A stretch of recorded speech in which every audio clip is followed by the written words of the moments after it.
Hi, Pony. Welcome to the stream. Hope you're doing well today. I'd like your spin. It is very cute.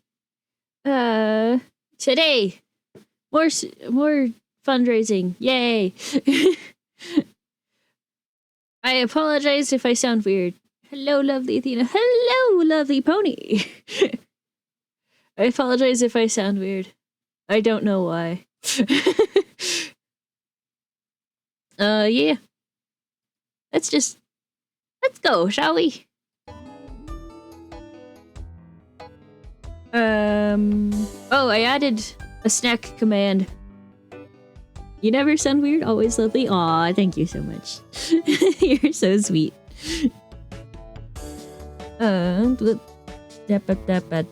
Speech. I lost it.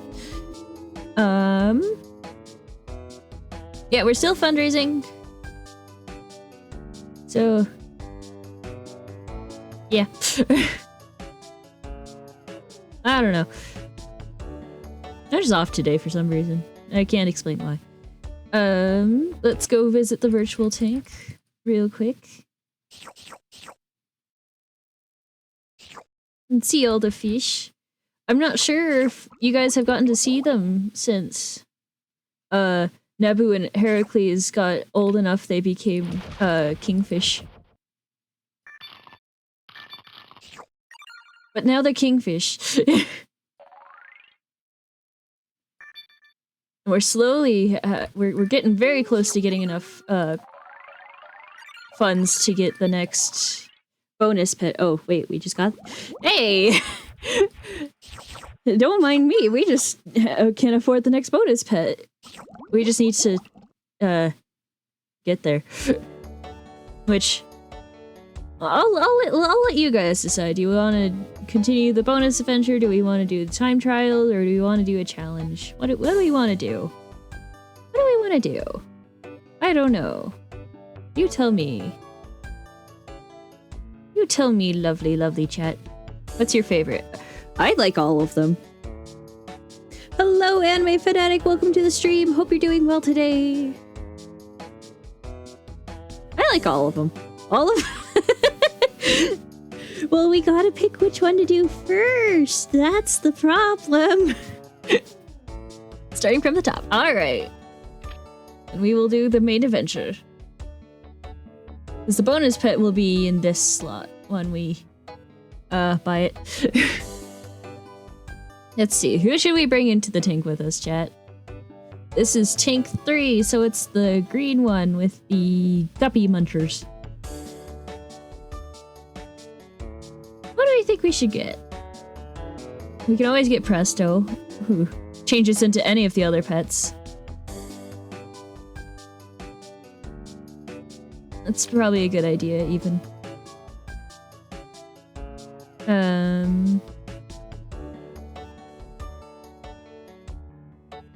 Seems like the best choice, yes, but we get to bring in 2 more, and I have to decide who the other 2 are.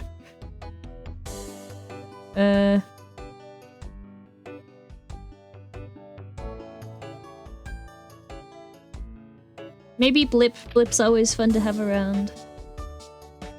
And Zorf, because he's a seahorse and also feeds the fish. Oh wait, I don't want both. I can turn Presto into Blip, and he's best early on, so let's do Stinky. Stinky's a good choice. And Blip.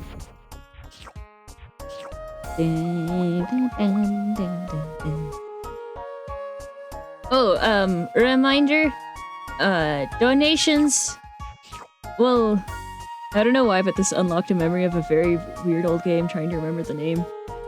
Well, this game is called Insaniquarium. I know that, it was made by the same people who made Peggle and Popcat and Peggle and in Plants vs. Zombies. They're called PopCap. They're very cool.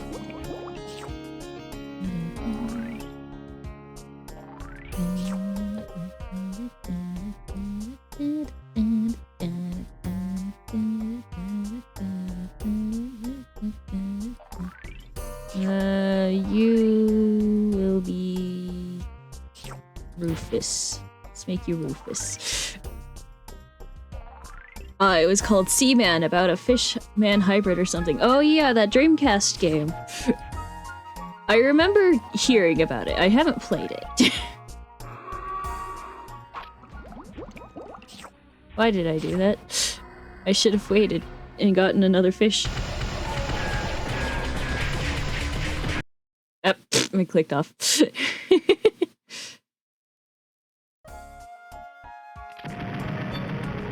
Well, we're down to one fish. This is fine.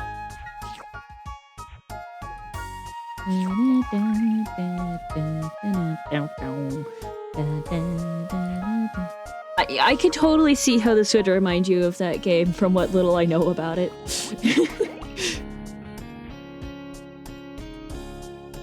Weird tank, this particular point of view. I remember stumbling across a series of it on YouTube years ago, yeah. I'd love to play Dreamcast games for stream someday. But first I need a Dreamcast. That or they need to be on PC. So many games trapped on the Dreamcast though.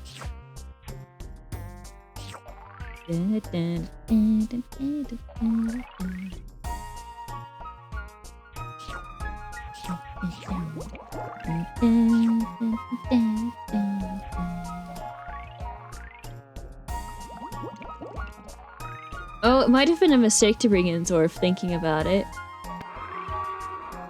Oh, never mind. We're good. We're good. Get in. There we go. No touchy the fishy. No touchy the fishy.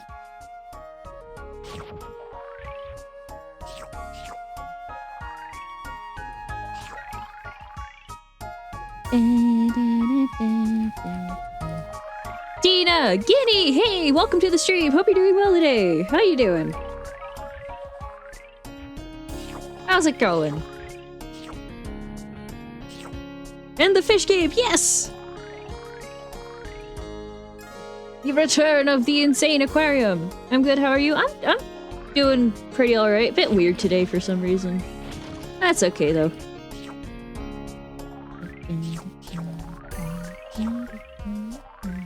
Okay, Zorf is definitely gonna be a problem.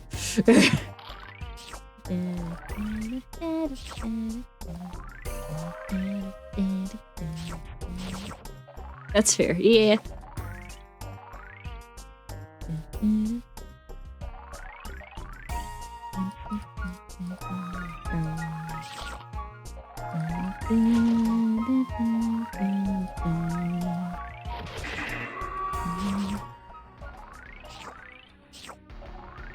Oh no, the consequences of my actions!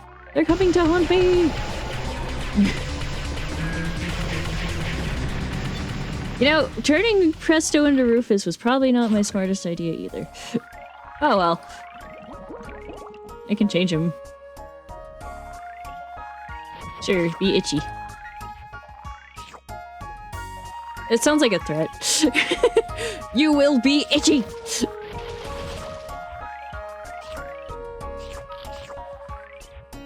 Get the guppy crunchers all fed.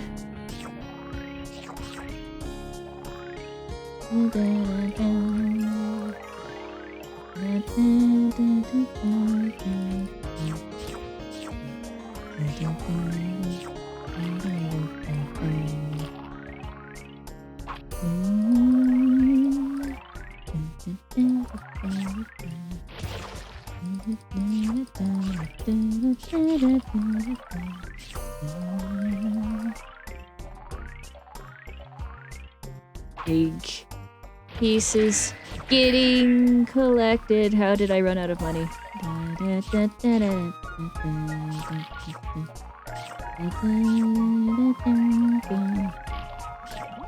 I'm like weirdly lightheaded today. It's very weird.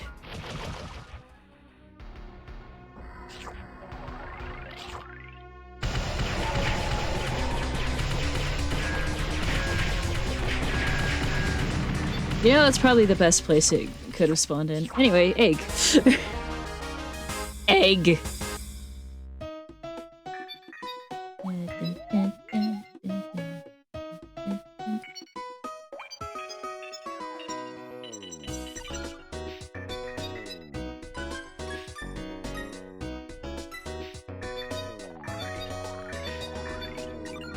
It was so painful watching those bags fall down.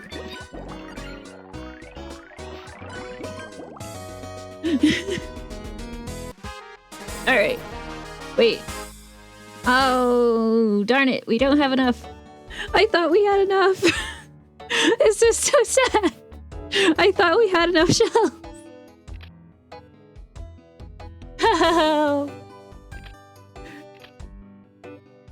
Alright. Beat these guys again. I genuinely thought we had enough. Need 5,000 more.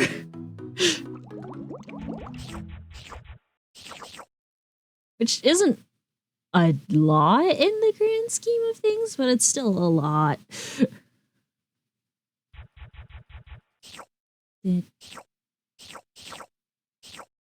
What's in the store right now? This one will sing. I can't afford it though.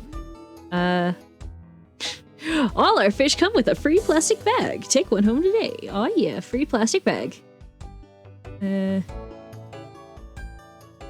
any of these look particularly interesting to you guys, chat? We can't afford this one, but I mean the other ones. We can afford. It's just how much should we be set back? Hi, Figment! Welcome to the stream. I hope you're doing well today. Athena does? Huh? Sorry, I've completely lost track of everything I've just said. What are you responding to, Pony? I'm so sorry.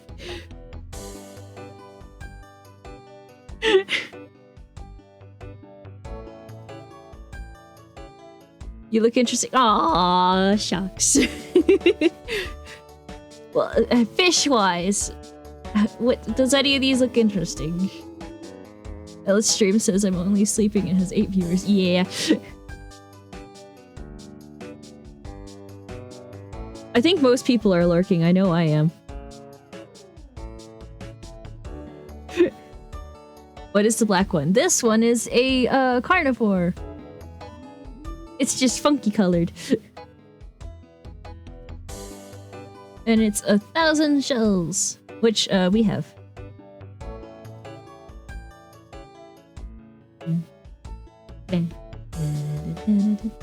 We'll make out back the shells really fast for 1,000, so don't worry about the price.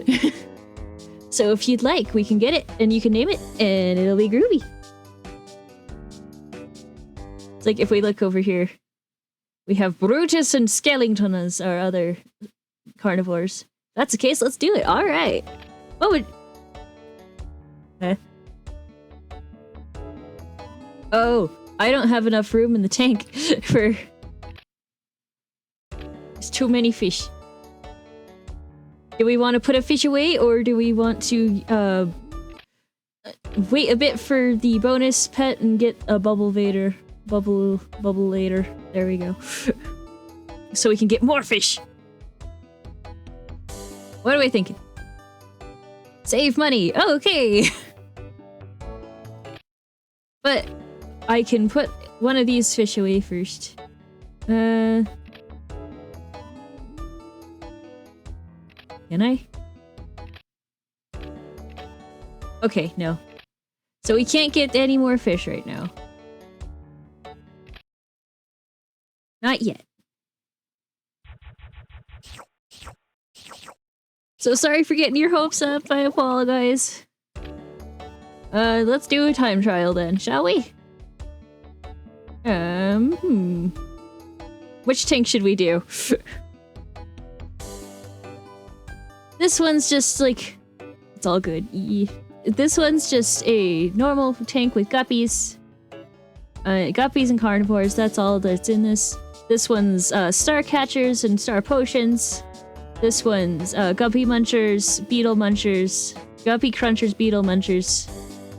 This one is breeders. Breeders and ultravores. Breeders, carnivores, ultravores. Yeah. What are we thinking? Are we thinking? I'm not sure I'm thinking, but are we thinking? I'm gonna... 4. I didn't think I saw that tank before. That's fair. Hi, Athena. Hi, Marcel. Welcome to the stream. Hope you're doing well today. I'm gonna munch on one of my peanut butter sandwiches real quick.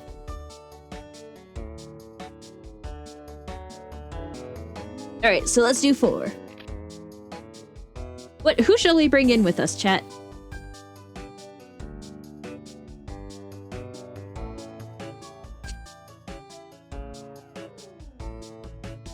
I fell asleep when I didn't want to. Aw, I'm sorry. I had gotten enough sleep too. That's fair.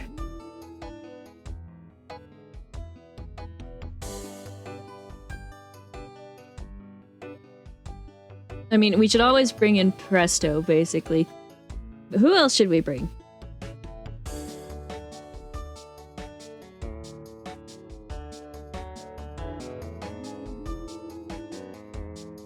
Considering this is a time trial, I won't be able to really build up to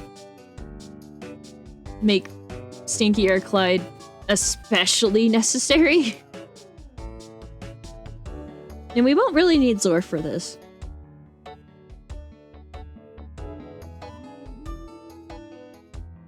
But Angie's always good to have. Angie revives dead fish if I don't feed them fast enough. Or they get hit by a Cyclops. That too. Flip will tell us when a fish is hungry and also unlock everything, but we can get him with Presto. And will show us where the aliens are gonna spawn in. Rufus, Itchy, Gash will all help us fight the aliens.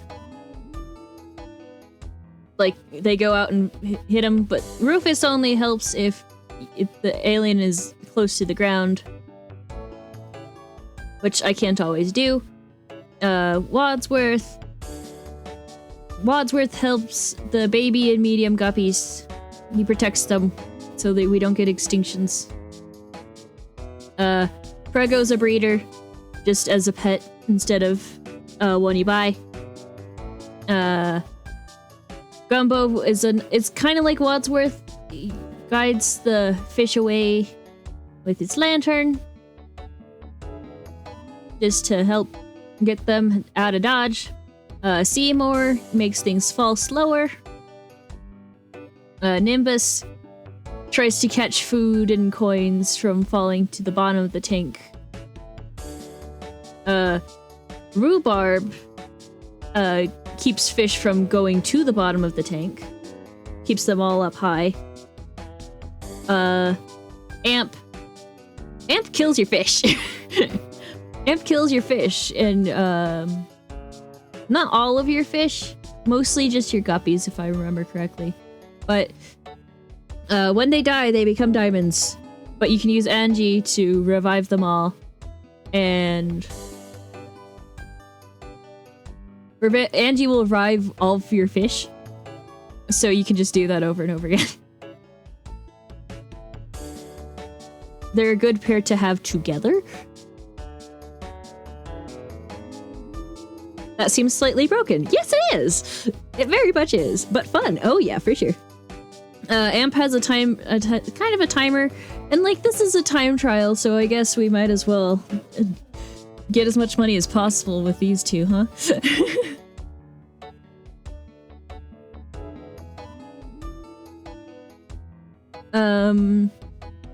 Shrapnel. Shrapnel drops a bomb. The bomb gives you money if you click on it. If you don't click on it, it kills your fish.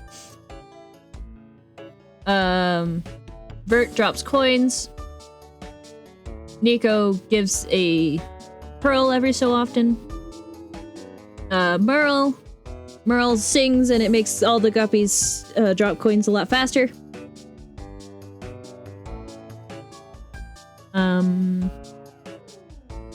Clyde and Stinky both pick up coins and all that stuff.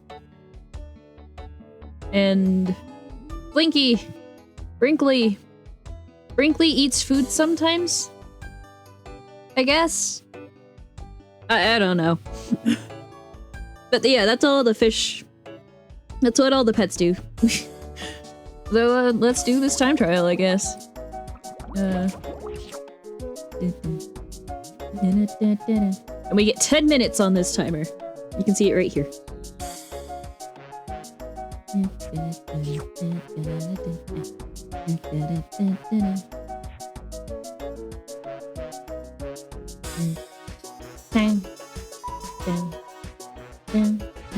Oh, and this buys a random pet. This will just bring in a random pet. But it costs money, which we're trying to get lots of.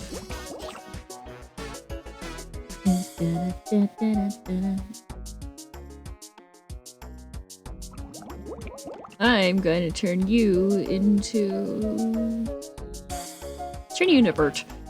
I could use a bird.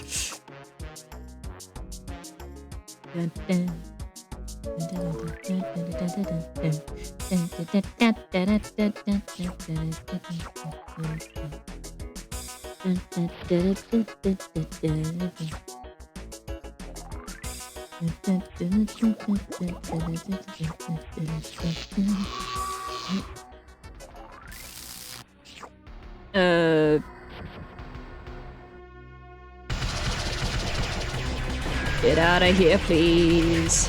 And thank you.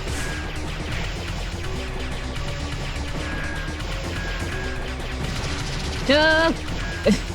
Dang it. Darn it. There we go. Well, that wasn't good.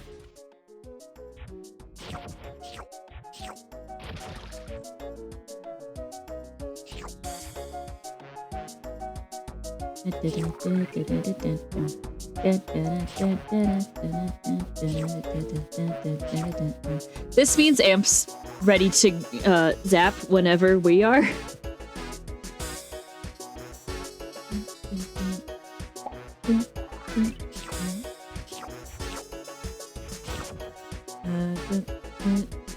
We need a moneymaker. Sure, shrapnel.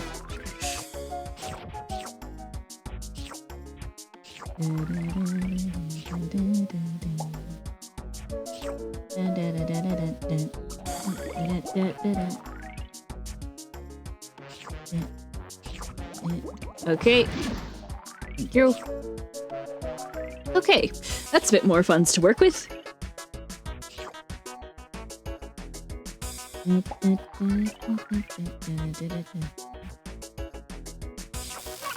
Oh, oop. Well, that's fine.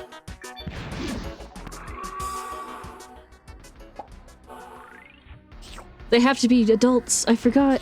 They have to be adults.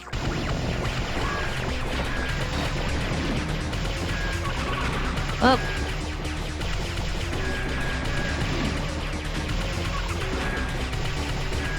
At least Angie can help.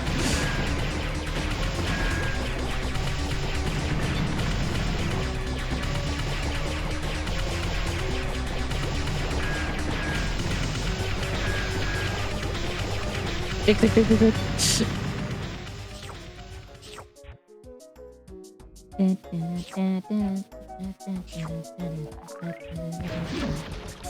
I didn't mean to buy that.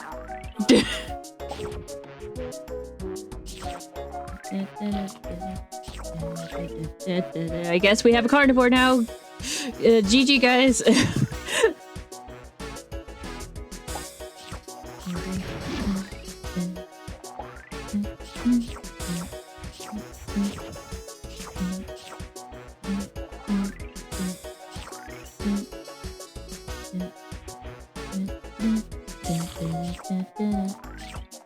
Yeah, that's why you want rhubarb is to when they just tend to sit at the bottom.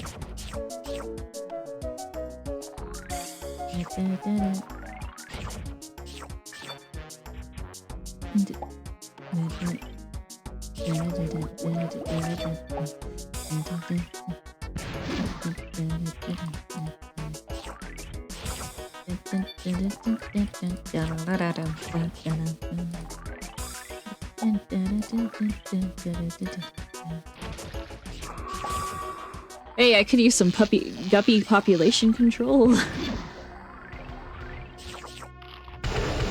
Oh no. This is not what I meant. This is not what I meant.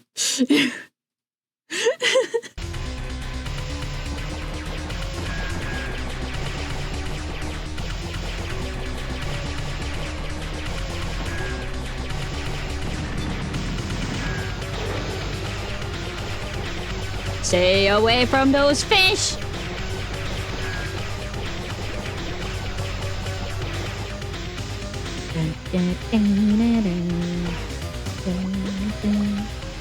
Thank you all so much for coming to the stream today, by the way.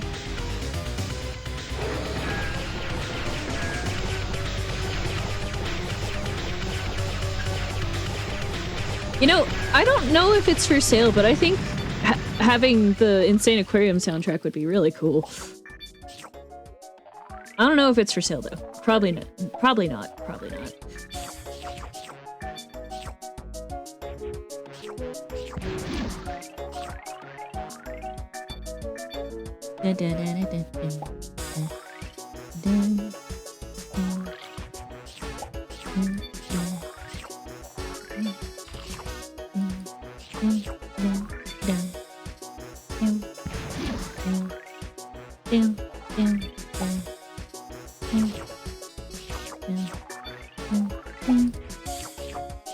Amp would like to go off now. I'm inclined to let him.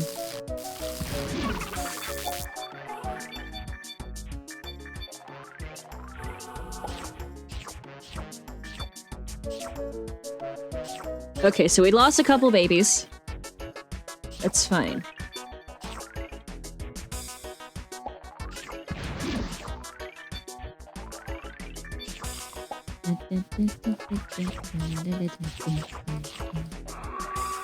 Oh no.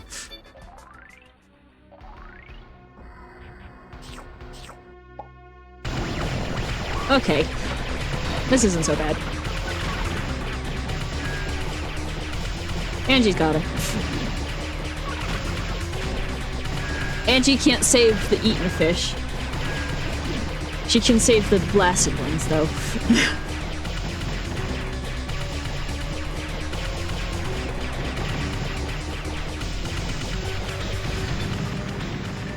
Alright, we have 2 minutes left. Do I want to try and get a carnivore? Go, Angie, go! Yes! I agree. Yes, I want to get a carnivore. Ultravore.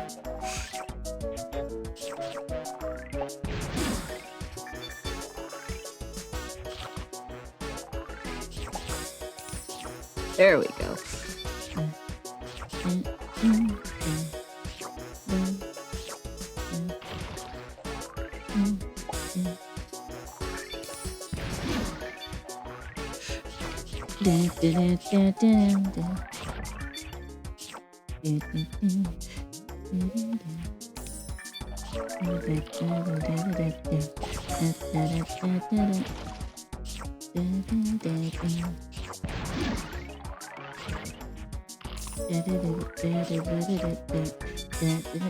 Ultravore's very worth it.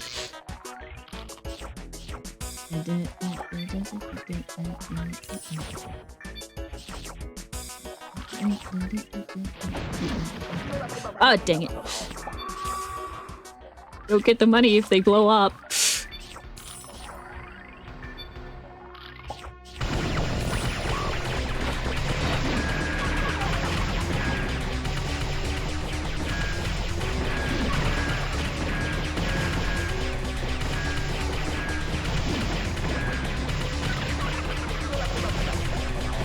Thank you, Angie. Oh, Angie. Angie the Ultravore.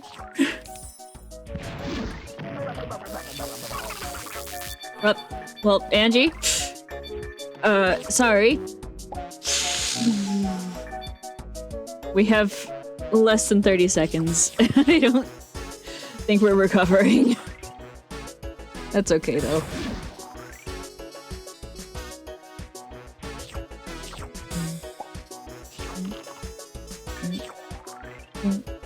Too much TF2 lately, I heard you thank Engie.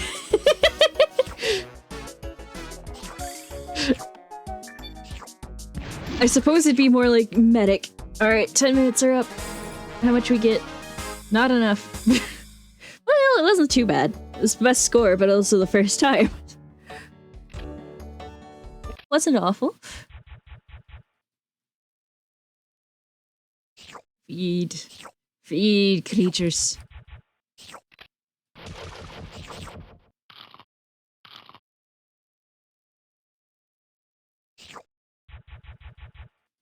But hey, at least we actually completed the time trial. I think sometimes you don't manage to do that.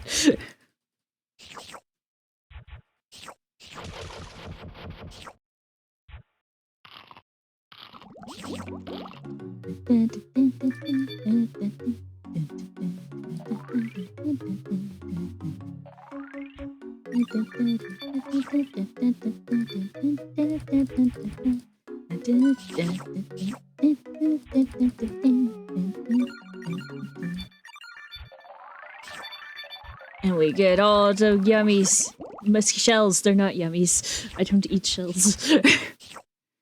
Do I? I don't think I do.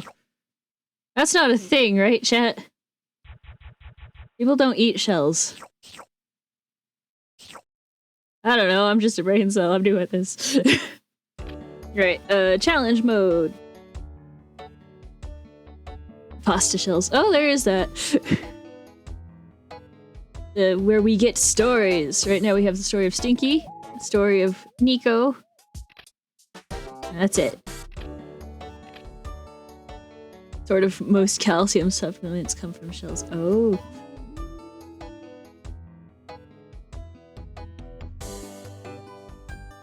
I see, I see. Alright,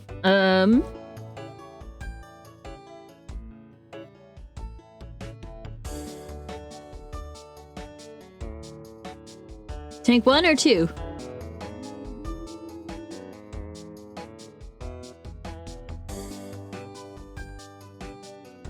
Also, quick reminder. 2? Alright. Quick reminder. Donations of $10 will get, we'll get a wheel spin.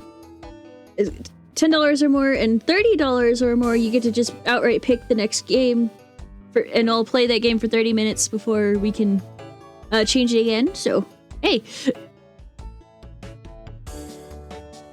There you go. Alright, so it looks like we're doing Tank 2. Let's see, who do we want for Tank 2?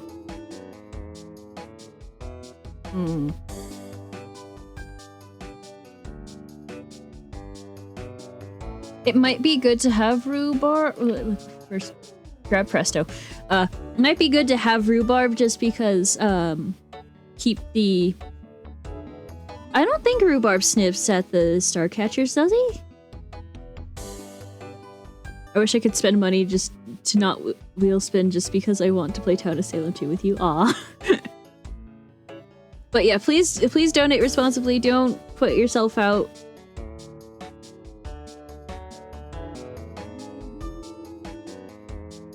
Don't get yourself in a bad spot just because you donated, please.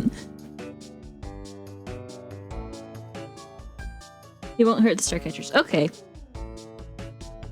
Well, I don't think he hurts anyone. I was more wondering if he'd snip at the starcatchers to get them off the bottom of the tank. But he'd be good to have just so the starcatchers have more time to get the stars.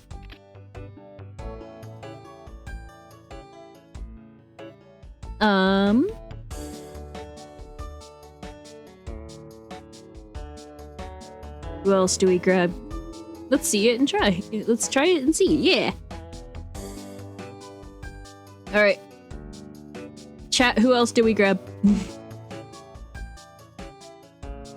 Who are we snatching?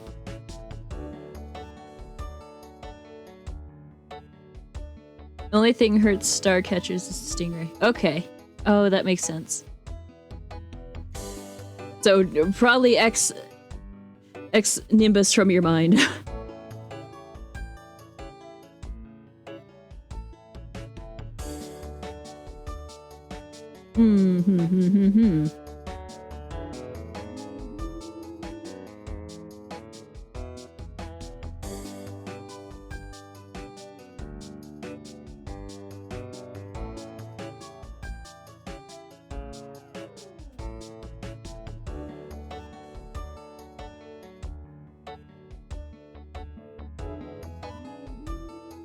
Angie won't really help us. Angie won't really help us right now.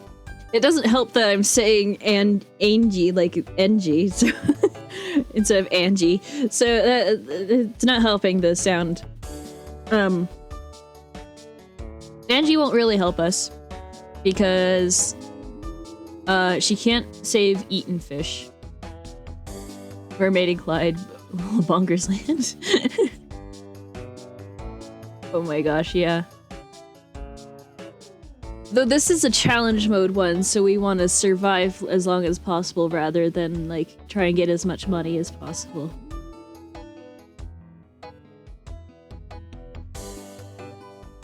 This is a marathon run rather than a sprint.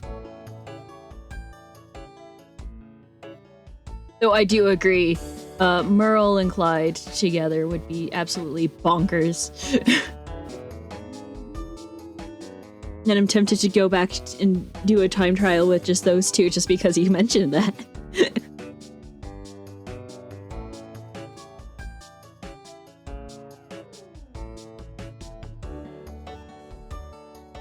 Actually, yeah, let's do that. It's fun. Yeah, I bet.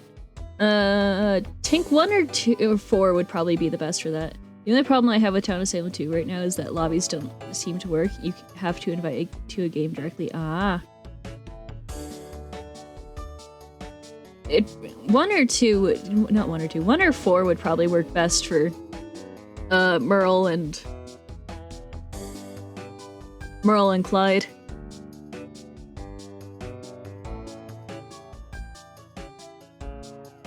So do we want to go back to Tank 4 or do we want to do Tank 1 or what are we thinking? Actually, let's just do Tank 1. Let's just do Tank 1. Yeah.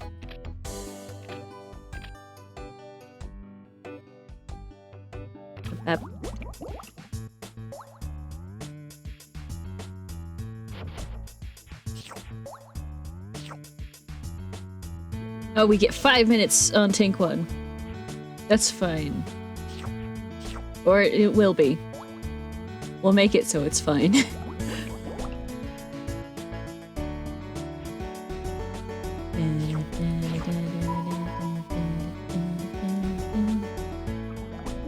Alright.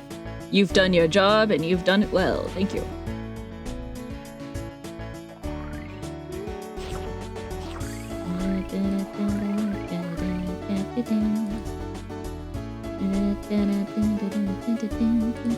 I should have gone with Shrapnel.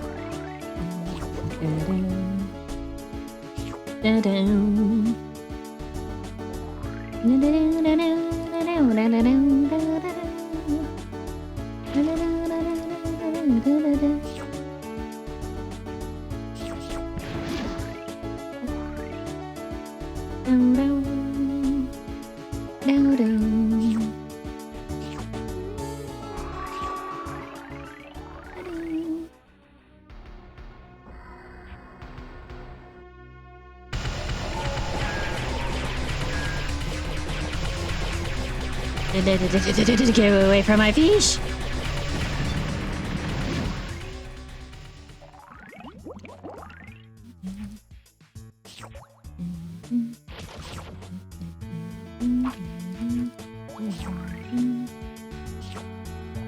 I think it's worth it. I think it's worth it to have the 2 pellets rather than the 1.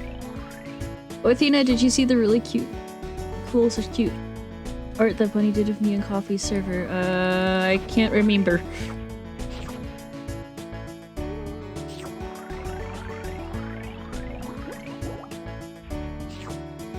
Alright, that should be enough to get a carnivore. Yeah.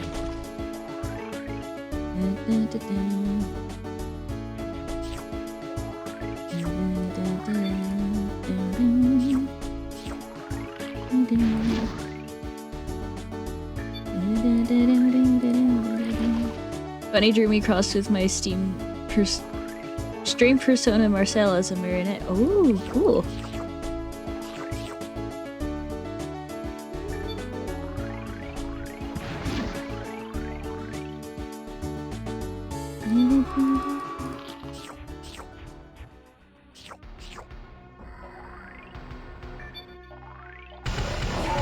Oh, jeez. G's and H's.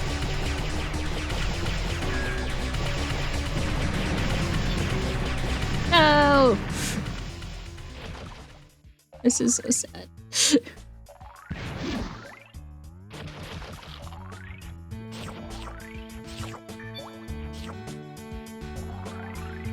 Yeah, this in someone who's better at this game. In the hands of someone who's better at this game than me, this will probably be an amazing strategy. But I'm not doing it well. I'm not doing it well.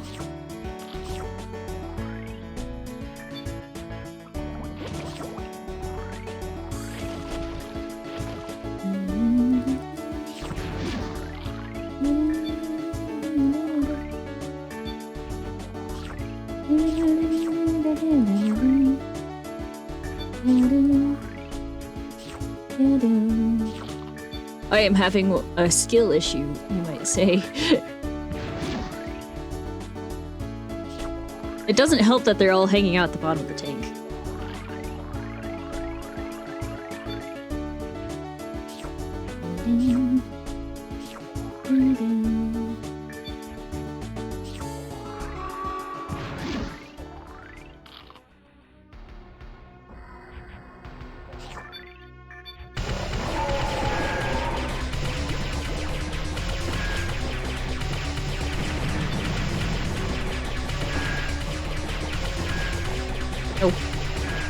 Bad.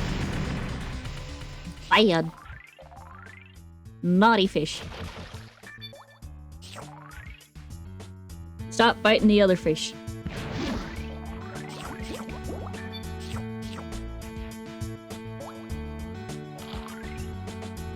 Alright. Yeah. That was half my best score. Oh well. You know, maybe that would work good on the challenge tank, just in, like, tank 1. Ponder, ponder, ponder. You're still doing good. Aw, thank you. Ponder, ponder, ponder. But we said we were gonna do tank 2. Actually, Figment's probably right that Meryl and Clyde would work really good for this tank 2.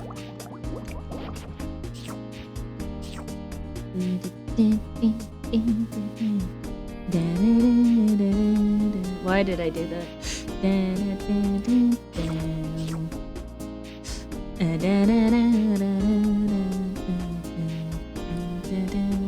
Blip, blip, blip. I need you to do your job. Thank you. Blip. Don't listen to that crazy lady. But I wanna listen to that crazy lady. Right, shrapnel. Oh yeah, and the price increases with time in challenge mode. Come on, don't play out under shrapnel. Weirdo. Thank you.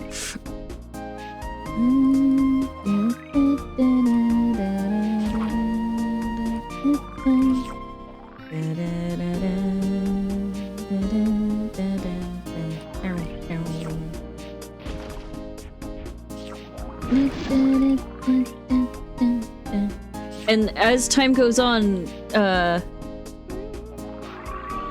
all the prices will increase. But when you buy an egg piece, that price will go down. Except the egg... all the prices will go down, except the egg pieces price. Oh shoot, oh shoot, oh shoot, oh shoot, oh shoot, oh shoot, oh shoot, oh shoot.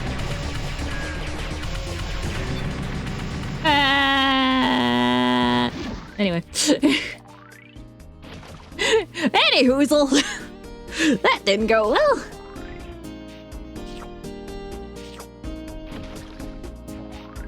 The Meryl strat only works if they become bigger than baby.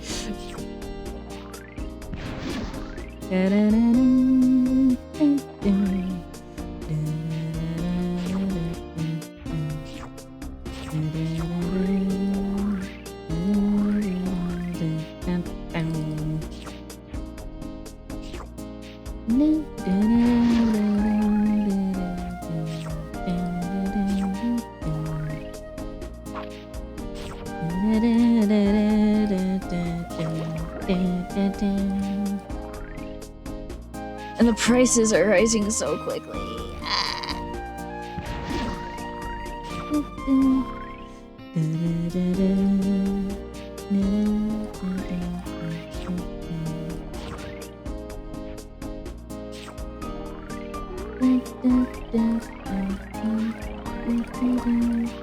Clyde is not fast enough.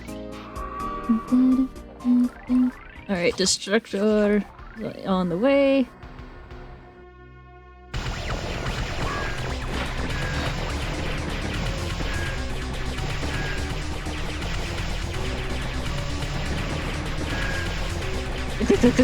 There we go. Grab star catcher. Oh, I'm my own worst enemy.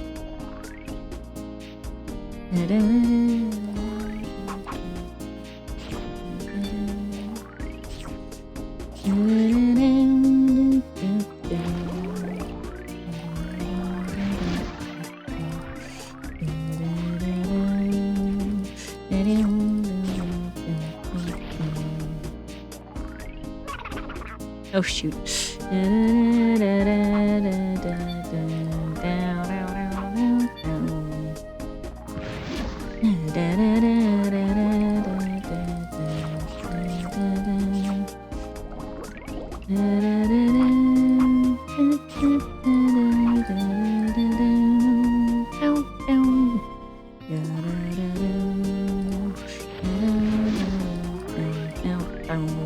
The crazy lady seems right, huh? Yeah. Oh, dang it.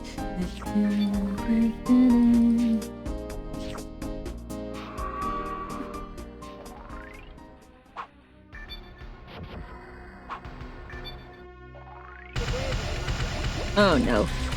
Oh no no no no no no no no no no no no no!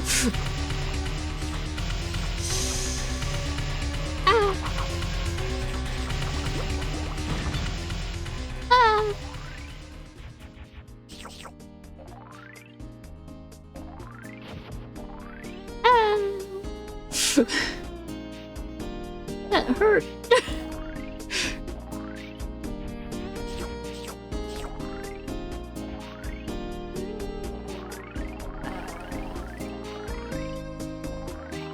And they cost so much more. Oh, at least we can get another one.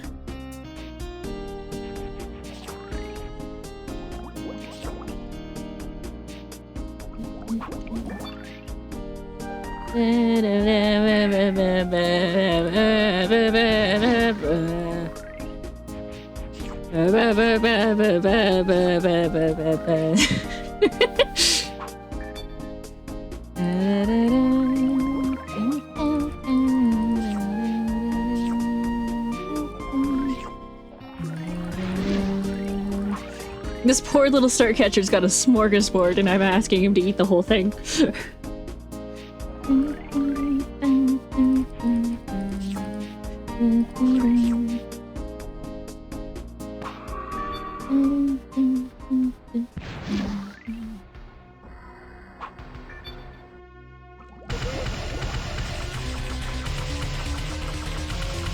Nope, nope. No! Depresso. This espresso has depresso in it.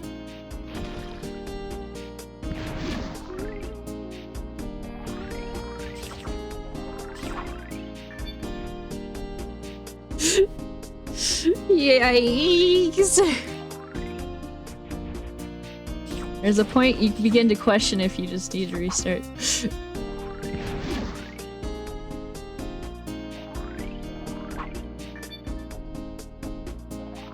Let's look at the price on the egg piece.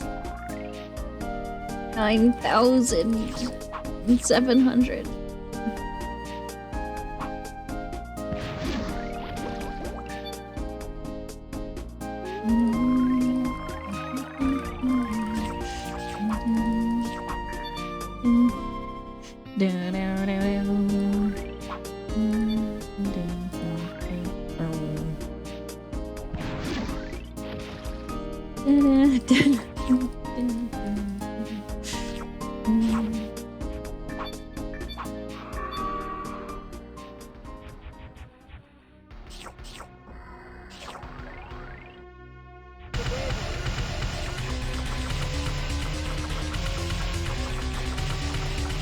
There.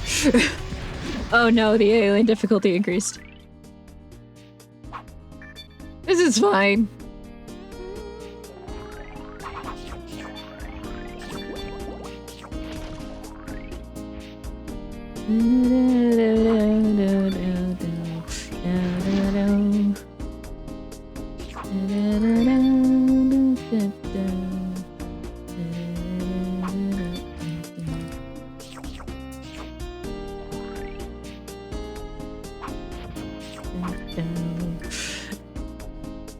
This might be dumb, but there's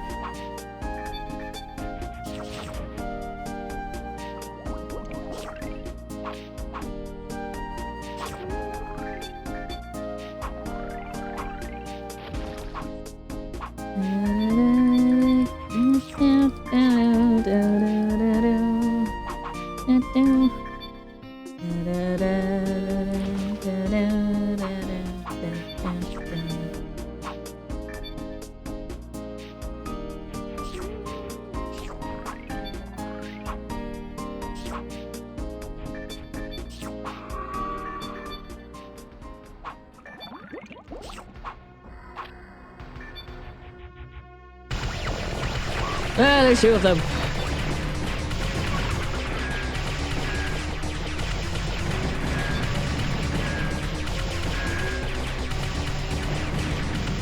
Okay.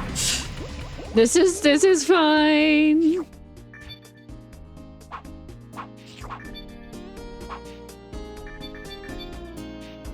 This is fine.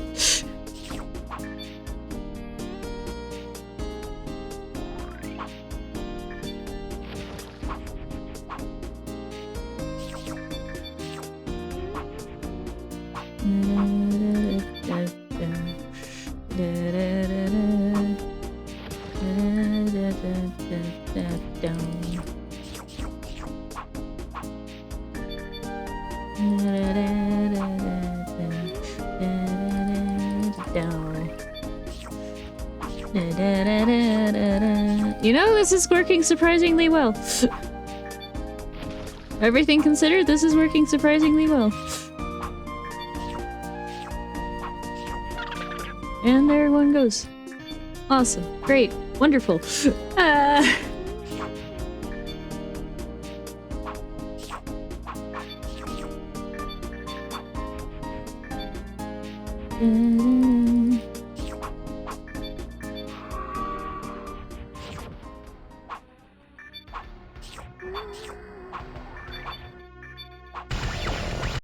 Oh, I clicked off.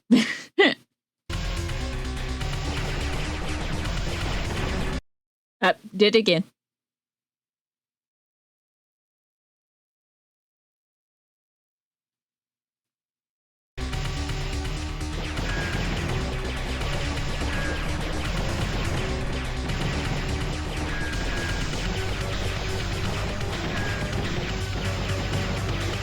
At least they're trying to hit the ones on the opposite side of the tank, rather than the ones right in front of them. I appreciate that. It's good manners. Or something.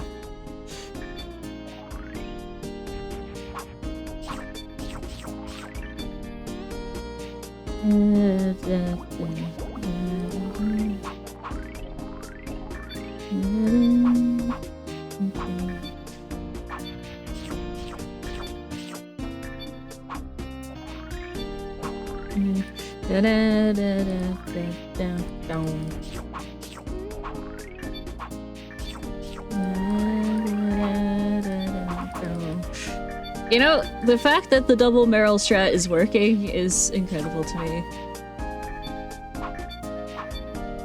In any capacity.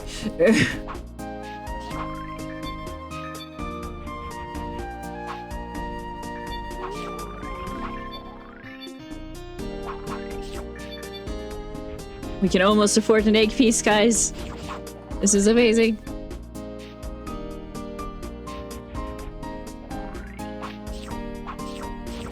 Wonderful.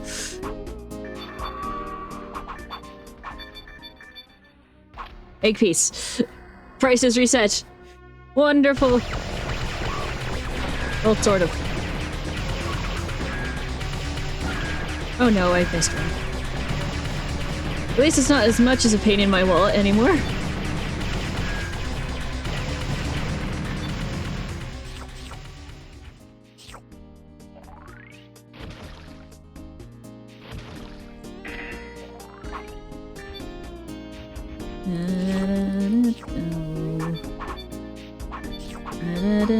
You got this, Clyde.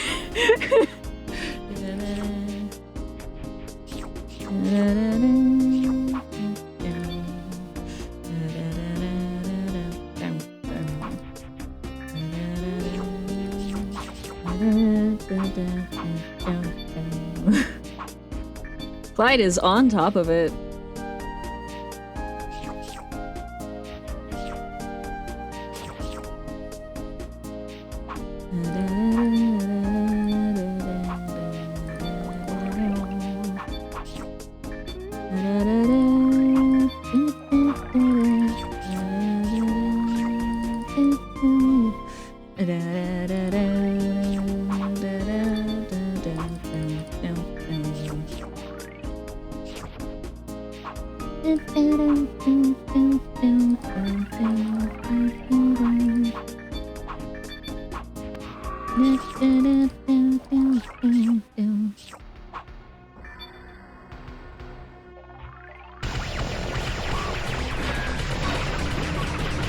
Oh no.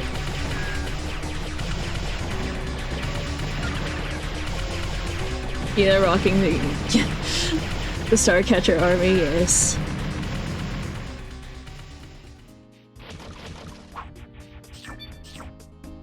You got this. I appreciate that.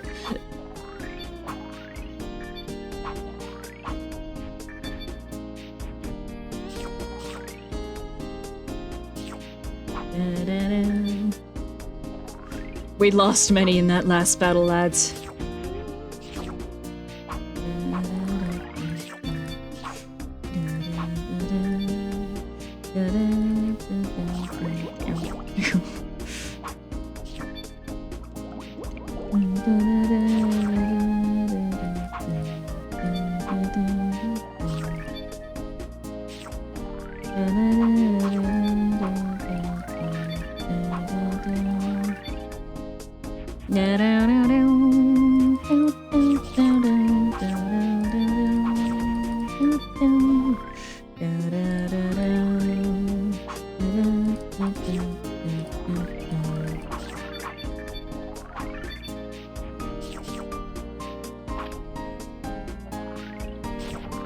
Full.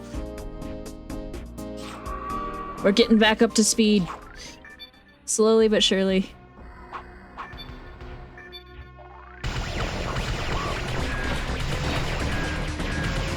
Oh my gosh.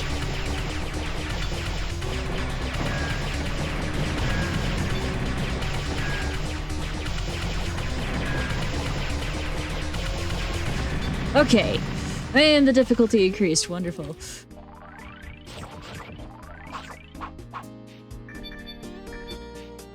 Alright, put both of our remaining guppies that are just normal guppies on our big. Okay. Alright. Troops. All in.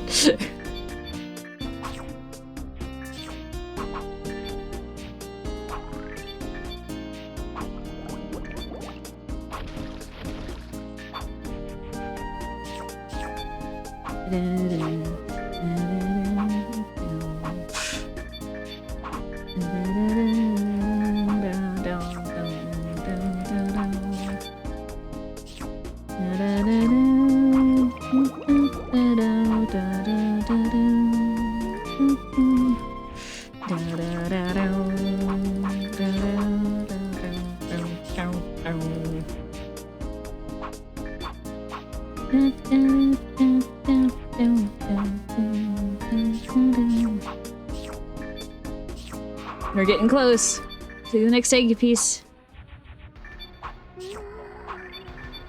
Okay, grab. Ah, there's 3 of them.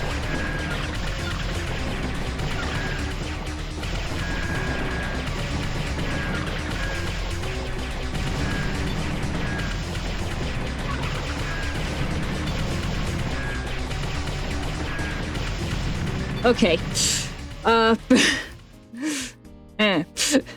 Well, we lost many good men in that battle. Good men.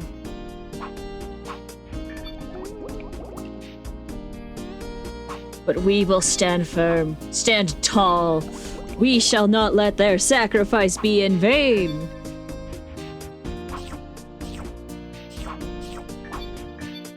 Isn't that right, Chad?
It's interesting that to make it harder, they just added more.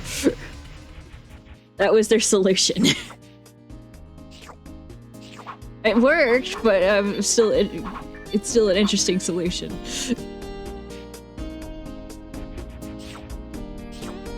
Don't get me wrong, it definitely worked.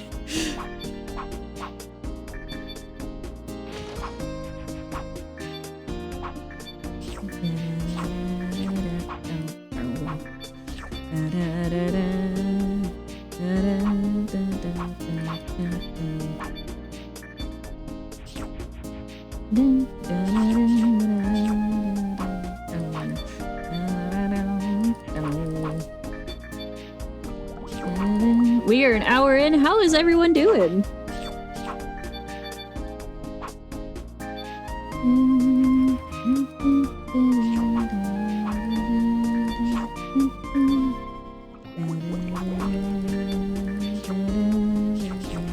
Doing good? Aw, yeah.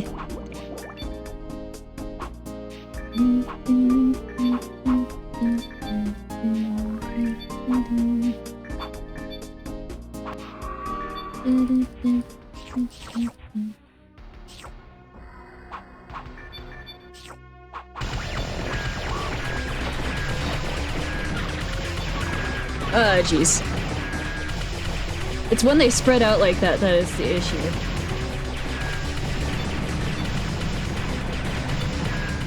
Okay. Well, uh-oh.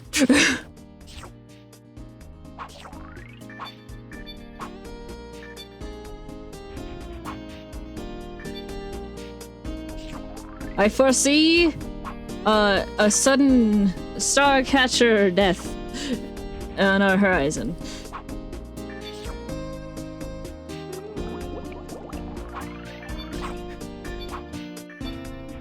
A lot of them, actually.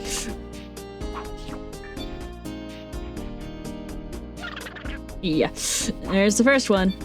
The first fatality.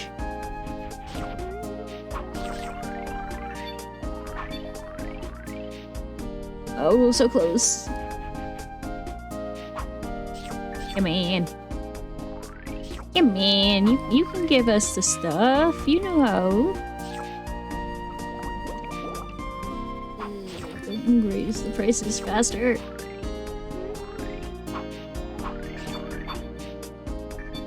Okay. Wait. Yay, we can afford the bonus pet. Are we ready, chat? Chat, are we ready? Are we ready for the bonus pet, chat? Chat, are we ready? How many times can I say chat? Alright. Are you sure you're ready? Are you sure that you're sure? Alright.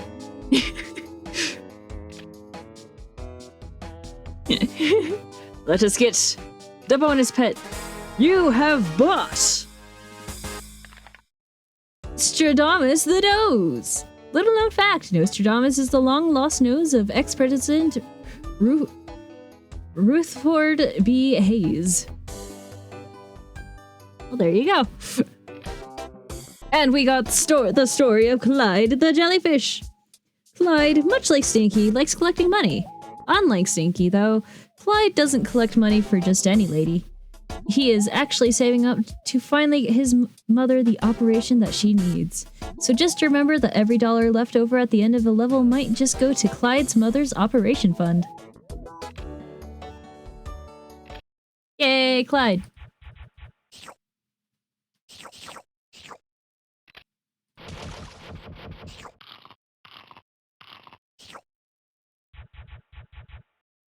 Yay, Clyde!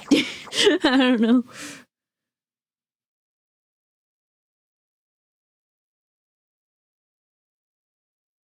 Oh, jeez. So when I clicked off,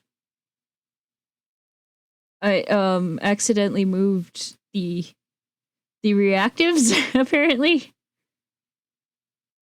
So that'll look weird for a little while until I figure out where everyone was when I'm in a call with someone.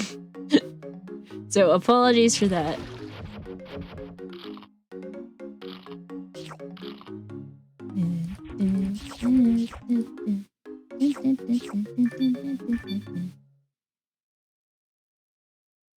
I'm gonna put that there because I don't want anyone forgetting about it, okay? Yeah. Whiny noises.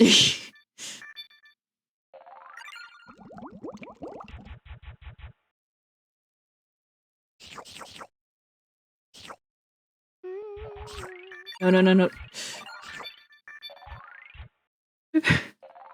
Bad fish. Bad.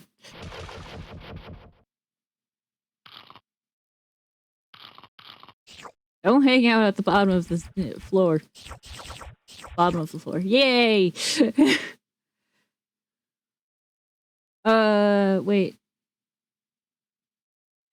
Did I ever... we're an hour in. Did I ever ask how we're all doing? I might have forgotten. And if I did, apologies. How are we all doing? You did? Okay. Well, I forgot that I remembered. I guess.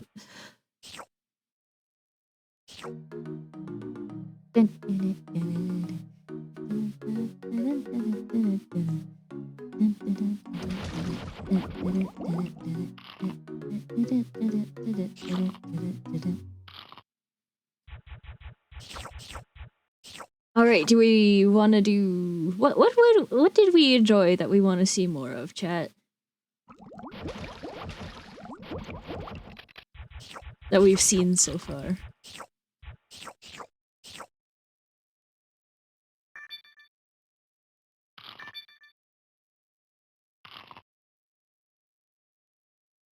Alright, so either we're going to get another bonus pet next, or we're gonna save up for the bubble later. What do we want next, chat?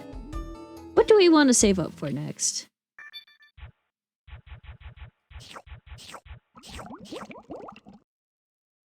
Because there's 4 bonus pets. We have 2 of them unlocked. Oh wait, we should show you. We should see what Nostradamus thinks. The bubble thing gives more fish, right? Yep.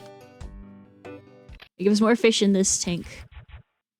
You can also work on decorating this tank.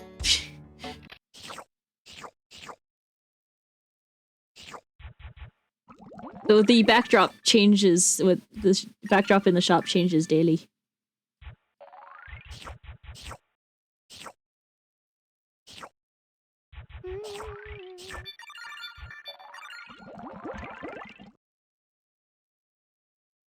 But yeah, the bubble later gives more fish.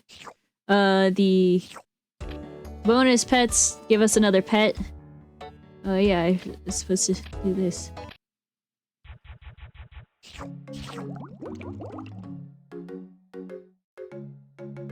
Wait, does Nostradamus even do anything in this tank? Because I know some of them basically just don't have any effect at all on this tank. I'm gonna assume no.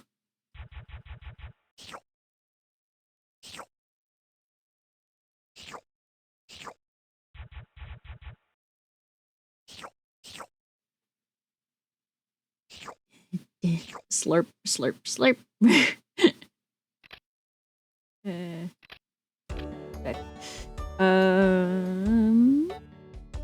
Let's see what Nostradamus does.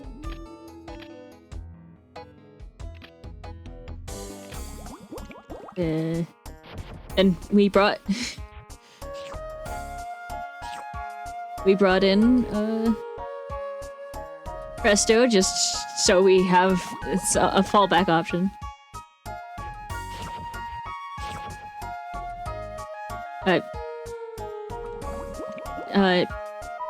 Okay. Has a runny nose. That's what Nostradamus does.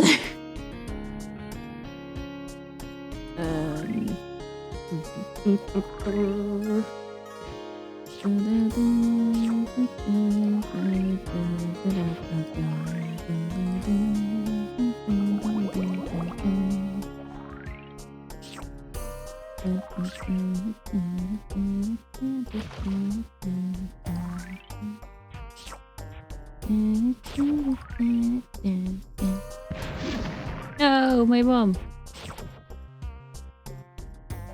My bomb exploded. Sorry.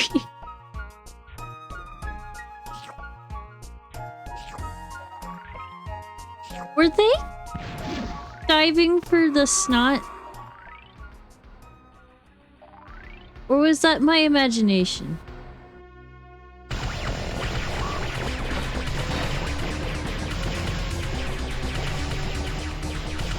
It was probably my imagination, right, Chad?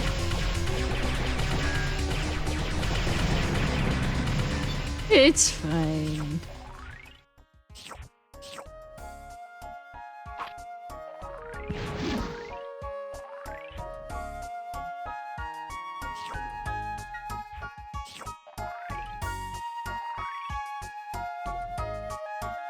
What does this not do?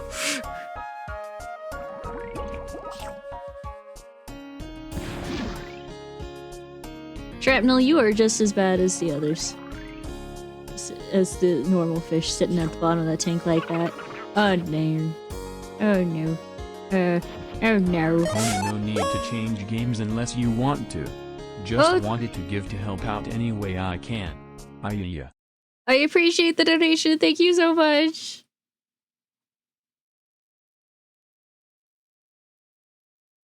Let's finish up this tank and then we'll change the game. How about that?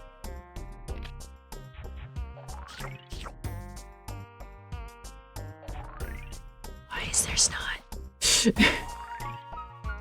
I wanna know.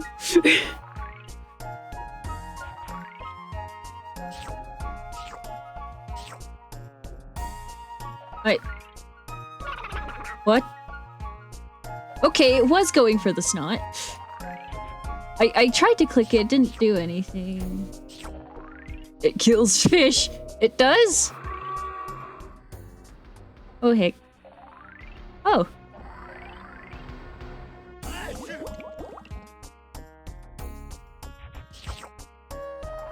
Heh? Okay. The sneeze of power, eh? Wait. Did you just stop the invasion? Yep. It sure did. Thanks, Nostradamus.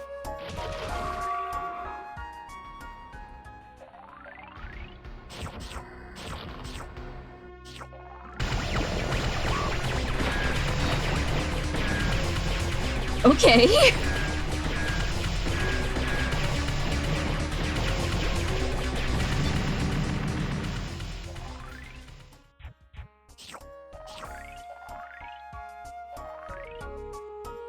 Okay, I get it. It gives you time before it starts by stalling it. That makes sense, I think.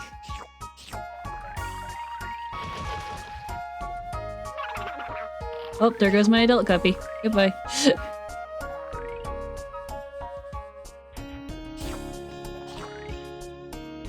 Don't lick the snot. You're better than that. Even if you run into aliens sometimes, you're better than that. Your self-preservation instincts maybe not, but...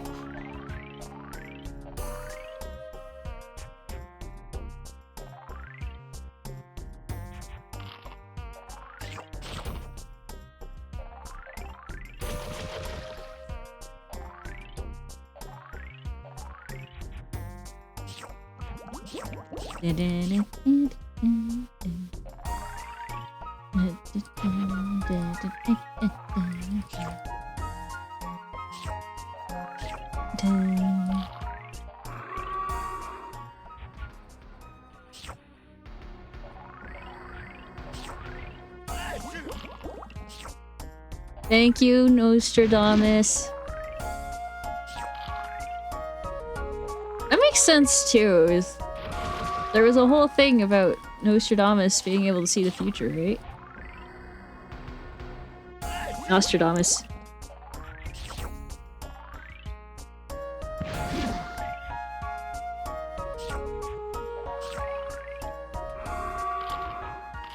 There we go. Now you have been fed.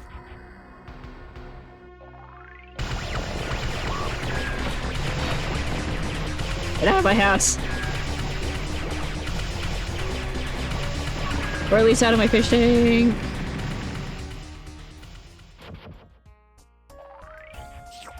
Okay, that's not gonna... that's not gonna happen.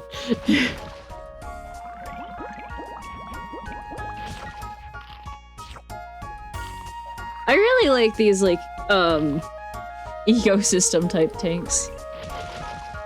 Where you, like, just develop your own ecosystem. They're nice. I like them.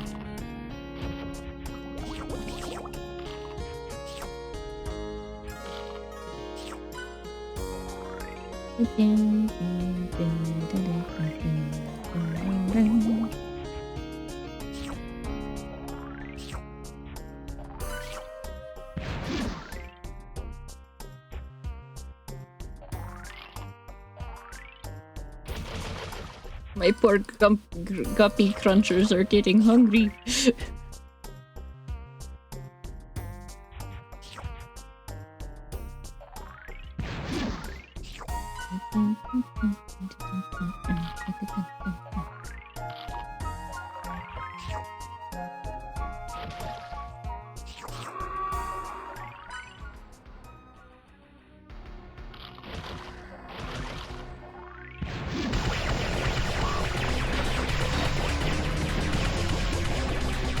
I'm glad they don't die of starvation when you're in the middle of a fight. That would suck. Trying to feed and fight at the same time.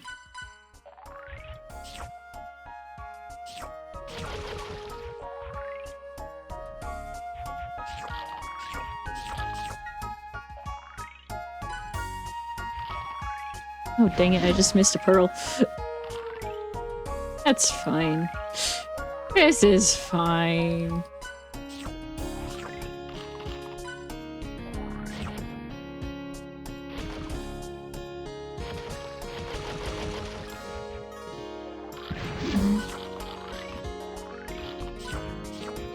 Do not want a beetle muncher with a bomb on its head.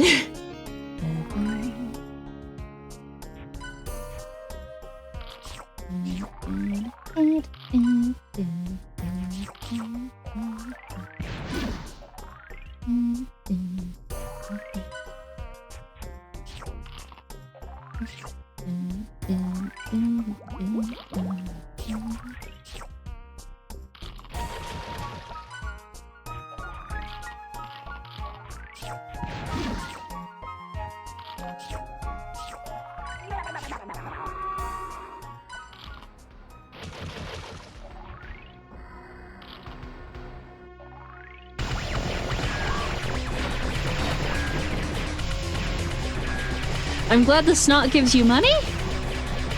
Question mark?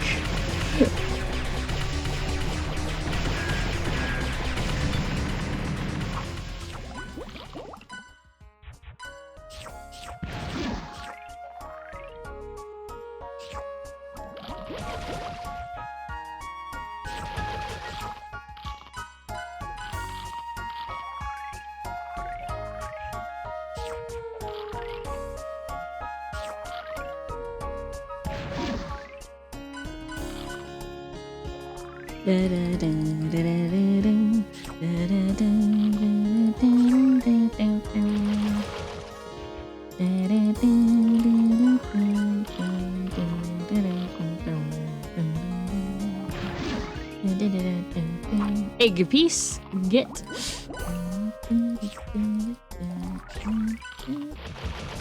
There's so many bugs crawling across the screen.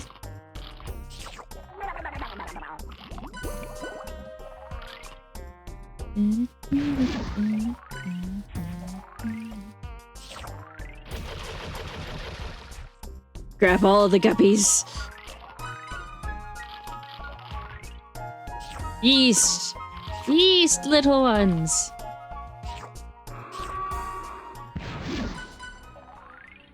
Oh, cool. I'm done!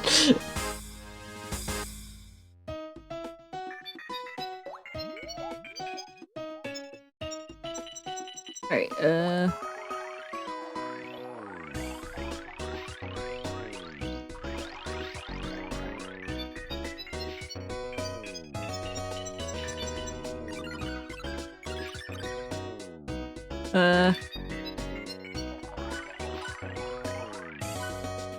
well, that works. Ooh. This egg looks fun. It's 30,000 shells. Yikes. Okay then. Ooh, yes. I hope it's good. With that price tag. Alright. So, let's say goodbye to our virtual tank fish before we go spin the wheel. See what we get next.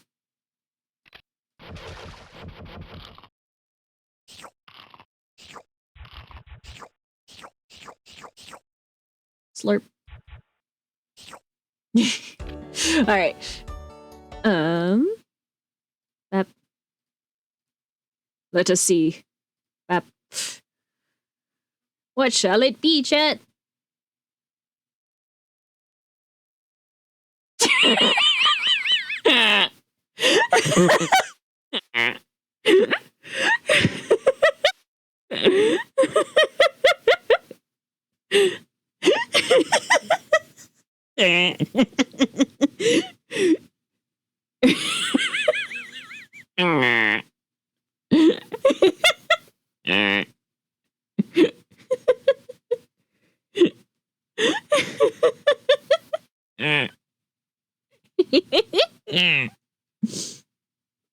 More fish.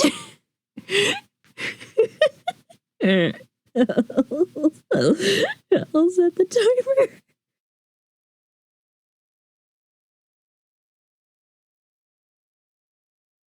Do over, yes.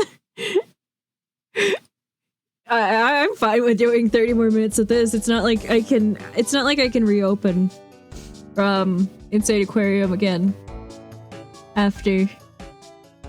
I'll spin the wheel again after 30 minutes. How about that? All right. I'm perfectly fine with more fishies.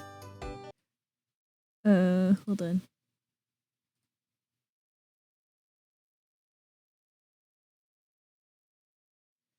Wait, let me update the amount real quick. For the amount raised. I like to try and keep it somewhat updated.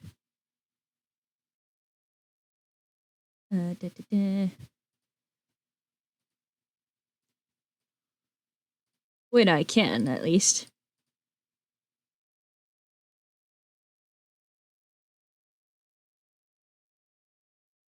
You guys are so generous, and I really appreciate it so much. And I'm trying not to cry. Because you guys are just so sweet.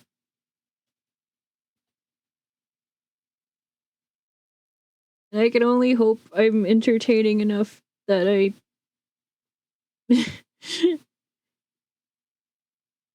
I just wish you were doing so much, Pony. Thank you so much.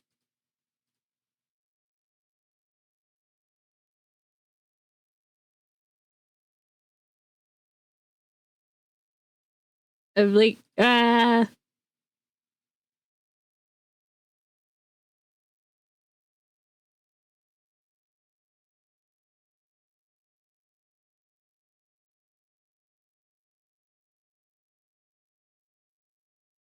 just... Alright, be gone, but... There we go.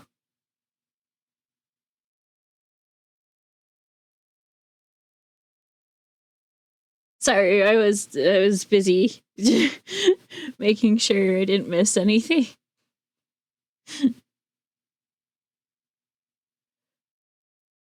Good job getting that bot out of here, Pony. My mod instincts kicked in and I went to ban them for you. Aw. That's very sweet.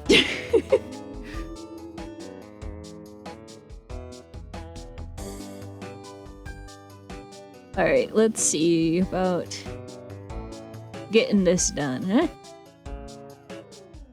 What should we do next, chat? What should we do more of? We can browse the Hall of Fame.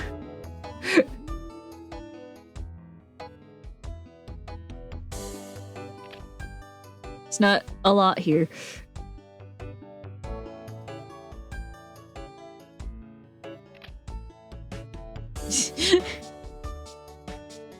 Apparently, on my own time, I did most of these faster than I did in the race.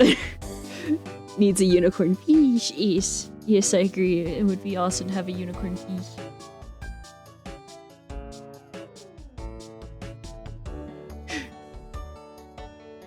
We can compare my stats to the race. That's fun.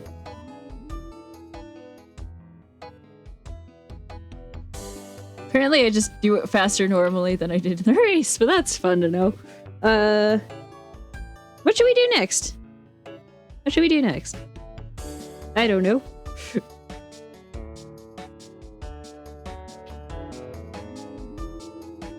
I'll make you decide, Pony. What should we do next?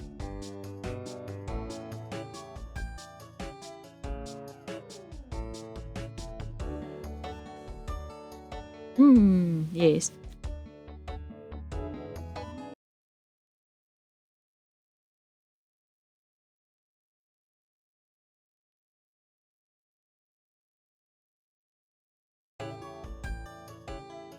Is there a challenge that is hard, like something you haven't done? Technically, every time you complete one tank, you unlock the next one in challenge mode. And since I did tank 2, I now have tank 3, which I haven't done yet, at least on this save file. I can't remember having done it previously either, so... Oh, then Tank 3, yeah! I've been lurking, hope you are doing well today. Well, I hope you are doing well today too, Tofu. I saw that you had to cancel your stream. I'm sorry about that. I hope everything is going okay.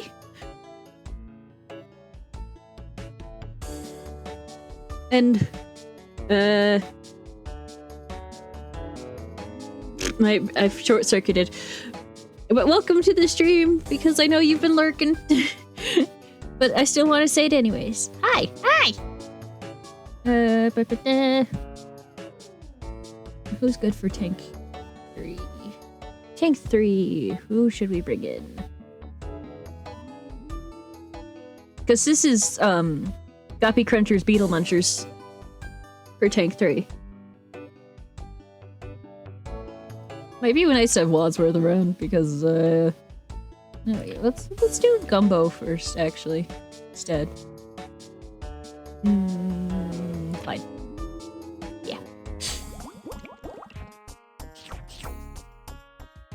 Because Gumbo will work with all of the fish, all the guppies, while, Wadsworth will only work with the babies. Babies and these medium guys.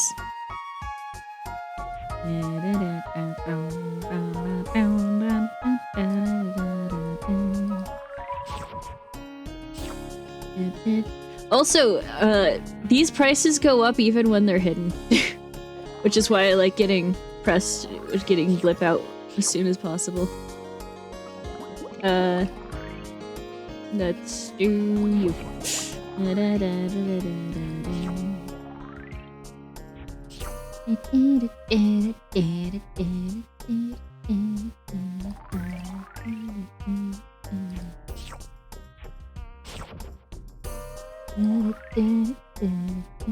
Also, the starting price for eggshells is automatically higher than it is in other situations.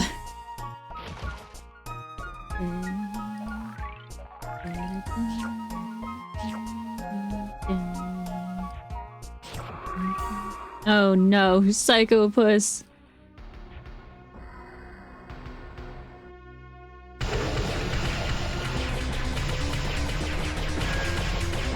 And that's why we have Gumbo.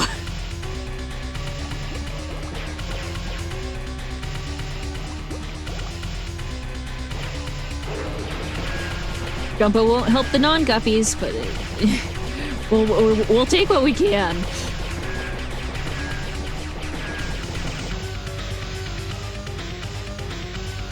What we can when we can.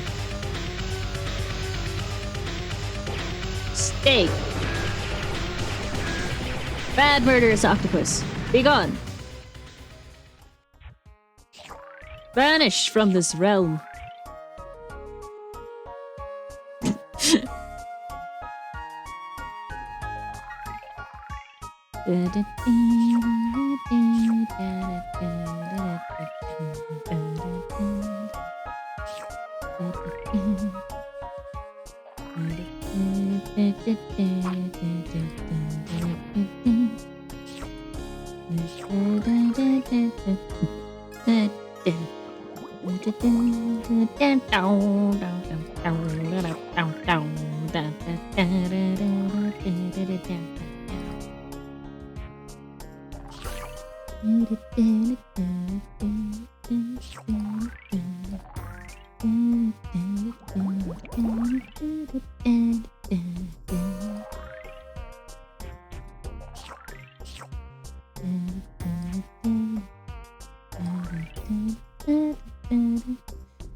Uh-oh. Ulysses! He's coming!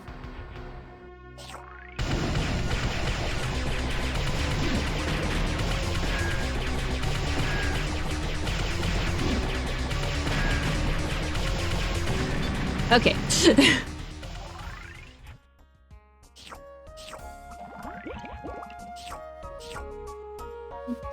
Oh gosh, the Guppy Crunchers. The Guppy Cruncher price is so high already.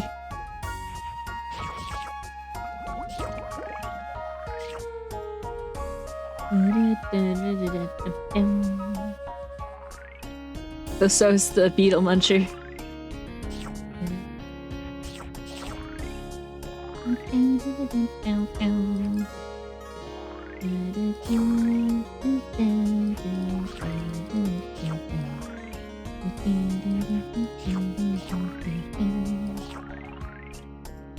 Alright. Guppy Cruncher, away! Oh no. I can't feed the Guppy Cruncher. Oh no, I can't feed the Guppy Cruncher. Oh no! Feed the Guppy Cruncher, feed the Guppy Cruncher. Go, now, yes! Good. Good sacrificial offering.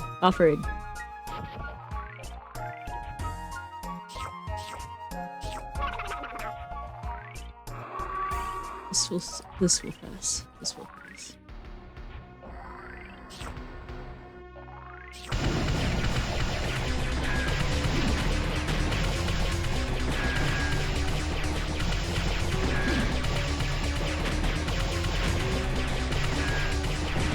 There we go. Okay.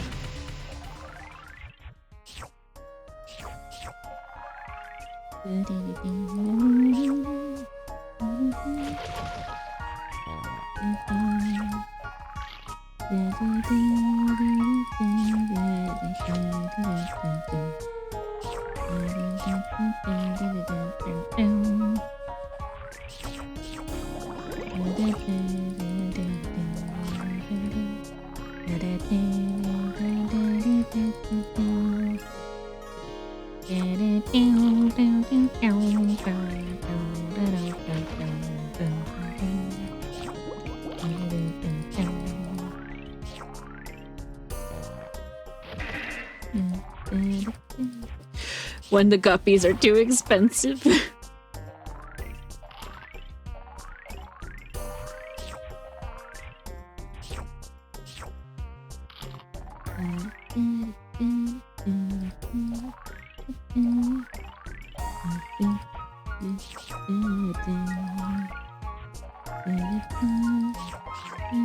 Next step, getting a Beetle Muncher.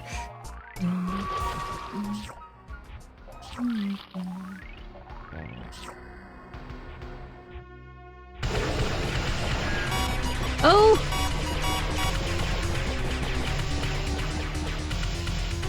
Thank you so much for the raid, I really appreciate it!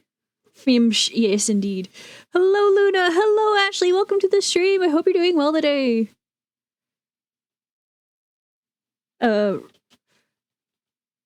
Thank you! Hi Athena, hello! Looks like you were playing Severed Steel, how's that? What is that? I'm not sure anyone's hasn't seen me before, but hi, I'm Athena Saibo. I'm a brain cell and a variety streamer. Yeah, I shoot nice. I also shoot. I just shoot aliens and this Psycho Squid.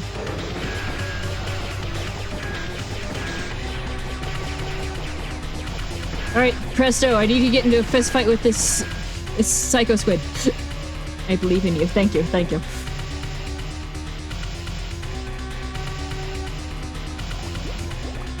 Kill the Fimsh. Yes. We had a quirked up Ashley with a little sip. What? Okay. What does that mean?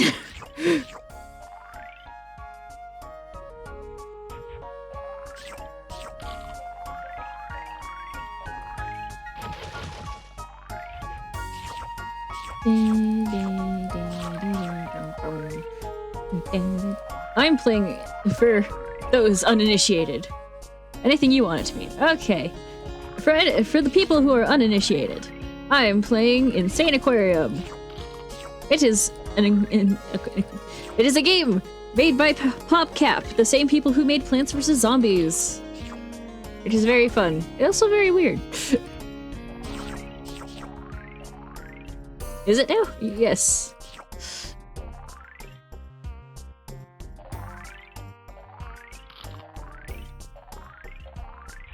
Your main control is clicking. Just the one mouse button. This is currently the challenge mode. This is not normally how the round goes. But the price is increasing. I'm trying to get egg pieces before it gets too high a price.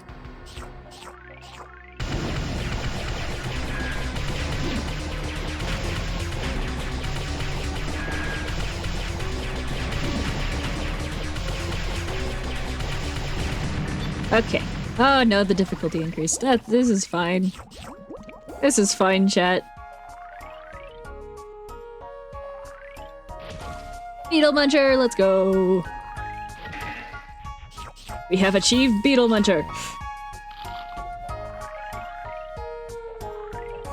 1. Can you believe the price of eggs these days? Right? It's so high! $31,000 for a single bit of an egg, not even the whole thing?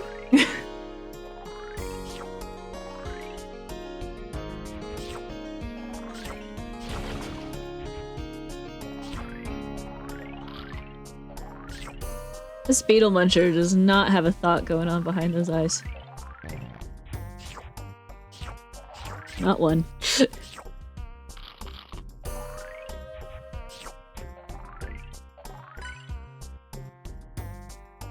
I totally comprehend this game. Oh, I click off.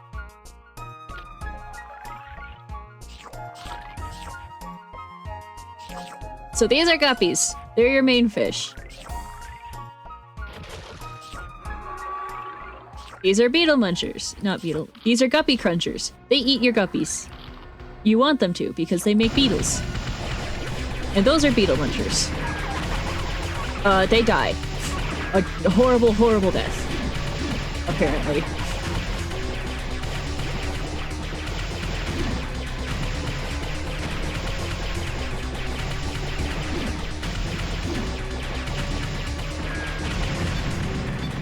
Okay, well... Me having to factory reset VC face because I messed up my settings. Oh no.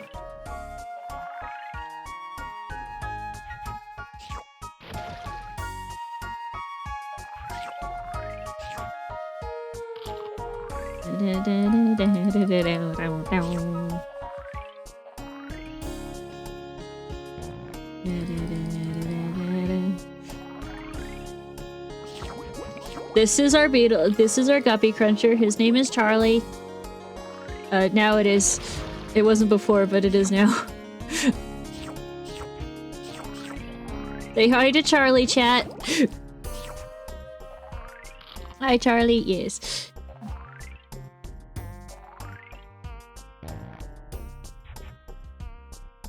I want to play games, but I have no idea what I want to play.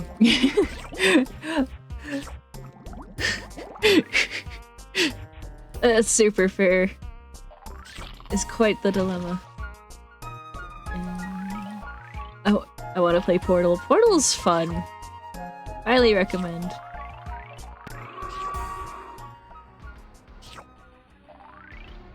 Alright, Ulysses is on the way. 2 of them. 2 Ulysses. No!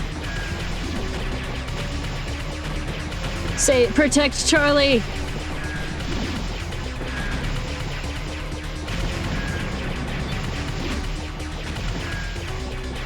Charlie! Get out of underfoot of Ulysses! There. Protect! You want to play Item Cast so bad. Very good Metroidvania. Ooh. Charles lives on, yes! Look at this boy. He's seen so much. And thought so little.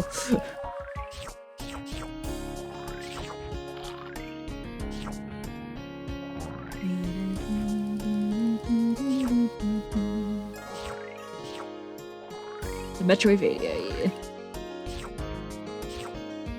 Character customization in a way only a Metroidvania can have. Go play it. That does not answer my question. Now. Oh. I guess you heard the lady.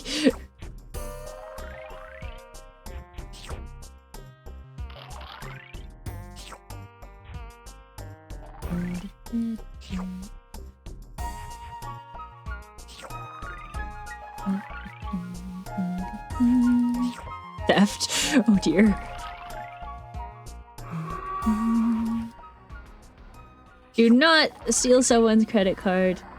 Not condoned.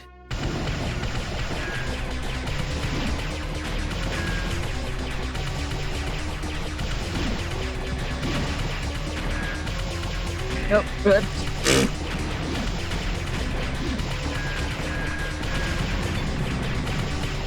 Take Athena's. No! Please! I'm fundraising for a reason.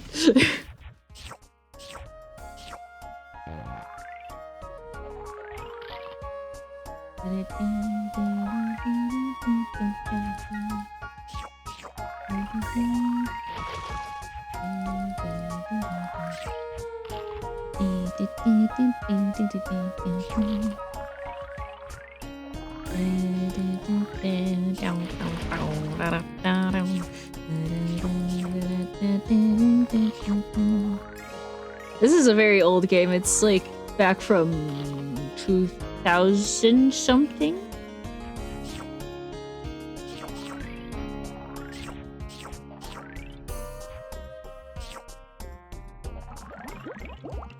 I want to say it's like 2002.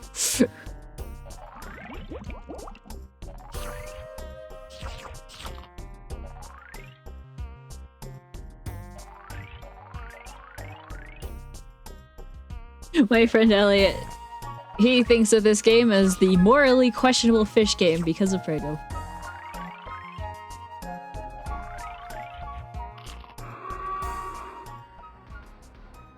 And it's it. That's his only reason for it.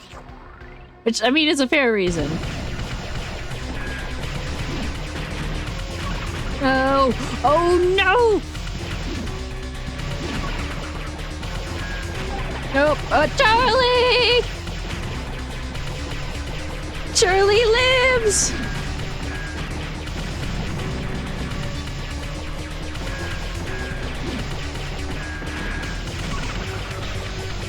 Charlie lives!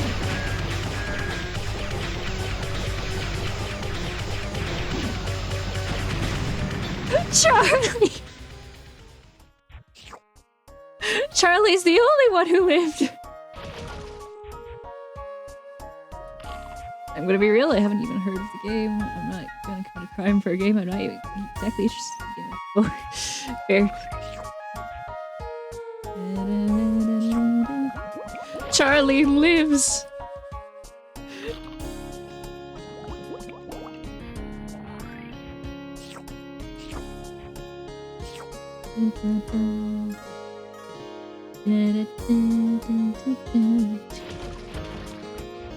I should not have survived that experience, I think.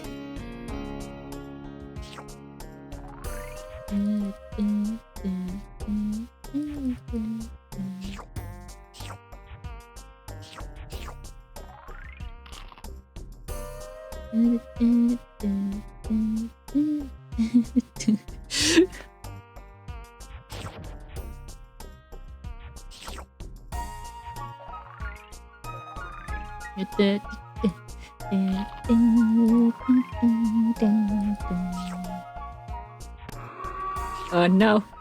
Oh no. Oh no. Psycho Squid. Oh no. Oh no! You're grounded! Get in the corner! Stay in the corner! No!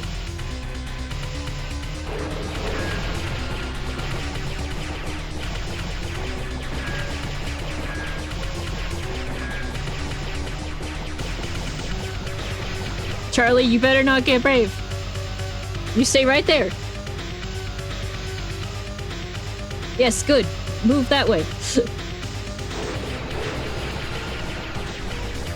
Charlie?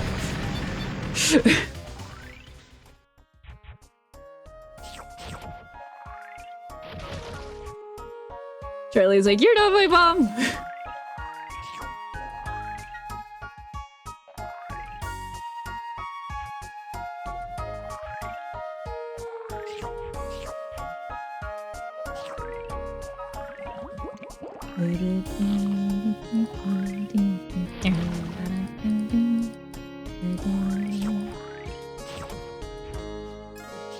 I just gotta make sure Charlie has some friends for lunch.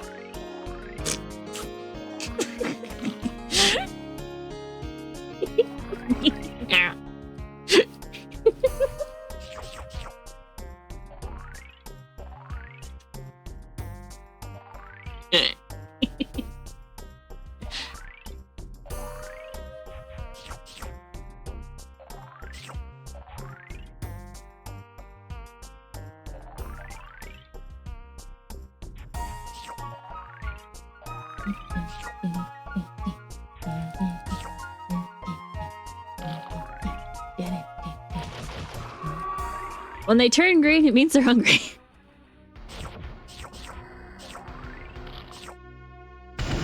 Ah!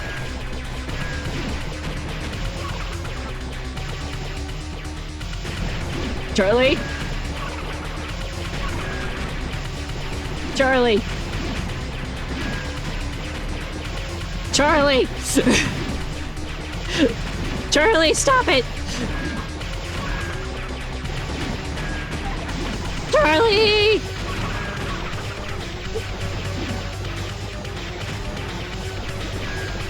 Charlie!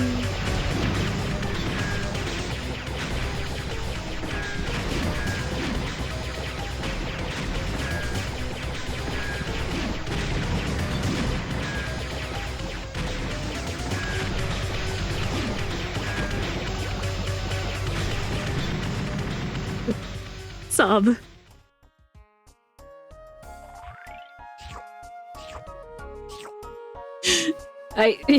That was bad. That was really bad.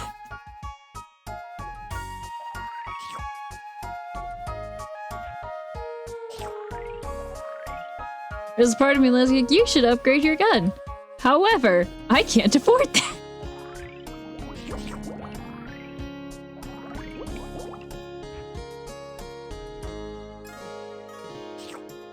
Charlie's gone.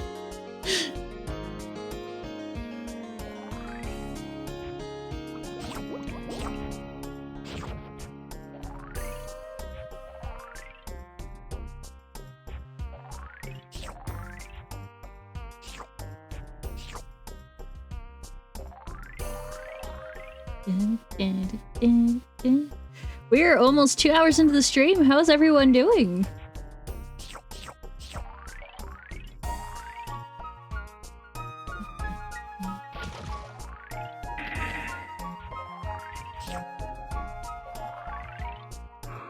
This is she realized I'm still lurking, geese. This is Charlie's cousin. Oh jeez. Okay. Okay. Off I go to do Donk. Have fun. Take care. Have a good day, Luna. I hope your stream goes well. Let's go visit the virtual tank.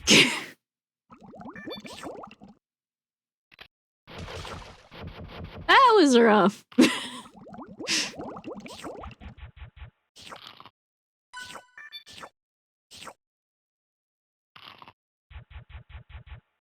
Charlie died.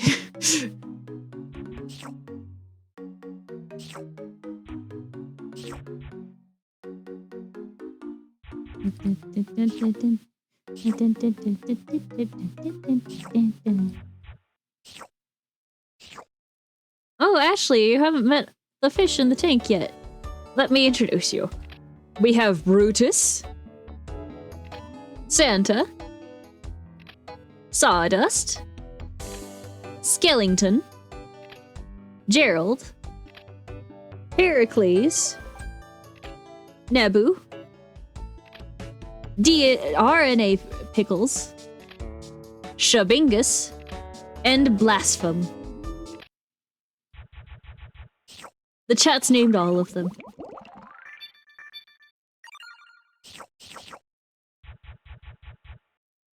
Alright, well, the timer has gone off.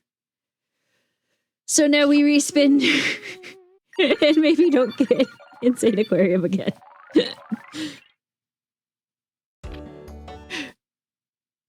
Alright, let's just see.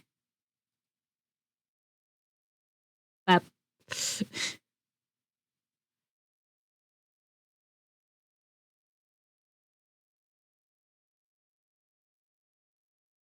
Okay, we're doing Portal 2 next.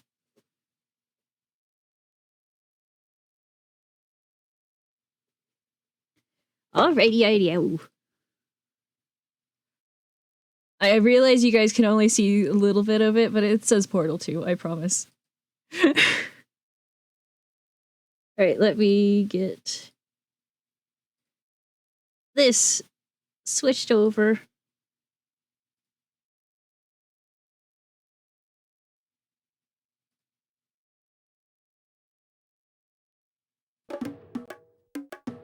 Have some background music. And I will be right back.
Okay, I am back.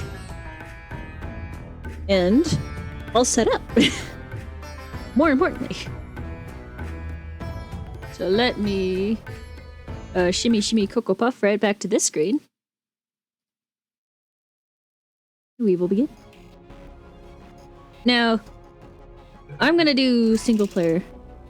I'm gonna let you guys decide. Should I make a new game? Should I do the challenge mode or should I do developer commentary?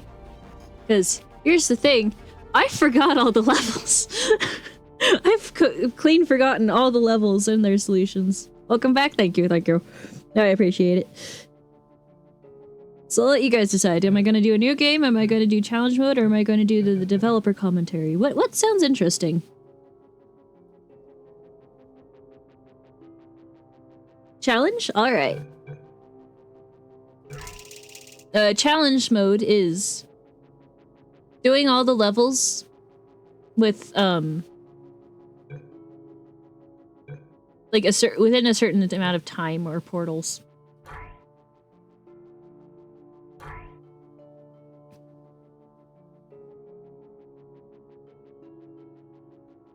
Apparently the first level I did in 3 portals, which is average.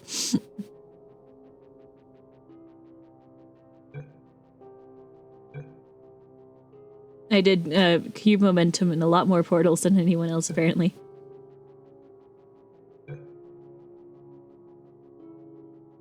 Oh hey! This one I did in a lot less portals than most people, so... yeah. Sound interesting, or should we go back and do one of the other ones?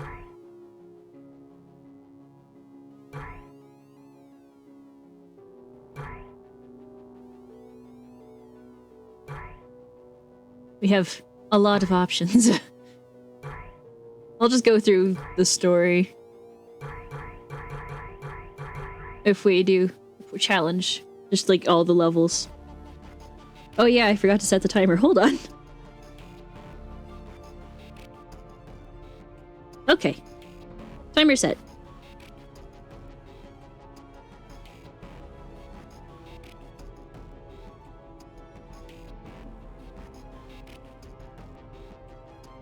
Doesn't seem like anyone else is against challenge mode, so...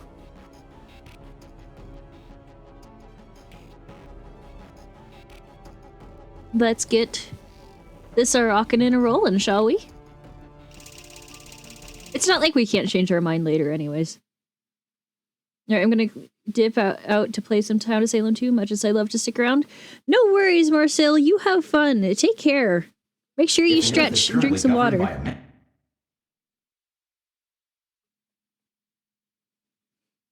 Alright.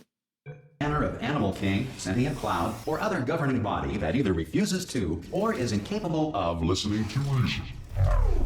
Hey! You made it! You sure did. There should be a portal to... Whee! Hello? Hello?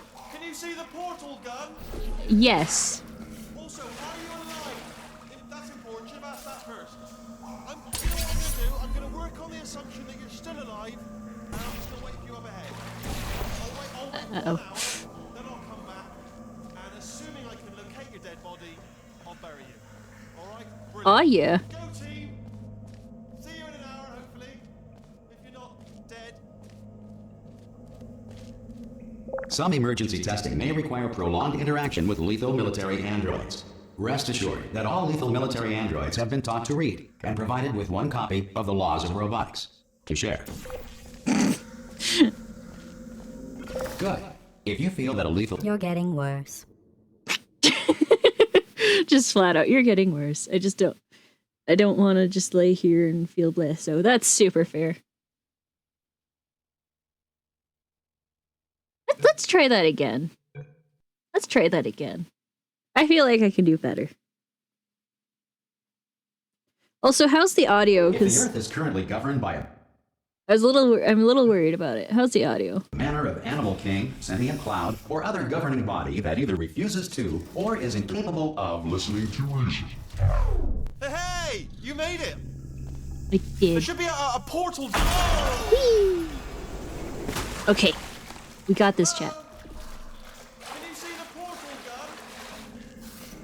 Also, are you alive? That's important. Should have asked that first. Do you know what I'm going to do? I'm going to work on the assumption that you're still alive, and I'm just going to wait for you up ahead. I'll wait 1 hour, then I'll come back, and assuming I can locate your dead body, I'll bury you. All right? Brilliant. Go team!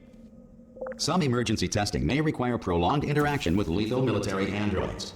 Rest assured that all lethal military androids have been taught to read and provided with one copy of the... You're better than everyone. Yay! For now. Yay! I got a faster time. Still the same with portals, though. Alright, smooth jazz time. Next map. Take me away! Because this is about playing as fast as possible. Also, we are 2 hours in. How's everyone doing? This next test is very dangerous. To help you remain tranquil in the face of almost certain death, smooth jazz will be deployed in 3, 2, 1. Aw, yeah.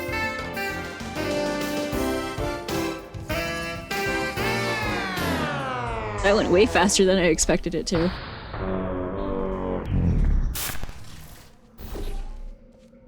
Good, good, awesome. Glad to hear it.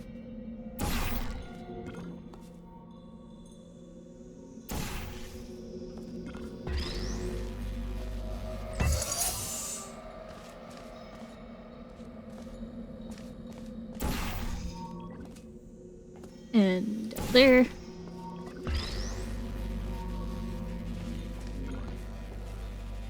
Great work. Because this message is pre-recorded, any observations related to your performance are speculation on our part. Please disregard any undeserved compliments. Okay. That was backwards.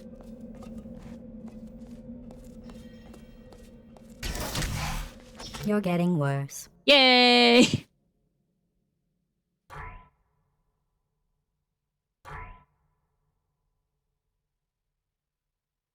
Let's do this. I get 2 tries of every level. I get 2 tries of every level.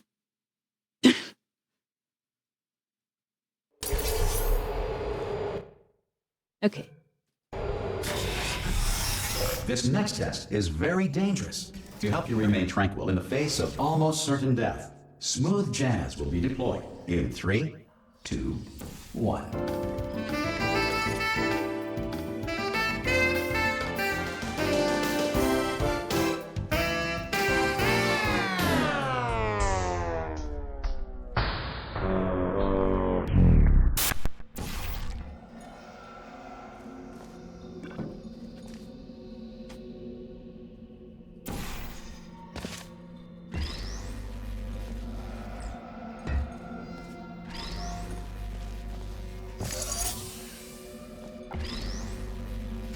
Great work. Because this message is pre-recorded, any observations related to your performance are speculation on our part. Please disregard any undeserved compliments. You're better than everyone. Woo! For now. Got faster that time. I'll take it. And used less portals. Alright, cube momentum. That's the next map.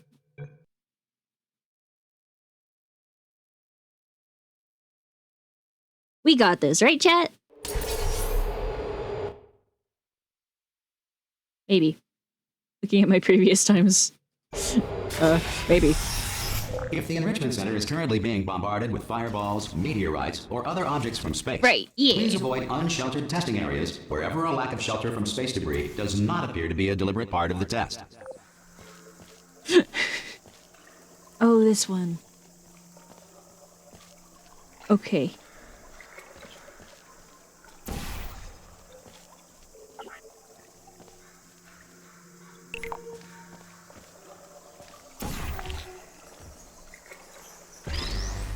Okay.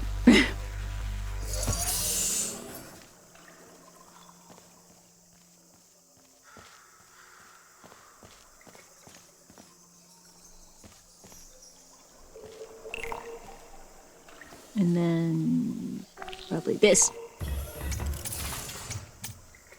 Where'd the cube go?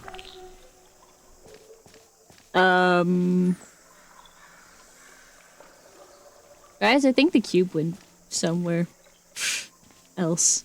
The cube is living a very good life elsewhere.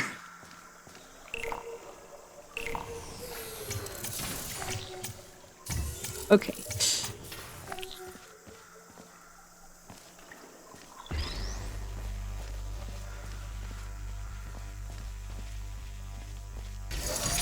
Well done. The enrichment. You're better than everyone. Oh yeah. For now. At least I'm on average for portals now. Time, not so much. That's okay though. I'll take it.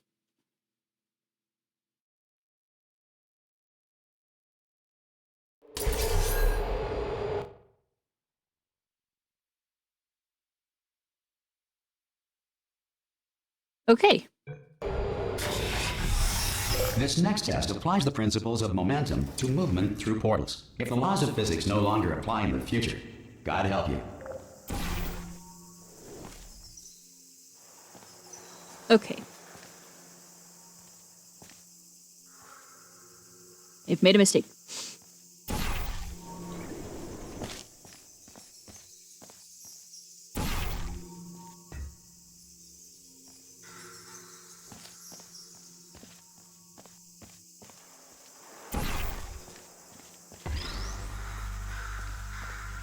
Whee! If you are a non-employee who has discovered this facility amid the ruins of civilization, welcome. And remember, testing is the future, and the future starts with you. Oh yeah.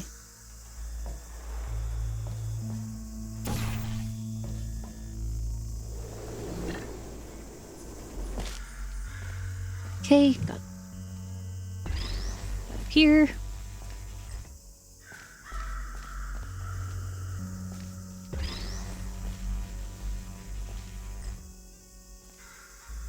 Uh-oh.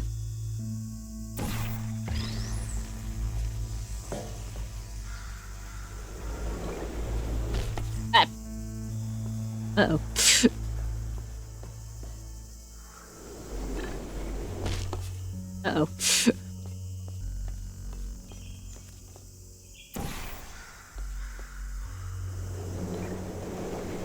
There we go.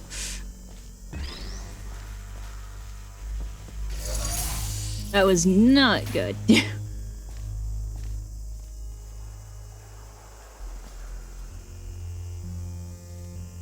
Okay.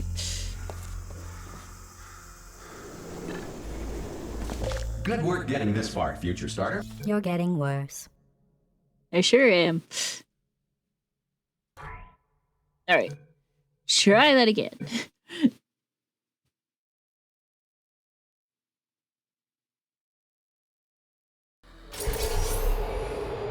I both do and don't remember. It's weird. This next test applies the principles of momentum to movement through portals. If the laws of physics no longer apply in the future, God help you. Okay. So now...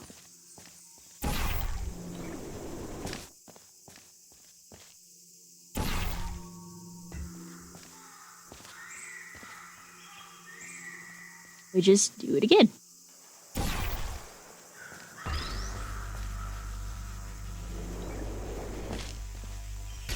If you are a non-employee who has discovered this facility amid the ruins of civilization, welcome. And remember, testing is the future, and the future starts with you. Woo!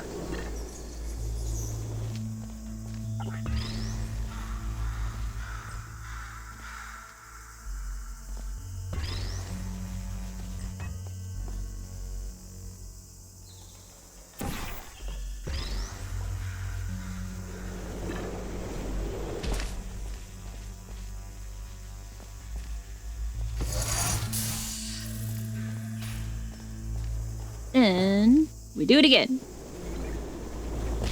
Ow. I like that. There we go. You're better than everyone. For now. I'm better than myself. That's all I can ask. Alright.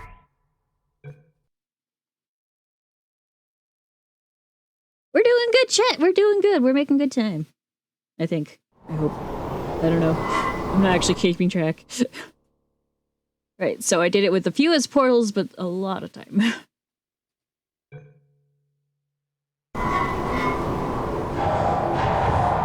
Falling down the well.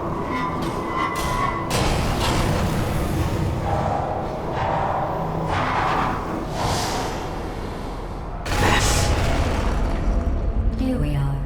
The incinerator room. Be careful not to trip over any parts of me that didn't get completely burned when you threw them down here.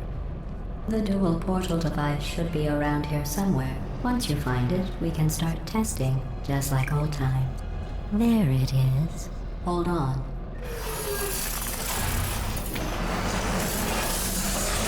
There. Good.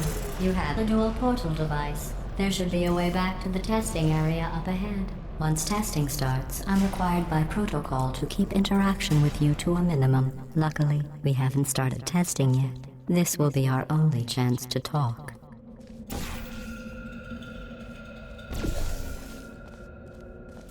Here, let me get that for you. Do you know the biggest Oh, dang lesson it. I learned from what you did? I discovered I have a sort of black box quick save feature. In the event of a catastrophic failure, the last 2 minutes of my life are preserved for analysis. I was able, well, forced really, to relive you killing me again and again, forever. You know, if you'd done that to somebody else, they might devote their existence to exacting revenge. Luckily, I'm a bigger person than that. I'm happy to put this all behind us and get back to work. After all, we've got a lot to do, and only 60 more years to do it. More or less. I don't have the actuarial tables in front. You are faster than everyone. Oh yeah, I got faster this time. More portals, but faster.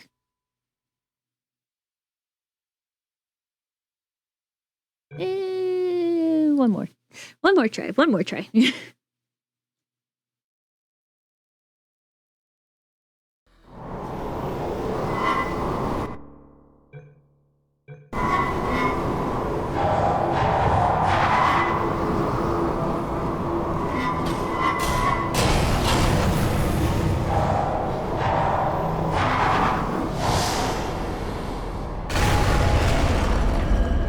we are.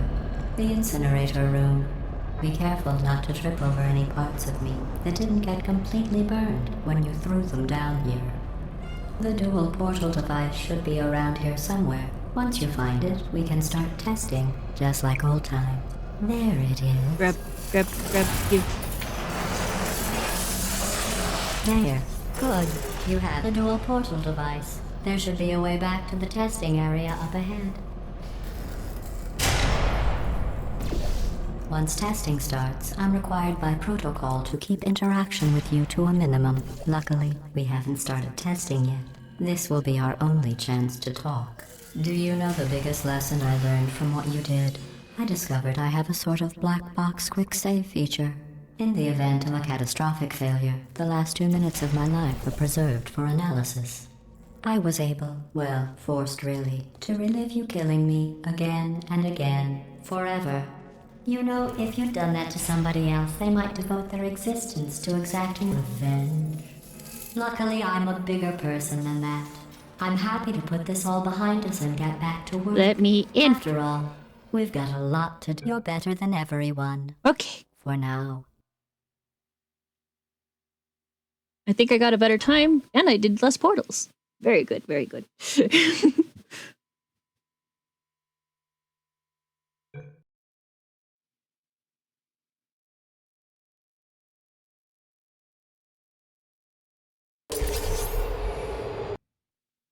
All right. So I had a bit more portals than the average and a lot longer than the average. This next test involves discouragement redirection cubes. I just finished building them before you had your, well, episode. So now we'll both get to see how they work. There should be one in the corner. Suddenly, Wheatley.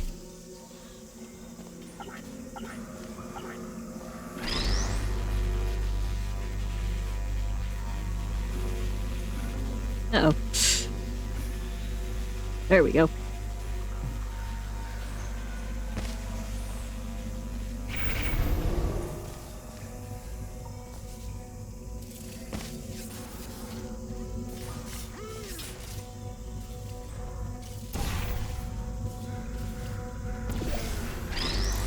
Well done. Here come the tests. You are faster than everyone. Woo! Average portals and a bit faster time. I'll take it. Am I talking fast? I feel like I'm talking fast. I don't know why. Don't let that horrible person thing discourage you. It's just a data point. If it makes you feel any better, science has now validated your birth mother's decision to abandon you on a doorstep. Oof. Okay, I feel like I wasn't supposed to do that. Anyway.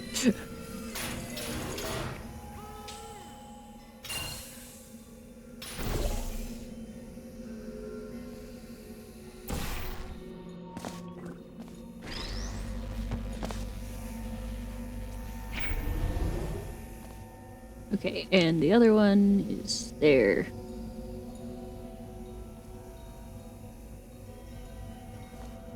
Oh, I see. I see.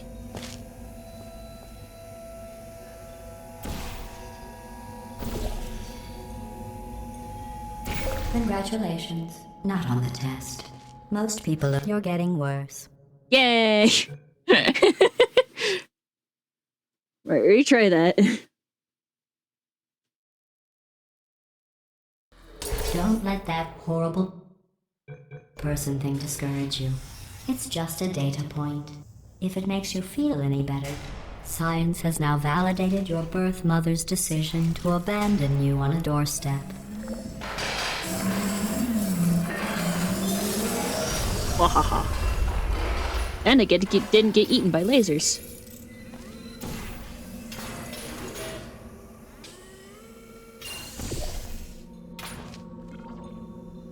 Oh. Okay.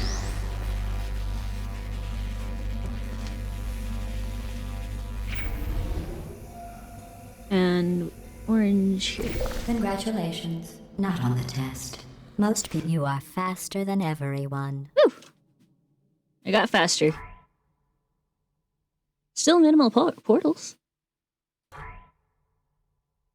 Oh yeah.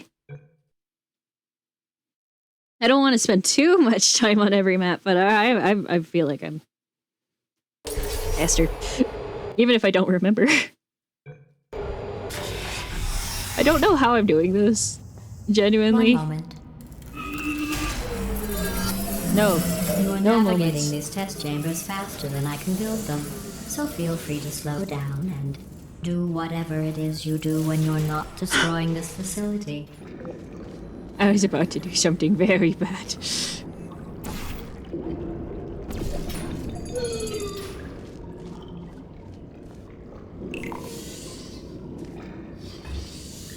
Oh, good.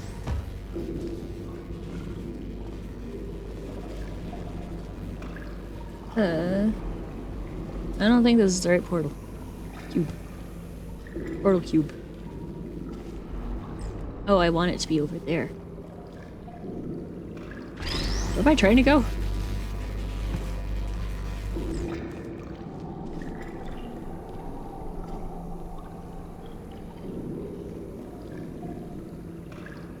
Oh, wait, I know. But before I get myself killed.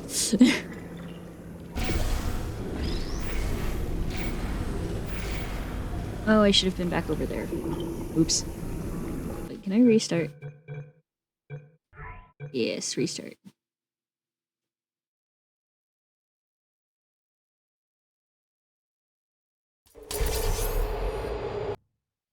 Okay, we got this, chat. One moment. No. You have You're 8 navigating these moments. test chambers faster than I can build them, so feel free to slow down and do whatever it is you do when you're not destroying this facility.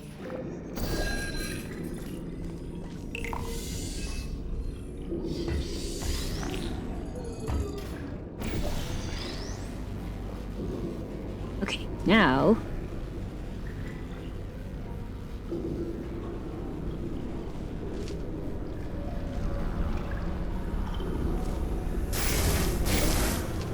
Don't I'll die. give you credit.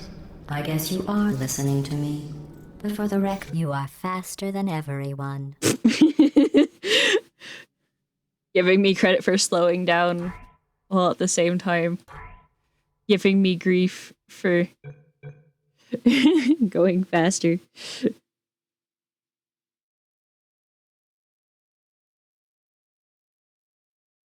Let's see what the next test is. Alright. Faster, more portals. Got it. Oh, advanced aerial faith plates. Well, have fun soaring through the air without a care in the world. I have to go to the wing that was made entirely of glass and pick up 15 acres of broken glass. By myself. Well, why are you doing it by yourself? Oh, this one.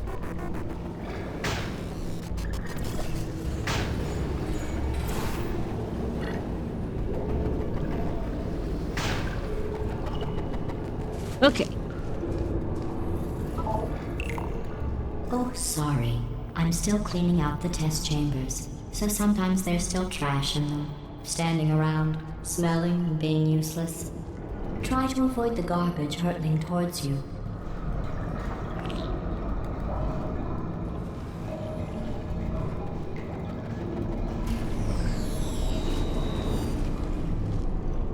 Alright. Cube on the way. Nope. Ah, darn it.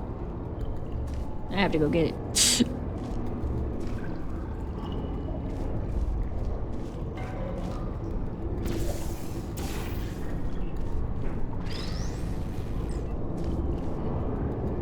You.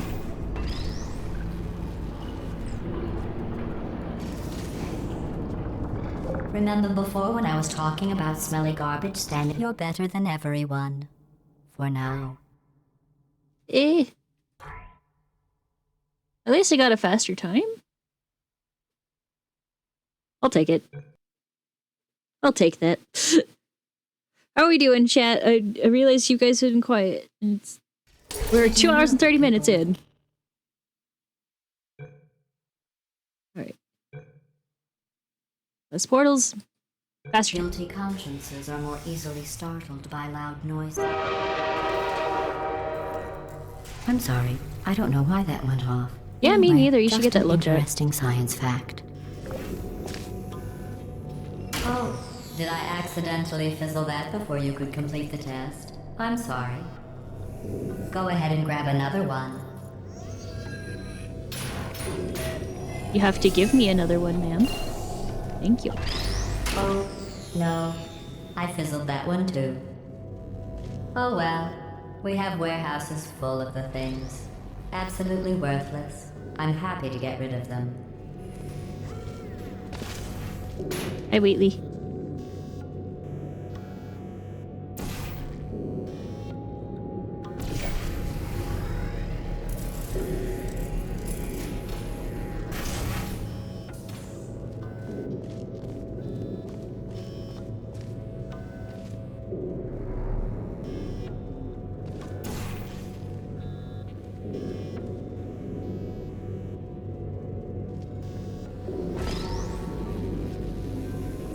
I made a mistake.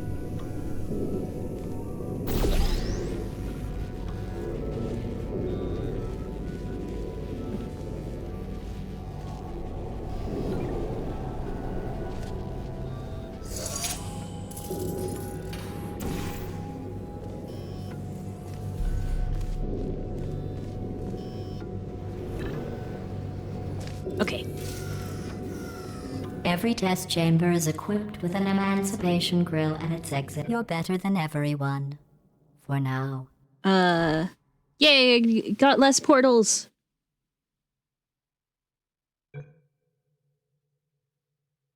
Chat, you still there?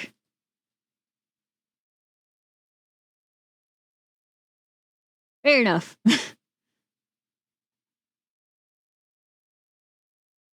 Very fair.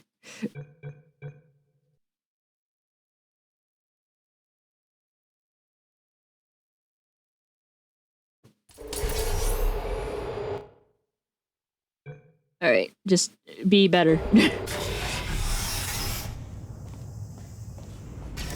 This next test involves emancipation grills. Remember, I told you about them in the last test area that did not have one. Aw, darn. I was hoping I could catch a ride. Oh no, the turbines again. I have to go. Wait, this next test does require some explanation. Let me give you the fast version. How's it going, Athena? So far, I'm doing pretty well. How are you doing, game guy? Test on your own recognizance. I'll be right back. Oh, I have to activate the...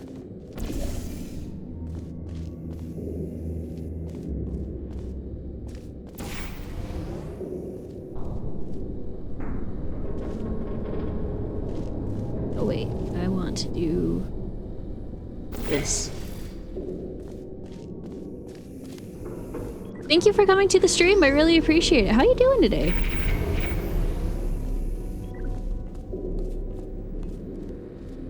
You are faster than everyone.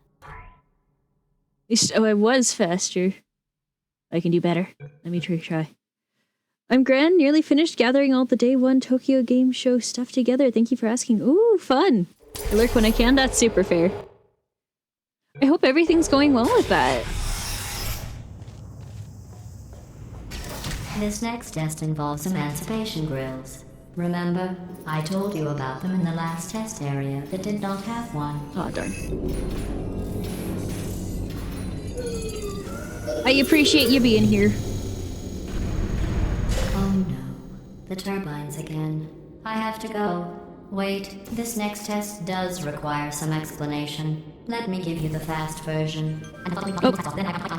Okay. There, if you have any questions, just remember what I said in slow motion. Test on your own recognizance. I'll be right back. So now, if anyone wants to, You're better than everyone. if anyone wants to, For we can now now. change the game. Also, I should be getting an email about where to mail my Psychonauts 2 Collector's Edition after 2 years. Nice! That's exciting. I hope you get it soon. Next map.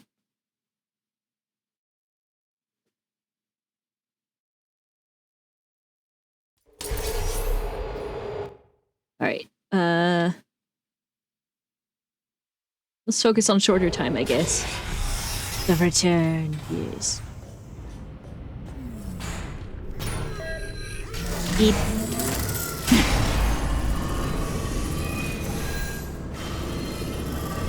We want you, I think. Hey, it's me! I'm okay! Well, I'm back. The aerial faith plate in here is sending a distress signal. You broke it, didn't you? Yep. There. Try it now. What happened, right? I was just lying there. You thought I was done. This plate must not be calibrated to someone of your generousness. I'll add a few zeros you, to the yeah. maximum weight. You look great, by the way. Very healthy. Try it now. Big bird, right? Couldn't believe it either. And then You seem to have defeated its load-bearing capacity. Well done. I'll just lower the ceiling. Hooray! The ceiling getting lowered. Oh darn it, wait. I should have known better. Okay. So now I do something.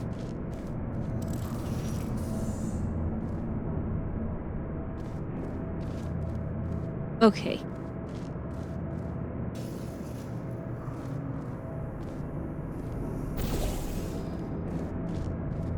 Okay. I got this. Maybe.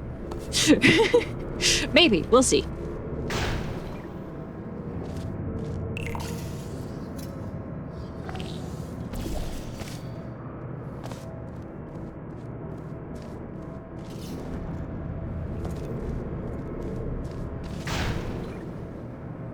Okay.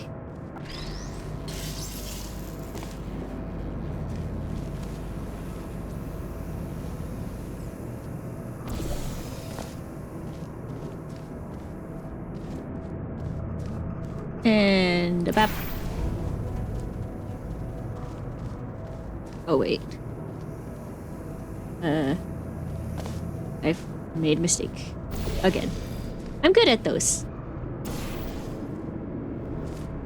Not. Look at you, sailing through the air majestically, like an eagle, piloting a blimp.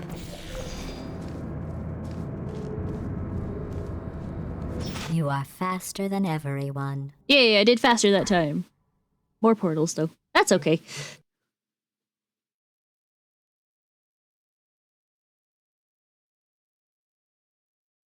Enjoy this next test.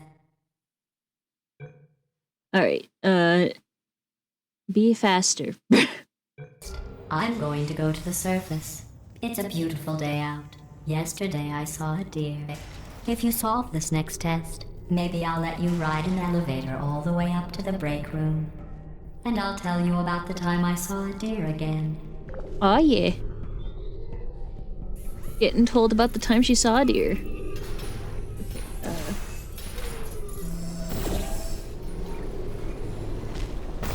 Oh, darn it.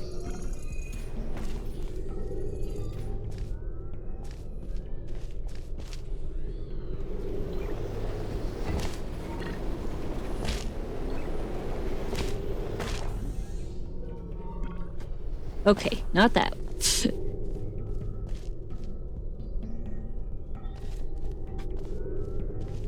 Ow.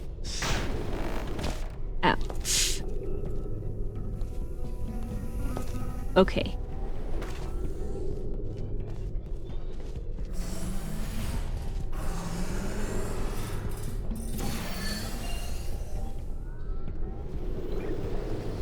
Ooh, got it. Okay.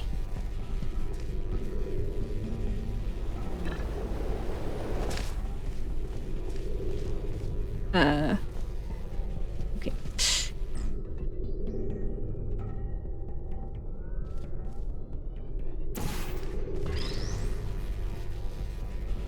Bop, bop, bop. Bop, bop, bop. Ah. My face.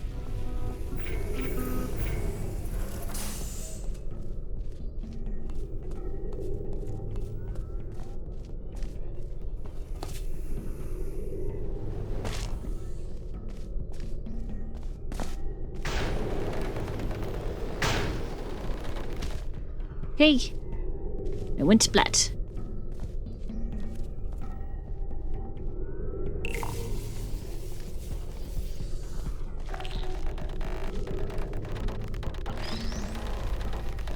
Okay.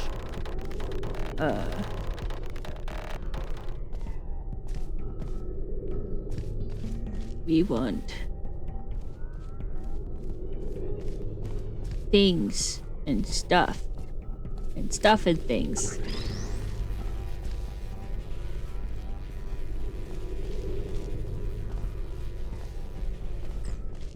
What am I doing?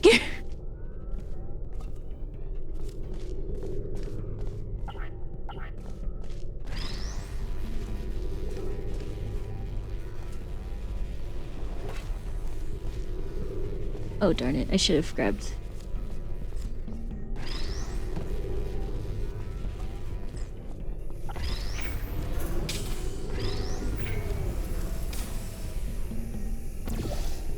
Okay.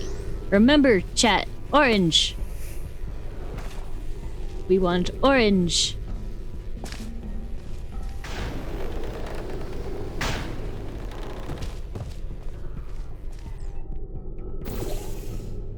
Oh, darn it.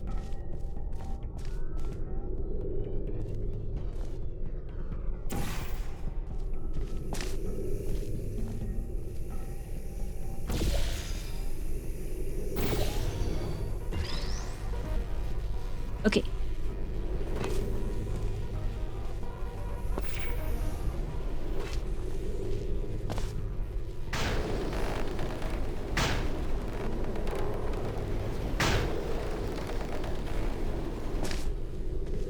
Well, you passed the test. I didn't see the deer today. I did see some humans. You are faster than everyone. Am I? I doubt that. Let me retry that. Let me retry that.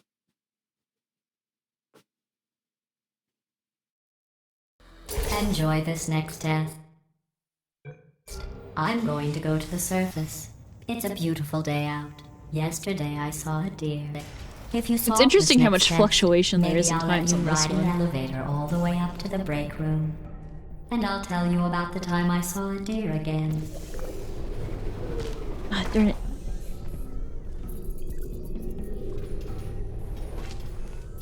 Higher up.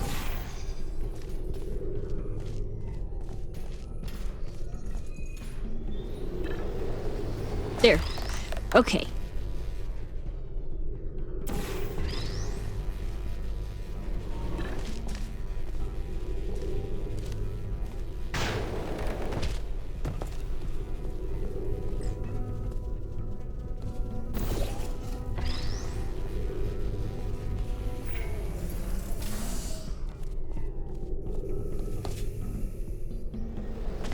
Okay. Orange is on the thing. Blue's on this one.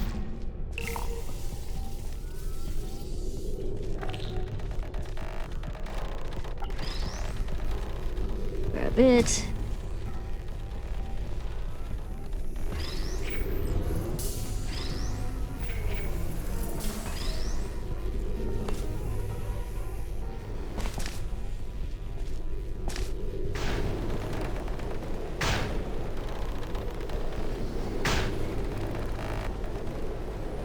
And away we go. Well, you passed the test. You're better than everyone. Woo! For now. And I did a much better time. And with less portals, I think. So yay!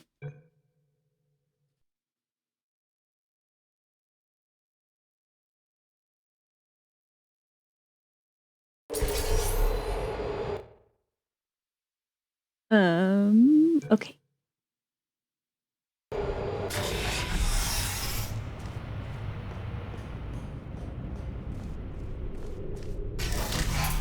These bridges are made from natural light that I pump in from the surface.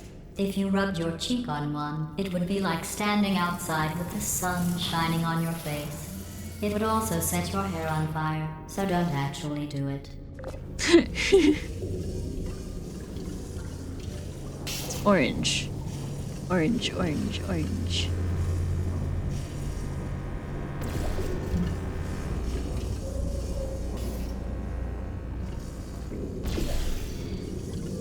That was the wrong button.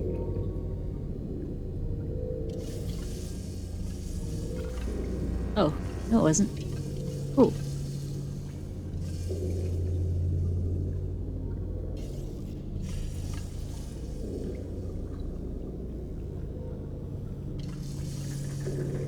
Yes, it was.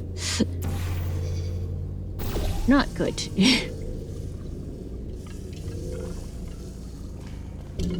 Okay. So now...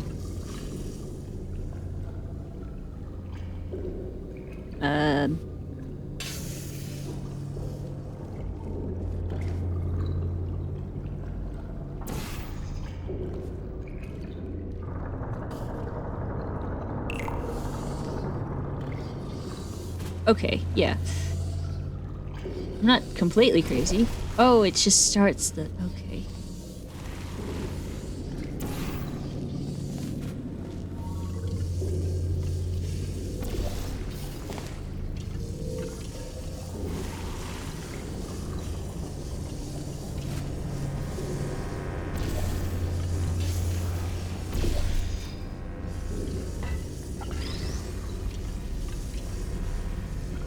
Okay. Now... we just groovy on over this way. Maybe.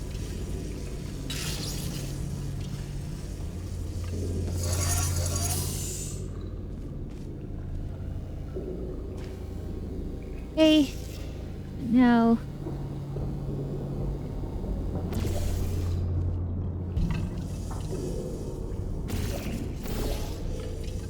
That was a lot of portals. Excellent. You're a predator, and these tests are your prey. You're getting worse. Yay! Alright, that took longer than my previous, apparently, so let's try that again.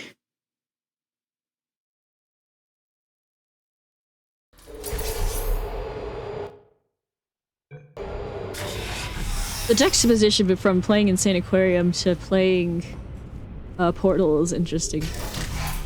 These bridges are made from natural light that I pump in from the surface. If you rubbed your cheek on one, it would be like standing outside with the sun shining on your face. It would also set your hair on fire, so don't actually do it. Okay. That's working properly.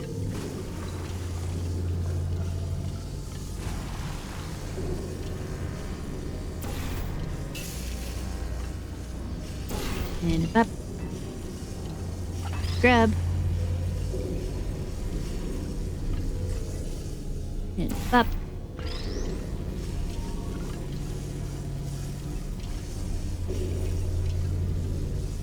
Place.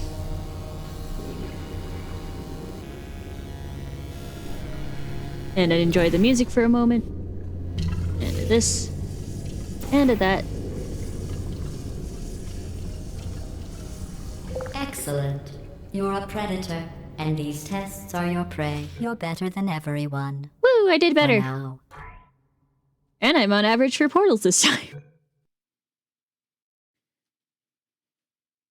Let's go again. Not that same map. Good news. I think. Okay. We want to try and be faster. Figured out what to do with all the money I save recycling your one room full of air. When you die, I'm going to laminate your skeleton and pose you in the lobby. That way future generations can learn from you how not to have your unfortunate bone structure. Perfect. The door's malfunctioning. I guess somebody's going to have to repair that too. No, don't get up. I'll be right back.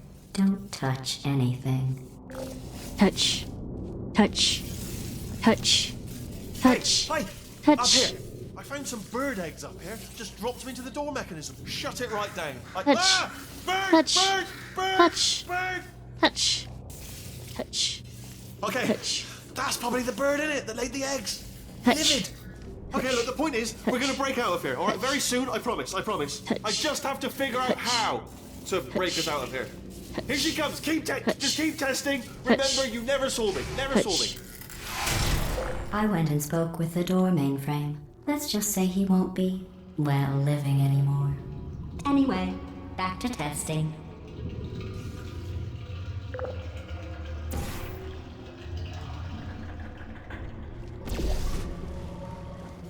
Okay. Now we do this.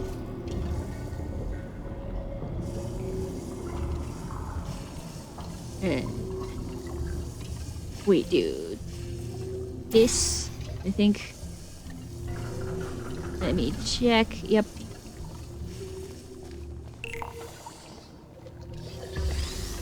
Fine. Now we get over there.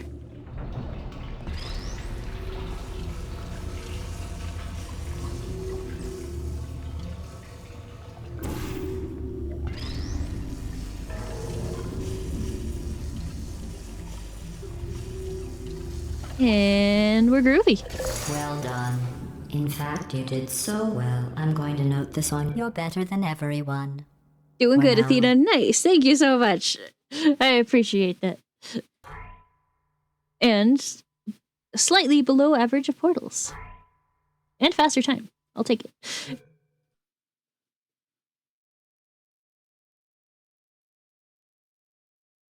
We are almost 3 hours into the stream. This How's next everyone test- doing?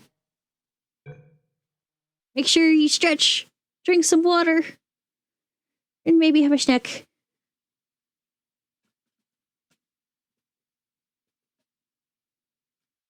Oh yeah. Right, so let's go for faster, I guess. Involves turrets. You remember them, right? They're the pale spherical things that are full of bullets. Oh wait, that's you in 5 seconds. Good luck. Are you still there? No. I left. I died it. Hey.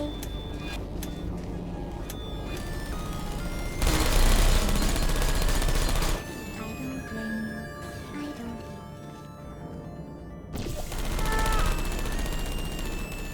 Okay.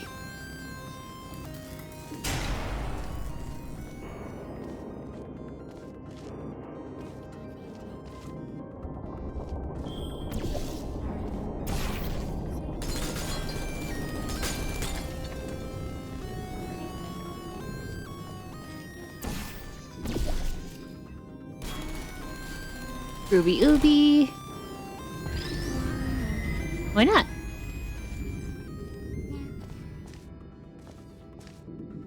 Center.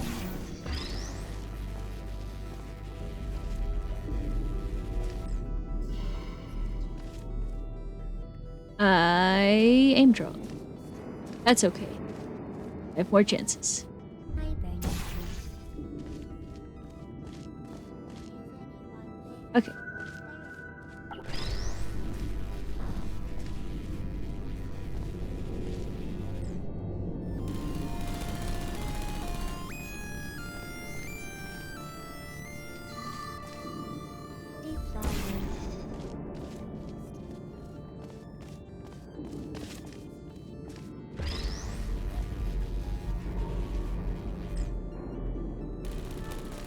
And then we only got this guy left.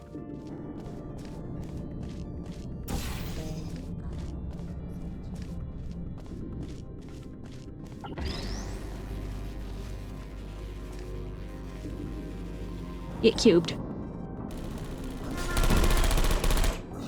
Wonderful. I don't blame you.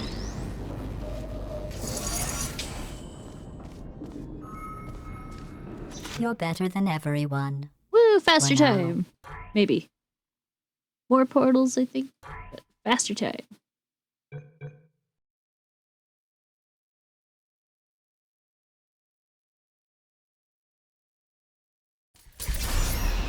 To Oh, I think the alarm went off, by the way, so we can... maintain a Change game constant whenever testing you guys cycle, want. I simulate daylight at all hours and add adrenal vapor to your oxygen supply. So you may be confused about the passage of time. The point is, yesterday was your birthday. I thought you'd want to know.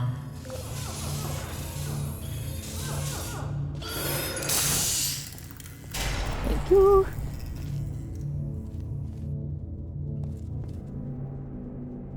Okay, so...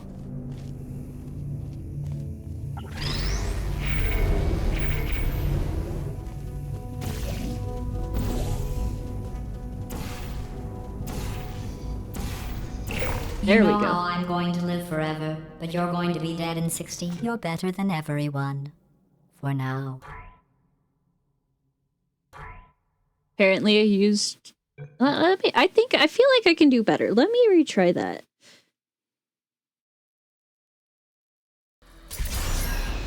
To ma- I feel like I could do maintain better. a constant testing cycle, I simulate daylight at all hours and add adrenal vapor to your oxygen supply. So you may be confused about the passage of time. The point is, yesterday was your birthday. I thought you'd want to know. Let me up. Thank you.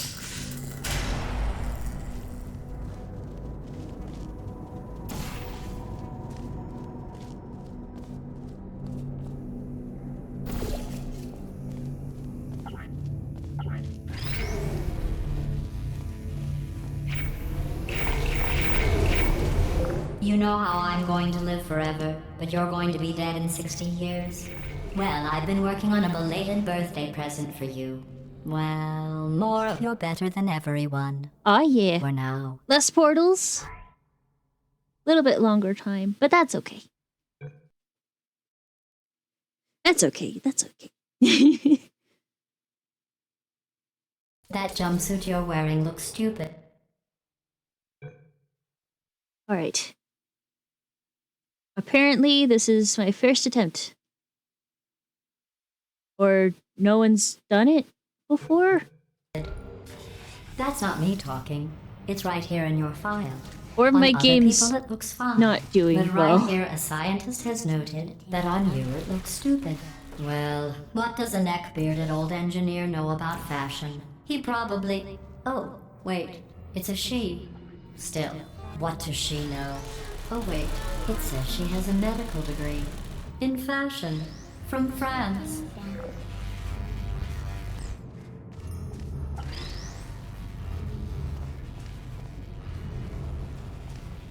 And baff. Okay.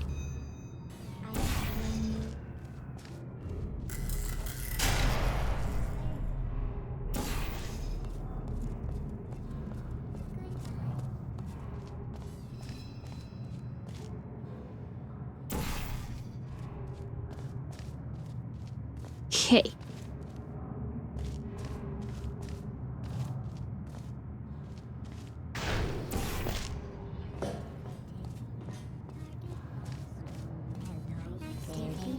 Are you searching? Watch it! Turret destruction. My heart feeling.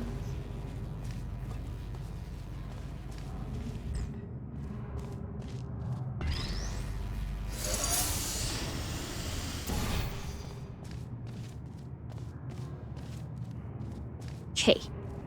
Now, I grab more turrets.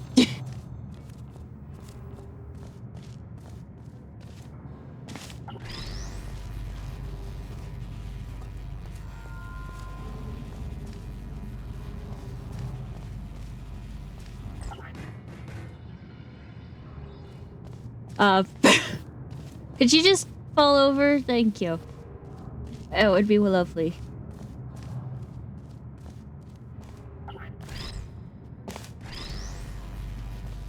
Alright, try it again.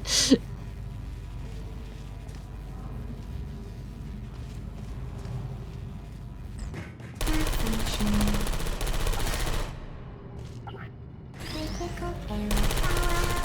There we go. Shutting down. You're getting worse. This one doesn't even have a leaderboard. I'm confused. Okay.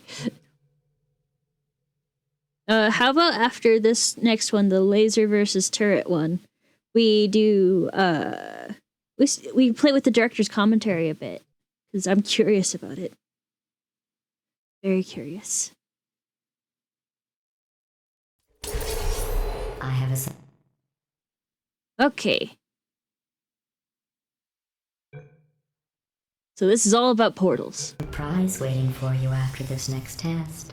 Telling you would spoil the surprise. So I'll just give you a hint. It involves meeting two people you haven't seen in a long time.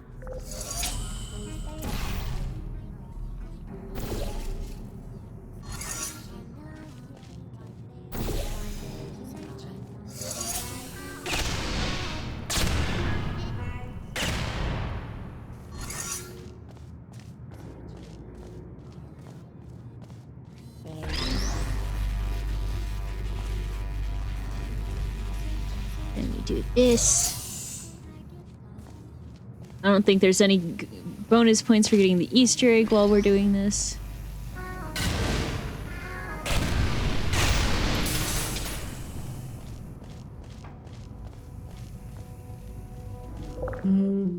You are faster than everyone. New fastest time. Same amount of portals. Right. Now, we will try the developer commentary. I'm curious. Commentary nodes contain audio commentary by the Valve development team. To start or stop a node, aim at any balloon icon and press your use button. In commentary mode, you cannot save progress. Okay.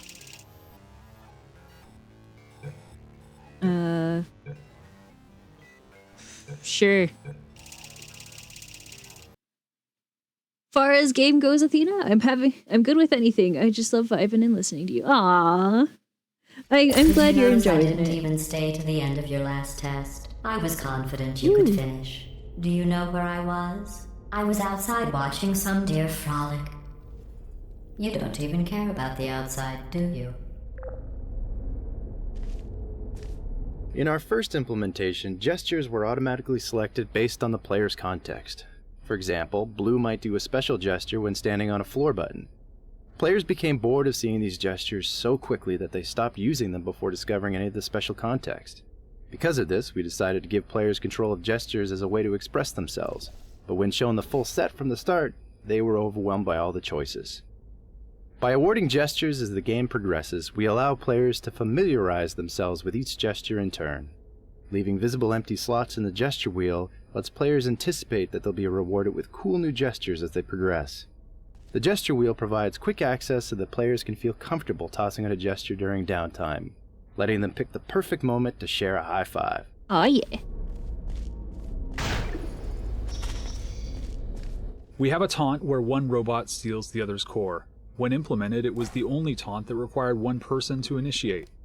Because of this, we were afraid that it would be used for griefing. We were in the process of rethinking our approach when early playtesters rated this as their favorite taunt. It was also the most used team taunt because it only required one player to initiate and was easier to use than the others. We ended up changing all the other team taunts to emulate the way stealing the core works. Nice. Airlocks were introduced mainly as a way to allow players to focus on individual puzzles. In some of our early investigations, areas contained puzzles that were meant to be solved as a group, as well as others that were for individual solution. But we found that if players could move freely between them, they logically assumed that the individual puzzles were part of one big puzzle. This had bad results. For clarity, we created these airlock-like spawn rooms that act as checkpoints between puzzles. Once both players entered the airlock, we lock off access. That makes sense.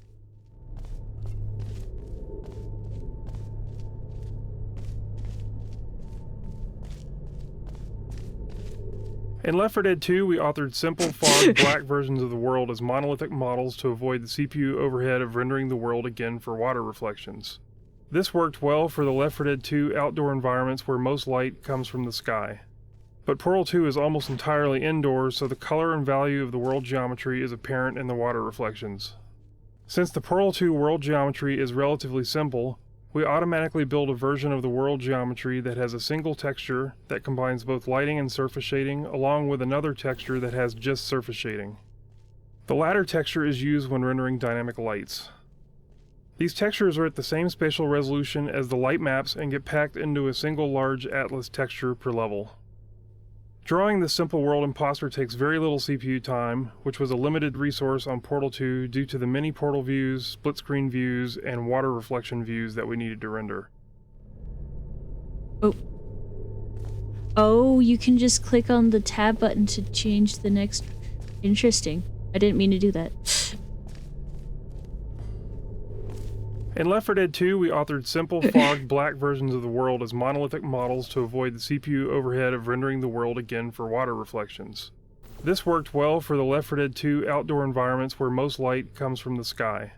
But Portal 2 is almost entirely indoors, so the color and value of the world geometry is apparent in the water reflections. Since the Portal 2 world geometry is relatively simple, we automatically build a version of the world geometry that has a single texture that combines both lighting and surface shading, along with another texture that has just surface shading. The latter texture is used when rendering dynamic lights. These textures are at the same spatial resolution as the light maps and get packed into a single large atlas texture per level. Drawing this simple world imposter takes very little CPU time, which was a limited resource on Portal 2 due to the many portal views, split-screen views, and water reflection views that we needed to render. We initially planned on using the world imposters only for water reflection rendering, but we ended up using it to improve the performance in split-screen mode, where it is used for rendering distant portals and portals that are 2 levels deep. We also used the World Imposters to render water in full-screen co-op mode to give us some performance overhead, since the co-op mode has more portal views to render than single-player mode. Pretty cool. Normally in games when players die, they see this as a big failure. But in Portal, death is a normal part of the puzzle-solving experience. In co-op, death not only happens more frequently, but it can happen at the hands of your partner. Purely accidentally, of course. Oh, of course. We felt it was important to not only make death no big deal, but to make it fun. Early on, we tried some elaborate death animations, such as showing your robot slowly getting crushed under a giant crusher. These were awesome to watch, but they quickly became repetitive. Also, after a very short while, players grew afraid to take risks. The fear of having to wait a long time before trying again prevented them from simply playing and experimenting in a spirit of fun. We had to find the right balance where death was quick enough to be a non-penalty and elaborate enough to be visceral and satisfying. A fun payoff for creative play. The only punishment for death is disappointing your partner. Science. We noticed that after playtesters had solved a difficult puzzle together, they'd sometimes pause before funneling through the exit door to repeatedly jump up and down in excitement. We realized that these meeting places would be the perfect time to allow players to high-five each other and celebrate their victory in style. Our first interface attempt had one player initiate a high-five by holding their hand up and waiting. The other player could join in by selecting the same gesture. If they were standing in the correct positions relative to each other, they'd pull off a high-five. But learning the correct place to stand was too difficult, so we decided to automatically move the bots into the correct position for the high-five. Sometimes, however, the player who wanted to high-five would be left hanging as the other player ran ahead without accepting. Increasing the time that the initiator waited with his hand up gave the other player time to return and accept. But being frozen into place for more than a few seconds was too frustrating. So finally, we made players auto-accept the team gestures. Now when the mood strikes either player, the game always ensures a successful celebration. Aw, yeah.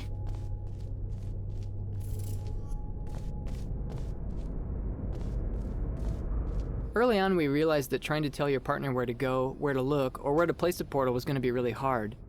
Even with voice chat, saying over there doesn't give enough information to your partner within the 3D space. Players kept wanting to get up and point directly at their partner's screen. We developed the ping tool to address this problem. Because the ping tool was so important, we decided to train players in its use before we did anything else. We held back on the vast majority of player actions and let the players focus entirely on the ping tool. This is why the co-op bots start separated in a tube, without even the ability to walk or shoot a portal. You can walk, it's just...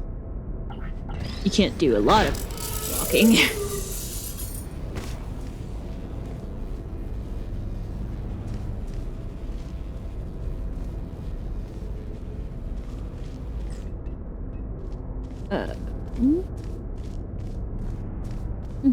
How do I get up there? This. This is my buddy now.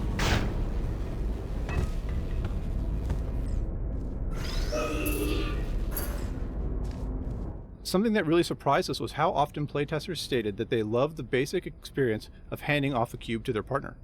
Players didn't expect such a fundamental physical interaction to just work in a game. Before trying it for the first time, they would discuss their plan as if it were some unique or special new game mechanic. When it just worked, they were overjoyed. Oh yeah.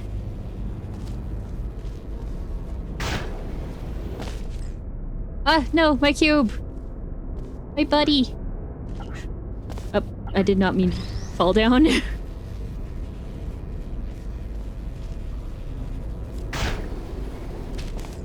Cube. Fine. Several puzzles in the game require the players to take on distinct, intertwined roles. We called these asymmetric chambers trust puzzles, because one player is often placing their life in the hands of the other. When one player accidentally kills the other, it almost always ends in laughter. So much laughter that we sometimes had to question if it really was a legitimate accident. These puzzles also require players to stay in constant communication, which naturally leads to some great moments of cooperative bonding. While some teams found these stressful, for many partners, these puzzles were their favorite type. But everyone agreed that they added much-needed variety and a nice change of pace. And by swapping roles, each player can get an entirely different experience, within the exact same puzzle. Oh yeah.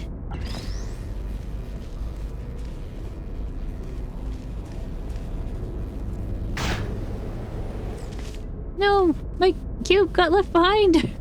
Most players don't realize that the ping tool is context sensitive. When they're playing voice enabled, players usually rely on the look portion of the ping tool. Without voice, icons such as press the button or stand here become much more important. I've played it twice now, the cooperative, with one with Luna and one with Guy, and it was very different experiences each time.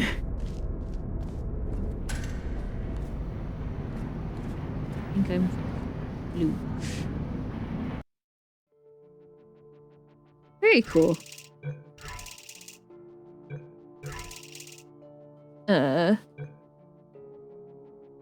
Tell me about the hub. Tell me about the hub.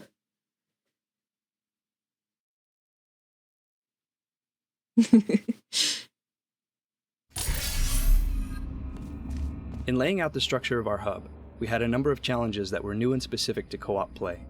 We have to assume that each player has made different progress throughout the game, playing with different partners. Starting in the neutral center of the hub was a way of making sure that they had a chance and place to coordinate.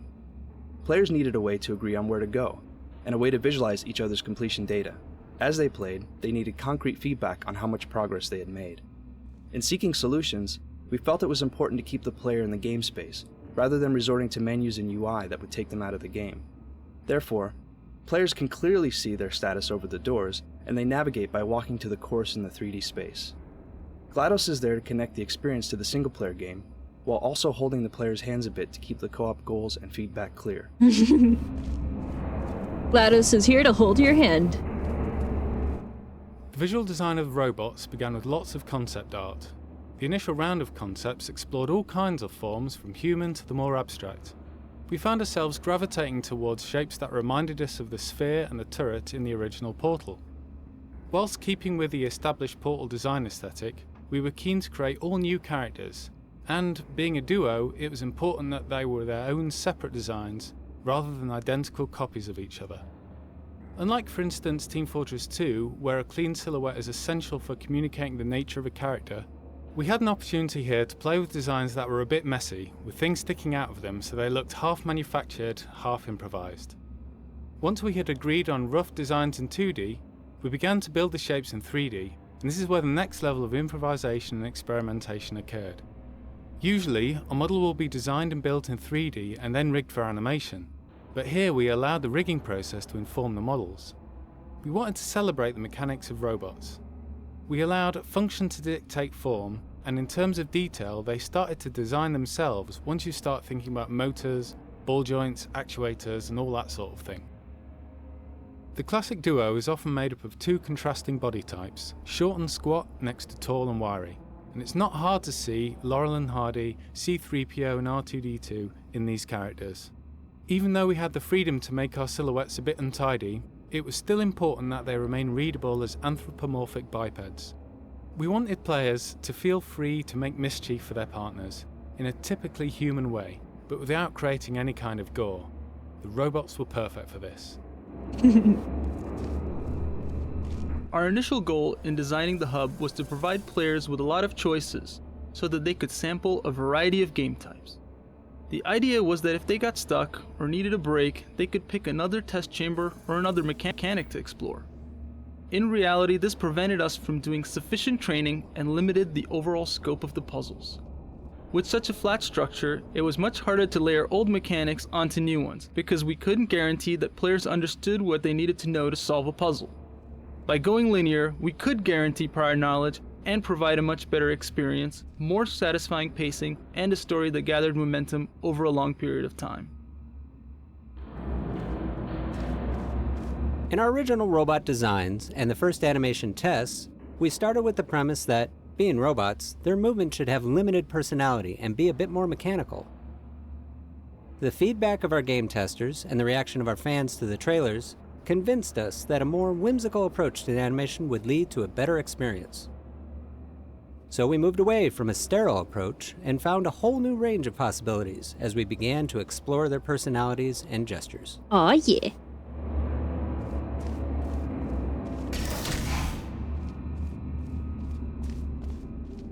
Since the co-op characters can die at any time, we needed a way to rebuild them quickly and often. Therefore, in co-op, we replaced the elevators that connected test chambers in single player with disassembly machines. These are meant to reinforce the idea that since the robots are disposable, being destroyed is no big deal. In the robot world, it happens all the time. Nice. And let's head over to chest chamber 2. I remember how.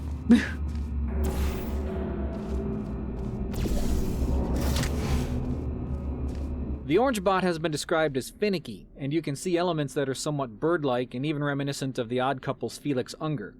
The gotta pee idle dance was born out of the idea that current bipedal robots are constantly needing to readjust in order to find their balance. Because Orange's design is rather unstable, the motion design solution was kind of a perpetual motion needed to maintain his balance. They put a lot of work into this, didn't they? Yeah, they really did. Now let's go to chest chamber 3, which is over there. How do I get to chest chamber 3?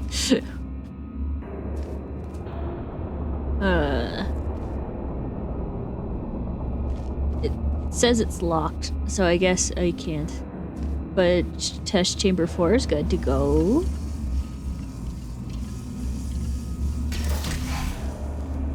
If the orange bot is the Odd Couple's Felix, then blue is Oscar. Blue was meant to be an early and rather rough prototype robot, representing GLaDOS's first attempt at making a bipedal testing bot. Compared to the sleek lines of Orange, he's much less elegant.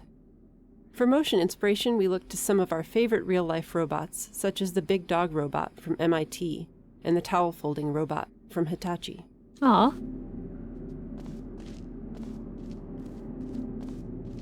Alright, let's see if I can figure out where the last one is.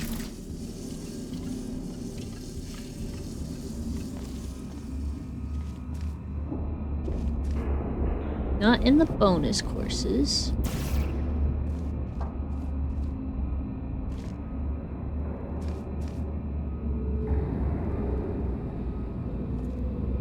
Nope.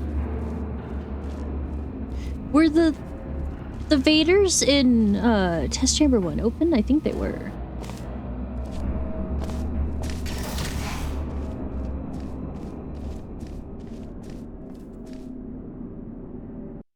Okay.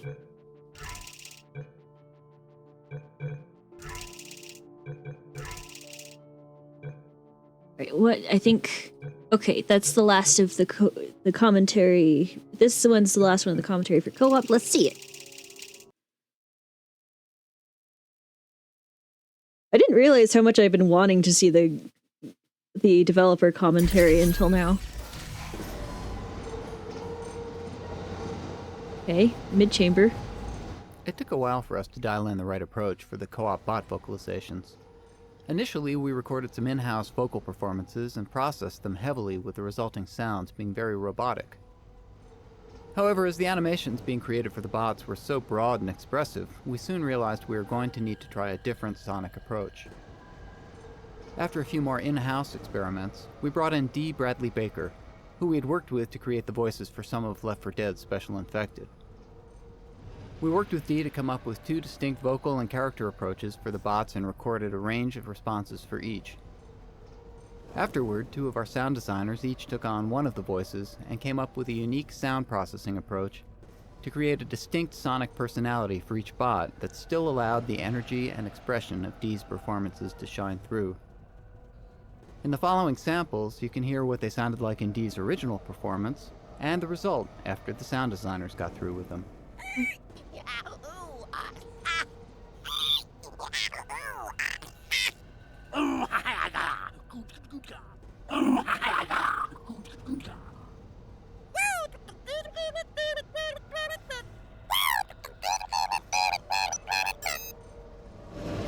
That's awesome.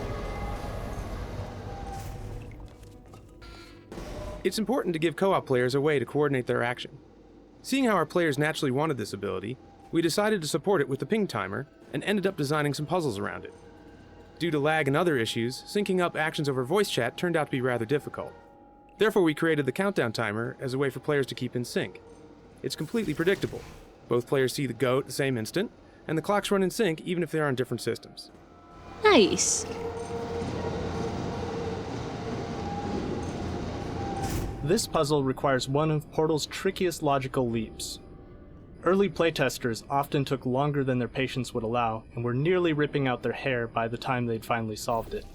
But almost everyone insisted that the payoff was by far their favorite moment in all of co-op. We significantly reduced the average solution time by adding a puzzle just before this where two cubes repeatedly collide, but this almost completely robbed the appeal from what was once a high moment. So instead we decided to make a few subtle adjustments and leave players with the responsibility to make the final leap. First, we added a puzzle 4 chambers earlier to teach players to fling by cutting their hard light bridge and falling into a surface directly below. We then subconsciously primed the thought of mid-air collision by having players repeatedly ricochet weighted spheres against a hard light bridge. Finally, we designed this room's layout, lighting, and decals so that players would see the entire space as a symmetrical whole and visualize the bot's fling path. By planting shards of the idea in their heads, we allow players to own that exciting dual collision epiphany while keeping their sanity intact.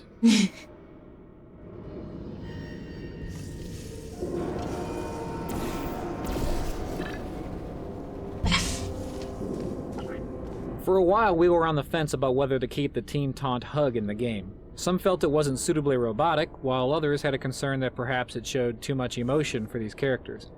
But once it was animated for a trade show trailer, many of our concerns were washed away by the positive reaction of the fans. It was a huge success. Yay! Oh, For a while, we were on the fence about whether to keep the Team Taunt hug in the game. Some felt it wasn't suitably robotic, while others had a concern that perhaps it showed too much emotion for these characters. But once it was animated for a trade show trailer, many of our concerns were washed away by the positive reaction of the fans. It was a huge success. Hugs are best, yes. The levels in Portal 2 are much more complex than in the first game, and as a result we've had to beef up the player movement algorithms. The player is represented as an axis-aligned box in the world, which creates a problem for portal teleportation because portal teleportation is almost never axis-aligned. To improve how we handle this, we trace the player as the axis-aligned bounding box they would use on each side of a portal simultaneously, and merge the results into something usable. We have to predict quite a bit more than previous Source Engine games because portals and projected entities change the way the player moves through the world. Prediction itself is a mind-bending headache when dealing with portals. We're already dealing with a non-linear space, now we also have to deal with non-linear time in a non-linear space. Oh jeez. This sounds hard. Writing GLaDOS for co-op introduces some interesting problems. In single player, you can count on players paying attention and being caught up in important moments. In co-op, you can count on 2 players chatting about what they just did as GLaDOS delivers an important line. To help with this issue, we broke up the story beats into smaller sections so players don't become impatient. We also repeat the points multiple times to ensure the message sinks in even if you missed it a few times. Lastly, we also give players room to talk. For example, when you die, there's a 2-second beat for you to laugh or yell before GLaDOS speaks. It's important to give those places for players to speak because the best part of co-op is the shared experience. Aw, yeah. In just a moment, the word. And now we have the single player stuff. Let's see it. I'm enjoying this a lot. I didn't realize how much I wanted to see this until now. I hope you guys are enjoying it just as much. Good morning. You have been in suspension for 50 days. In compliance with state and federal regulations, all testing candidates in the Aperture Science Extended Relaxation Center must be revived periodically for a mandatory physical and mental wellness exercise. Hi, my name is Gabe Newell, and welcome to Portal 2. When we released the original Portal in 2007, it was an experiment to see how gamers would respond to a different kind of gameplay and storytelling experience.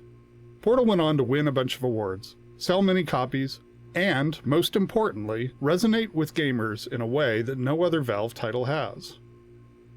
The challenges for us in building Portal 2 were to live up to people's expectations, to take you back to the world of Chell and Aperture Science, and to surprise gamers again, not with more of the same, but with more of the new.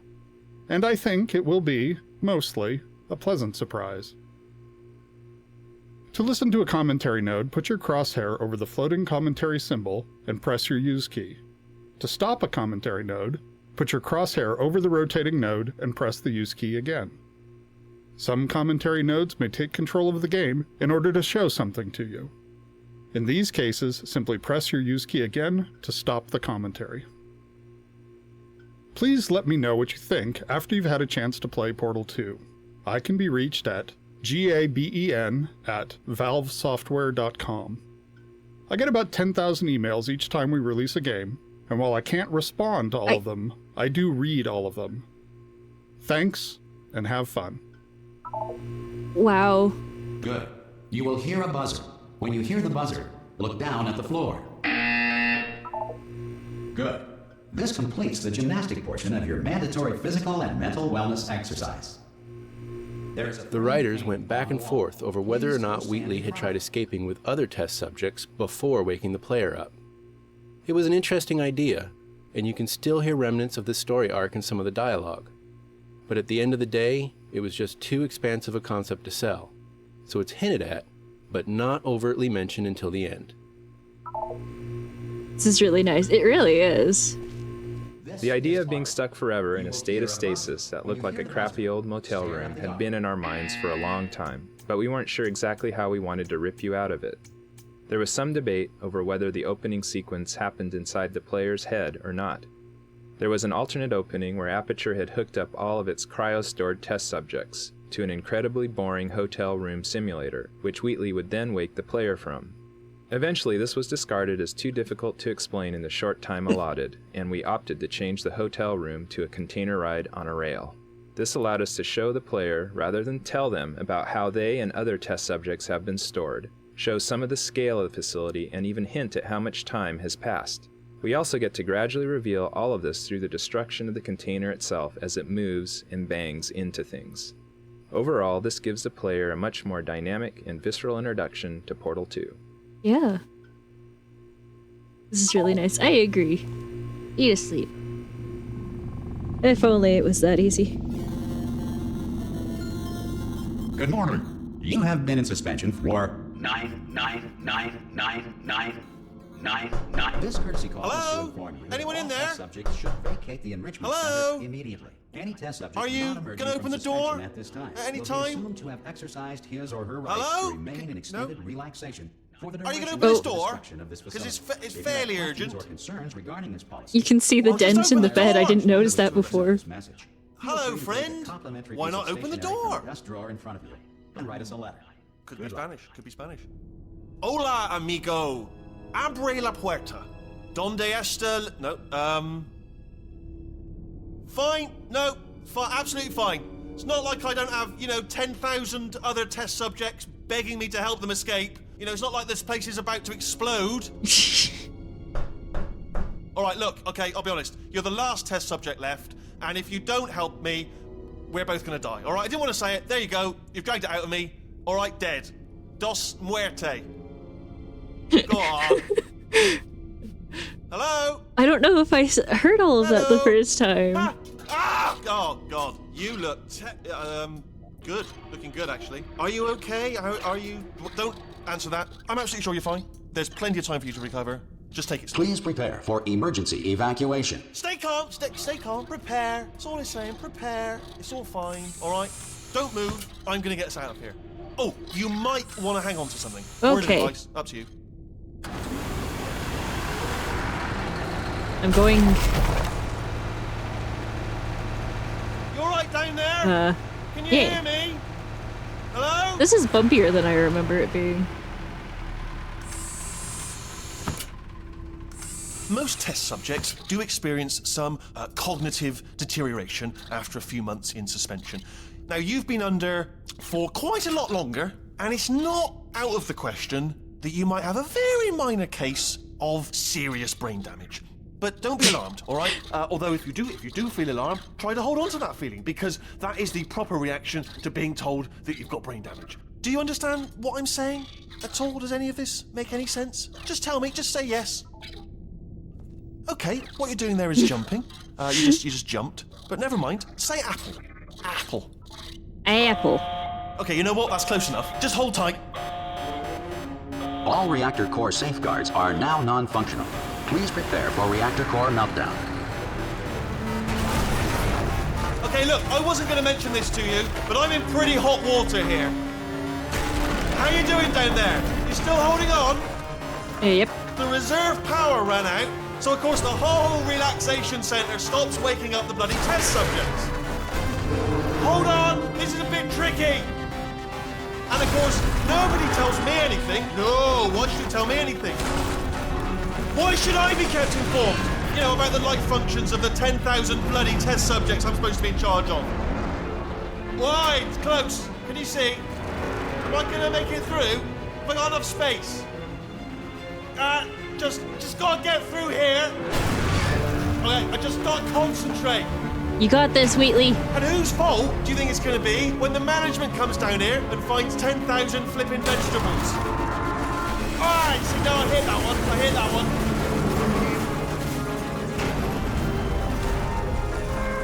Okay, listen, we should get our stories straight, alright? If anyone asks, and no one's gonna ask, don't worry, but if anyone asks, tell them as far as you know, the last time you checked, everyone looked pretty much alive, alright? Not dead.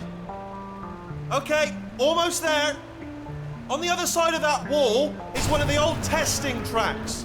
There's a piece of equipment in there that we're gonna need to get out of here. I think this is a docking station. Get ready. Watch out!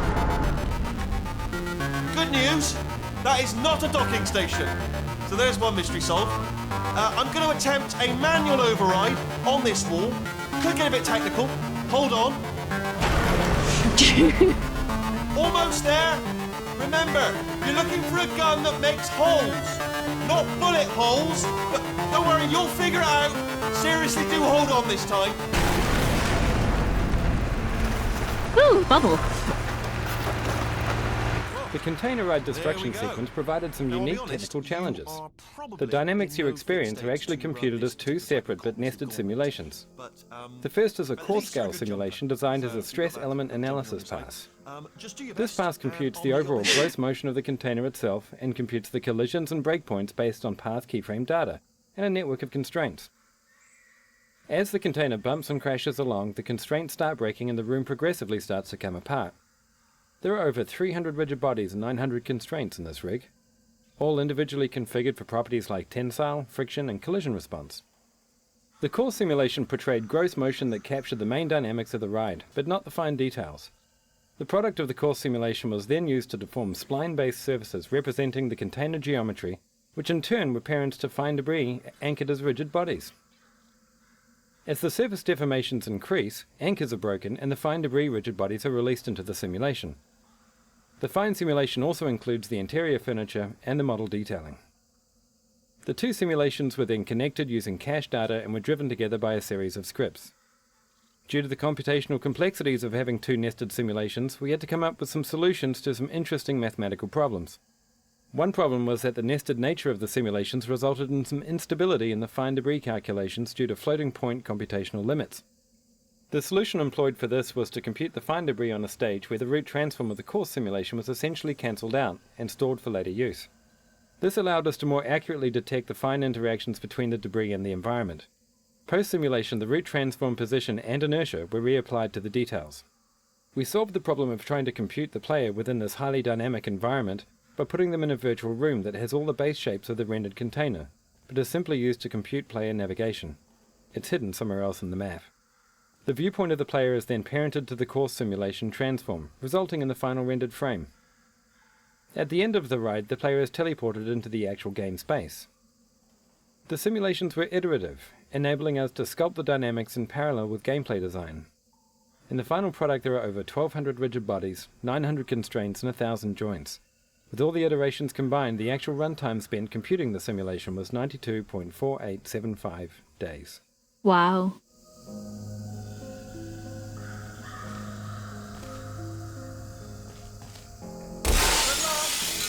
Hello, and again, welcome to the Aperture Science Enrichment Center. We are currently experiencing technical difficulties due to circumstances of potentially apocalyptic significance beyond our control. However, thanks to emergency testing protocols, testing can continue. These pre-recorded messages will provide instructional and motivational support so that science can still be done, even in the event of environmental, social, economic, or structural collapse. The portal will open and emergency testing will begin in 3, 2, 1. Yo, hello Skelly, welcome to the stream. I hope you're doing well today. Oh my gosh, there's a chance of cake. I'm going through the director commentary. I have a thought.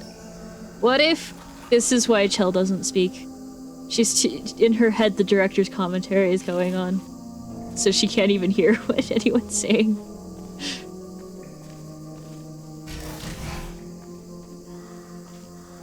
Cube and button-based testing remains an important tool for science, even in a dire emergency. If cube and button-based testing caused this emergency, don't worry. The odds of this happening twice are very slim. Never thought of it that way, that's fair. Eat the glass, it tastes like blood. Science is amazing. Oh my gosh, it sure is. Please note the incandescent particle field across the exit. This aperture science material emancipation grill will vaporize any unauthorized equipment that passes through it. Including teeth and ear canals. I remember that. She's just too busy listening to the director commentary to be able to respond to everyone, and that's why she's a silent protagonist. I like that theory. I'm gonna stick with it. If you feel liquid running down your neck, relax, lie on your back, and apply immediate pressure to your temples. You are simply experiencing a rare reaction in which the material emancipation grill may have emancipated the ear tubes inside your head. That's why, like I just mentioned. There it is. The next commentary bit. This room is meant to teach players the fundamentals of portals, connecting them to two places in the world. As the blue portal moves around the world, the orange stays rooted.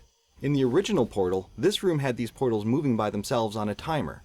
This led to most people simply staring through their orange portal, waiting for the blue one to end up in the right place. We felt that altering this to make the players decide where the portals came out was more instructive, and meant that players who already knew how to use portals could solve this puzzle both quickly and with authority.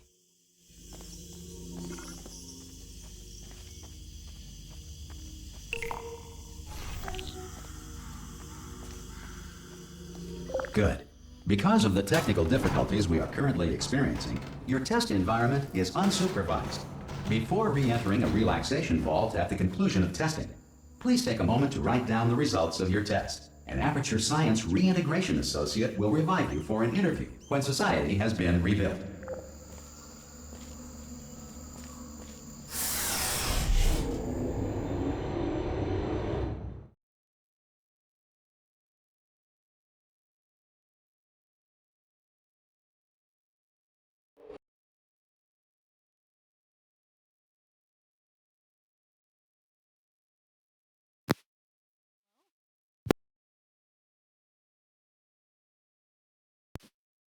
Test.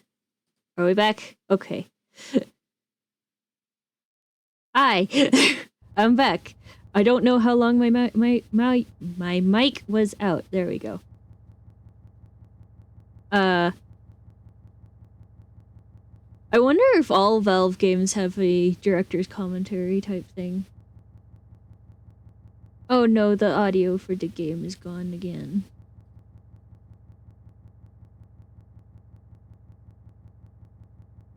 Because of the mic. That's not good. Well, at least we have subtitles and I can close and reopen the game later.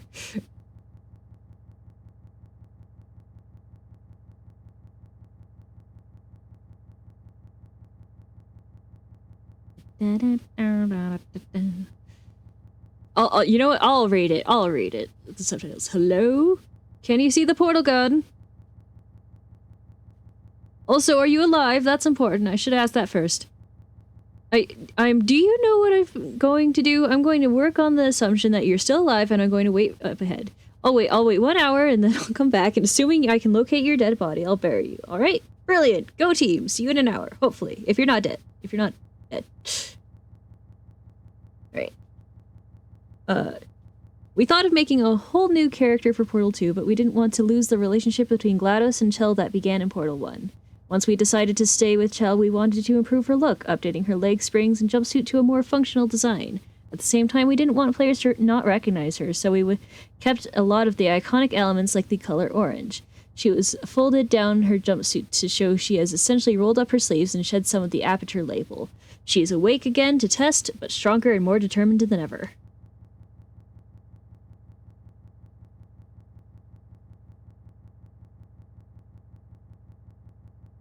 The apocalypse from the game has made the stream scuff. Yes. It's all the apocalypse of the game's fault.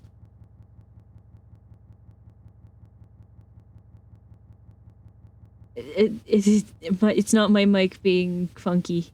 It's all the game's We fault. thought of making a whole new character for Portal 2, but we didn't want to lose the relationship between GLaDOS and Chell that began in Portal 1. Once we decided to stay with Chell, we wanted to improve her look, updating her leg springs and jumpsuit to have a more functional design. At the same time, we didn't want players to not recognize her, so we kept a lot of the iconic elements like the color orange.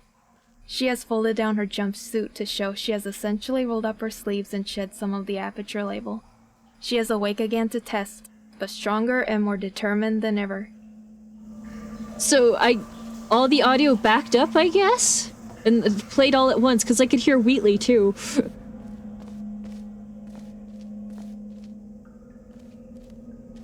Everyone ears intact? Everyone good? I'm glad the audio's back, but...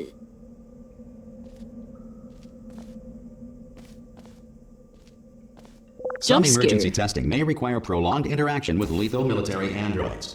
Rest assured that all lethal military androids have been taught to read and provided with one copy of the Laws of Robotics to share.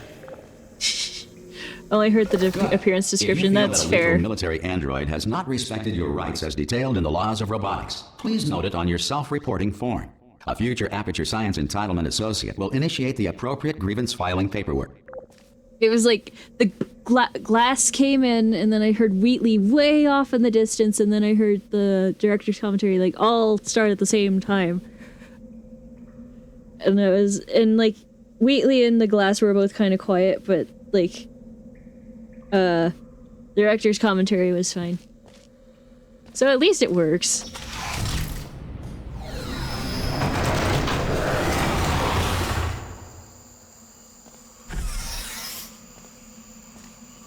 Beast King.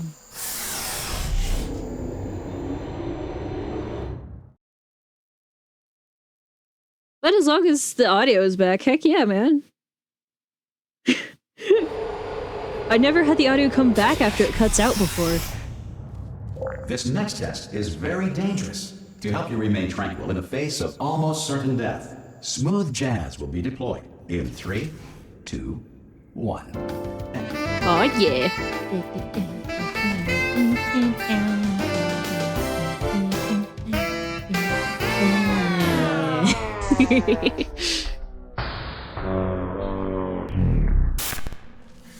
This map was one of the first of the older Portal maps that we beat up and decayed to bind the two games together.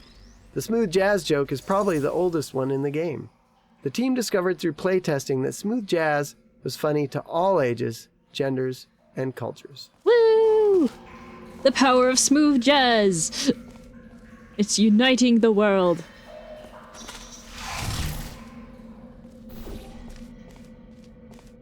How's the audio levels, by the way? Is it...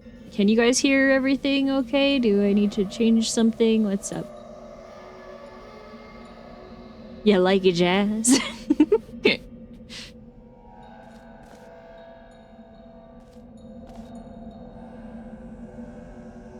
How are we with audio levels?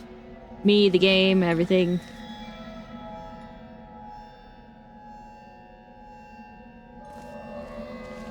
I don't know. I can't hear it myself, so I'm asking for help. Assist, please.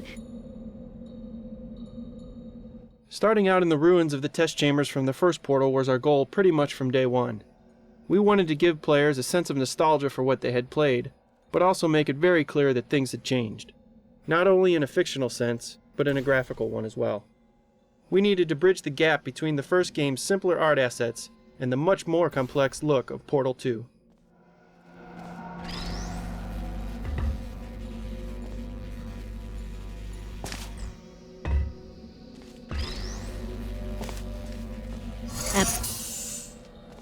And Great work. Because this message sounds is good to me. pre-recorded, Awesome. any observations related to your performance are speculation on our part.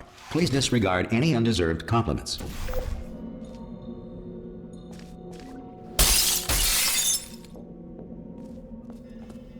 Wonder how many other people got lost in this little section here. So I suppose it might have been on purpose, even. Just to show there are scribbles about.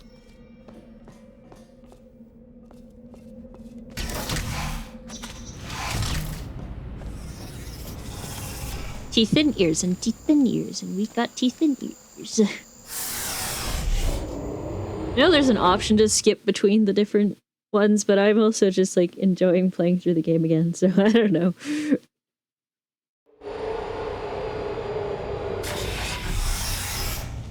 If the Enrichment Center is currently being bombarded with fireballs, meteorites, or other objects from space, please avoid unsheltered testing areas wherever a lack of shelter from space debris does not appear to be a deliberate part of the test.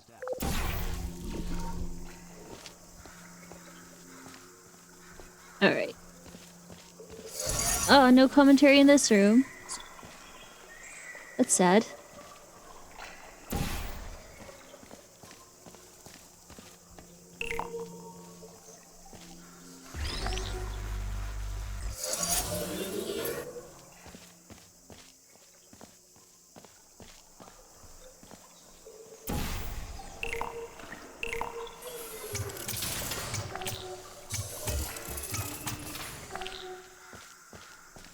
So now that I did the challenge run, I'm a bit faster with these now.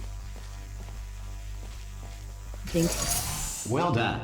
The Enrichment Center reminds you that although circumstances may appear bleak, you are not alone. All Aperture Science personality constructs will remain functional in apocalyptic, low-power environments of as few as 1.1 volts. Oh yeah.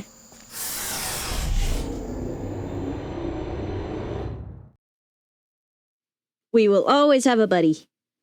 Even if that buddy is GLaDOS.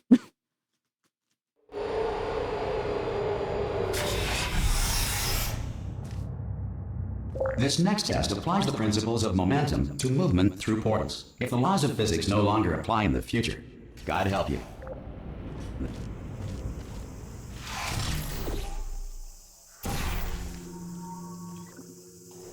You cannot change the laws of physics.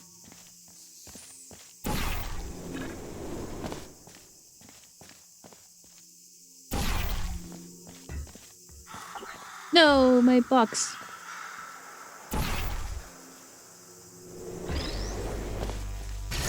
If you are That's a non-employee who has discovered this facility amid the ruins of civilization, welcome. And remember, testing is the future, and the future starts with you. Laws of physics? I thought those were guidelines. Me too, Skelly. Much of the fun in Portal is based on the joy of the aha moment when you learn something new. The game needs a very specific pacing to ensure these moments. If things are too easy, then you're robbed of that moment since it feels like you didn't accomplish anything. If it's too hard, then players feel stupid instead of smart when they finally realize that one small part of the puzzle that they were missing. Unfortunately, trying to create that delicate balance leads to a lot of shuffling of levels and a lot of revisions and tweaks to existing levels.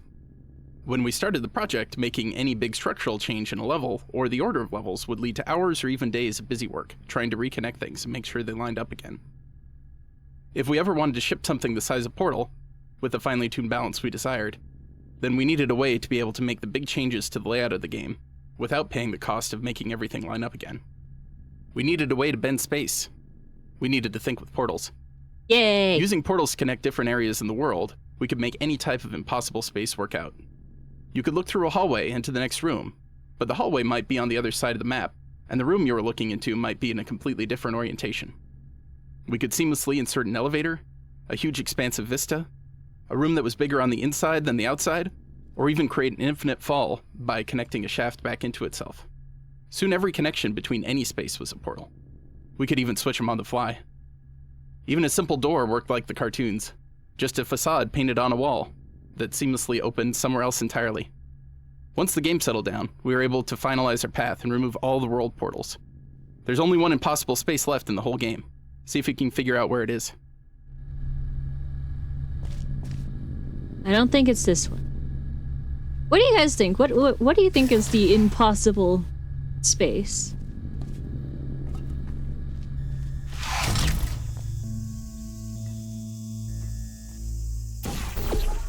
You guys are smart. I'm sure you got something. Something you're thinking about.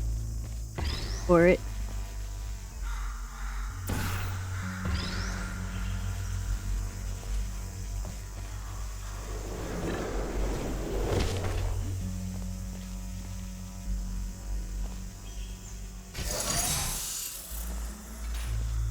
Would it be a 4D space? Maybe. Good work getting this far, future starter. That said, if you are simple-minded, old, or irradiated in such a way that the future should not start with you, please return to your primitive tribe and send back someone better qualified for testing. Would it, or the 4D water jug?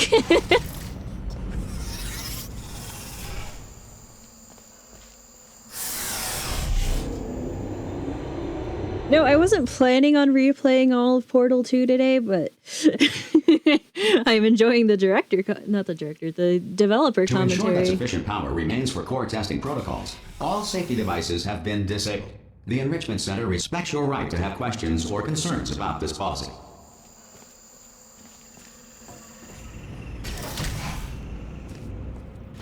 Hey! Oi, oi! I'm up here! Oh, there! This interaction with Wheatley was the first that we hooked up for our initial showing at E3. It demonstrated how Wheatley would be an actor in the world, and how the player would not only be interacting with him directly, but also using him to interact with the Aperture facility. Okay, listen, let me... The Wheatley model was designed as a mechanical version of the original Portal 1 personality sphere. Originally, they filled a very similar role to that in Portal 1, so we needed one base model which could hold a lot of different expressions. Experimenting with different rigging ideas, we came up with the onion skin design, where a number of spherical plates could slide around inside each other, all supported on a small motion platform mounted on a gyroscope. This meant that no matter what expression Wheatley was pulling, he always retained his spherical shape. The modelers and the animators collaborated closely on these early tests to make sure the design supported the range of expression needed to satisfy any personality sphere that got designed. Lots of ideas were thrown out, such as a small internal robot arm that Wheatley could pull out of one of his paws and pull himself around with. We were careful to make the mechanics look plausible, but we had to cheat the eyelids, since they ended up being a physical impossibility. There was no way all that geometry could fit into the space around his eye without clipping out the other side. But they were such an essential feature of the model that we resorted to crushing them up inside the eye, where the player can't see them. Right on that stick, over there, just put me right on it. Yeah, I can't do it if you're watching. He landed on my head. Seriously, I'm not joking. Could you just turn around for a second?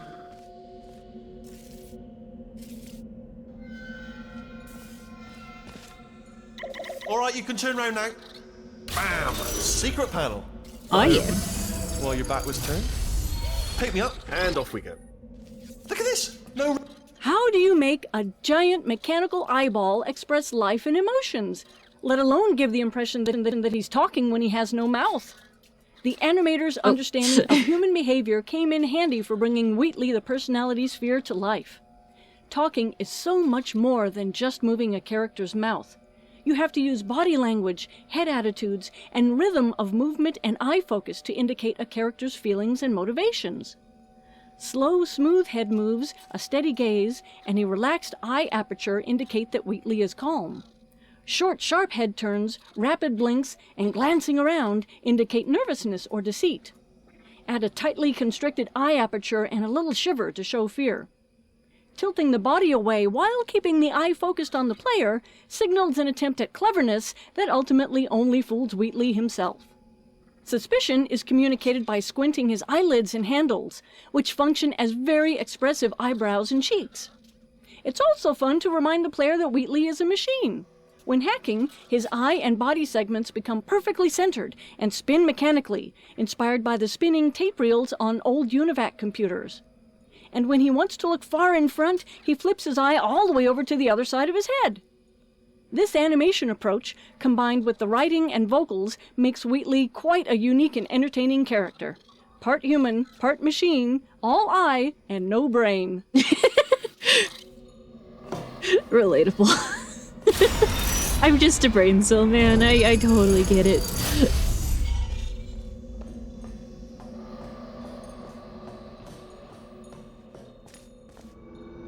No brain? Oh no. Yes, hello, no, we're not stopping. Don't make eye contact, whatever you do. No, thanks, we're good. Appreciate it. Keep moving, keep moving. No brain? I'm the brain. I'm the brain cell. It's me. And this is Mr. Wheatley, sir. He's my boss.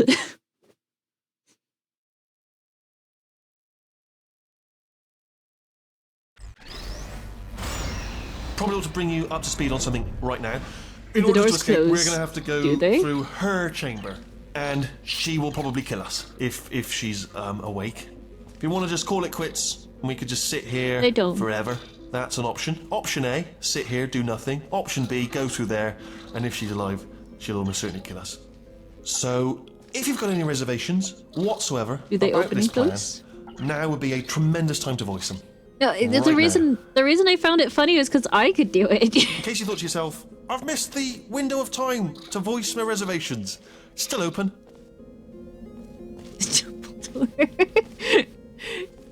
I thought it was funny I could do it. I'm not used to being able to open and close doors in video games. Usually you open them once and then they never close again. Or they close behind you and you can never open them again, like those ones behind me.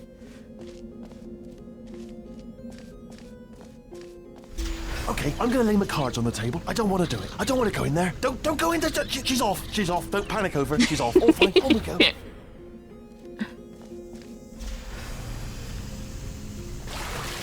There she is. What a Originally, GLaDOS was built to curl up and disguise herself as one of her rings, potentially explaining how she had survived the explosion at the end of Portal 1. But this wasn't a very dramatic reveal, so we threw it out in favor of spreading her out over a greater distance. This also made her more recognizable as GLaDOS when you initially crossed the room. The actual wake-up animation was a combination of simulated animation with a layer of hand-keyed animation over the top. A two-stage model was created for this scene. The first stage had separate pieces and connecting cables that would be drawn together by running a physics simulation so that the pieces would interact with the environment. Physics simulations were also used to break apart the objects GLaDOS crashed into while she writhes around. At the point where GLaDOS rises free of contact with the ground, she switches instantaneously to a fully connected model with controls for hand-keyed animation.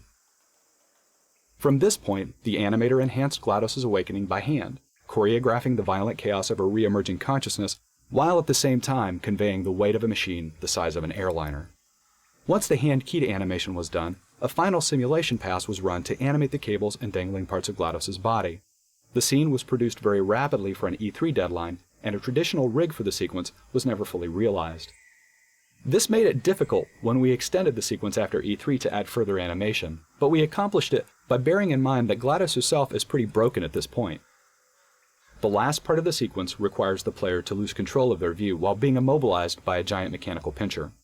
Once the controlled camera takes over, a careful alignment and time synchronization was required to make all the hand-animated models and camera interact with each other.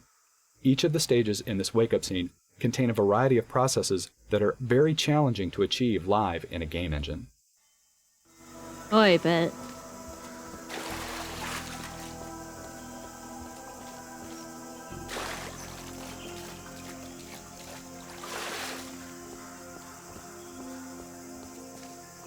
Okay, down these stairs. Jump! Ah! Oh, still held! Still being held. That's a great job. You've applied the grit. We're all fine. That's tremendous. Granted, you got smacked into the ground, but It's fine. You're fine, aren't you, Wheatley? You're fine. Ah! I just looked down. I do not recommend it. Ah! I've just done it again. This is the main breaker room. Look for a switch that says escape pod. Alright, don't touch anything else. Not interested in anything else. Don't touch anything else. Don't even look at anything else. Just, well, obviously you've got to look at everything else to find the escape pod. But as soon as you look at something and it doesn't say escape pod, look at something else. Look at the next thing, alright? But don't touch anything else or look at anything. Well, look at other things, but don't. You understand? Can you see it anywhere? I can't see it anywhere. Tell you what, plug me in and I'll turn the lights on. Let there be light. That's, God. Just quoting God. Oh, look at that! It's turning. Ominous. But probably fine, as long as it doesn't start, moving up. Now. Escape pod. It's moving up. Okay, no, don't worry. I've got it. Flip everything slow on. it down. No, makes it go faster. Uh-oh. Power up initiated. Okay, don't panic. All right, stop panicking. I can still stop this. Oh, there's a password. Okay, it's fine. I'll just hack it. Not a problem. A. Okay.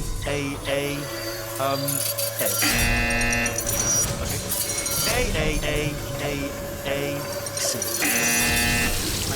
Wait, did I do B? Do you have a pen? Start writing these down. Power up complete. I don't. Okay. Listen. All right, new plan. Act natural. Nothing wrong. Hello. Hi. It's you. Yep. You know her? It's been a long time. How have you been? I've been really busy being dead. You know, after you murdered me. What? Oh no! No! Oh no! Okay, look, we both said a lot of things that you're going to regret. But I think we can put our differences behind us. For science, you monster. I will say, though, that since you went to all the trouble of waking me up, you must really, really love to test. I love it too. There's just one small thing we need to take care of first. Whee! Wheatley, you're panicking, not me.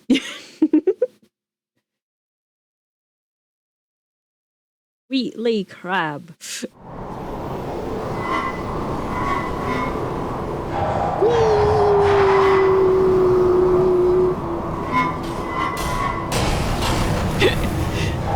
So happy to start testing again. Oh yeah.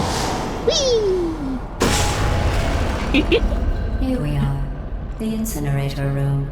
Be careful not to trip over any parts of me that didn't get completely burned when you threw them down here. The dual portal device should be around here somewhere. Once you find it, we can start testing, just like old times. My friend. Well, never mind. My friend. There it is. Hold on. Skydiving! Woo! There. Good. You have a dual portal device. There should be a way back to the testing area up ahead. Depresso.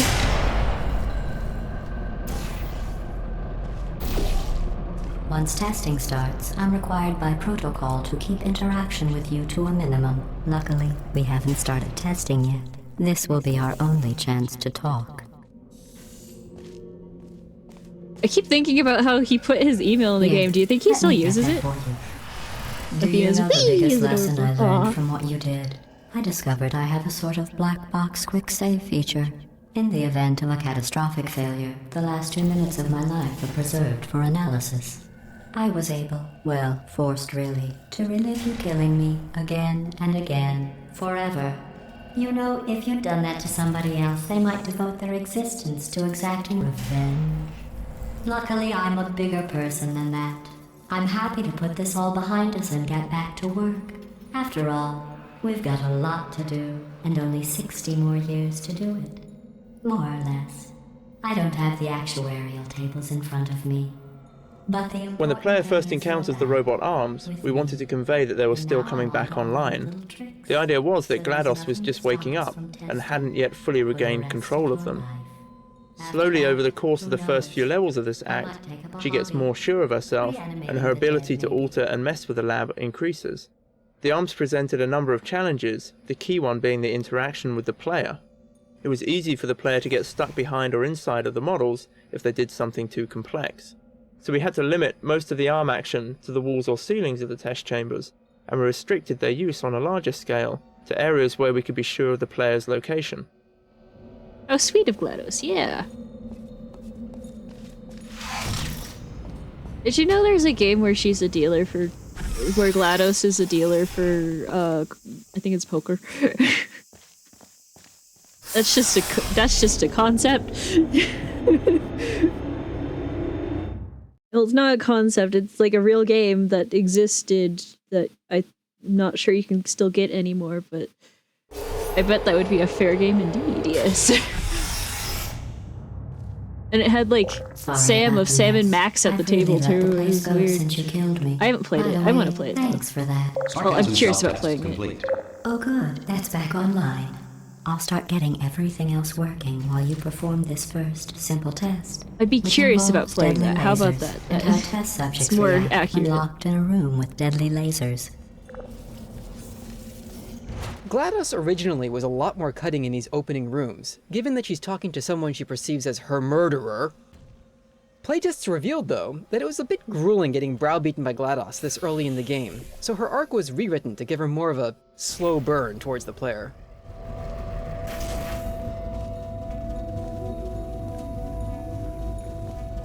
Okay, how am I gonna do this?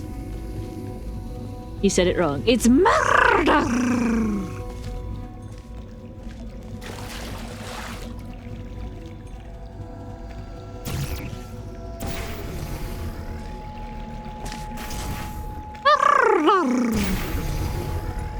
Not bad.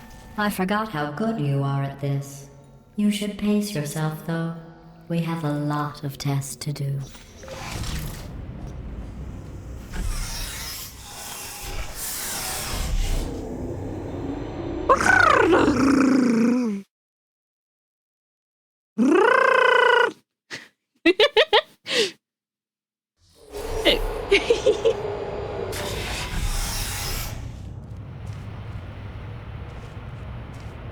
Wonder if we're gonna get told how these work. This next test involves discouragement redirection cubes. I just finished building them before you had your, well, episode. So now we'll both get to see how they work. Woo. There should be one in the corner. You roll your R's better than I ever could. Ah.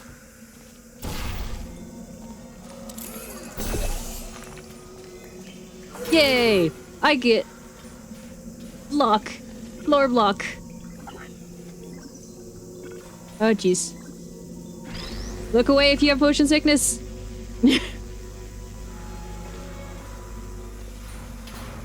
Okay, you can look again. Whee!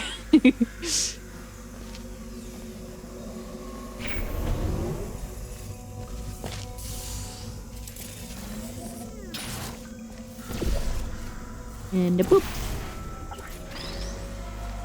Well done. Here come the test results. You are a horrible person. That's what it says. A horrible person. We weren't even testing for that.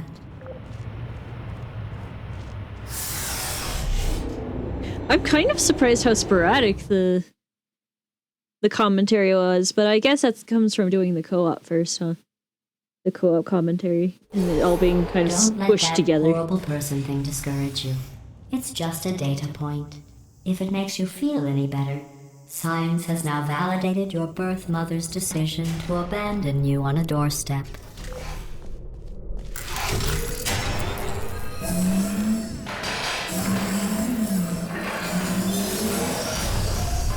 Ouch, yeah.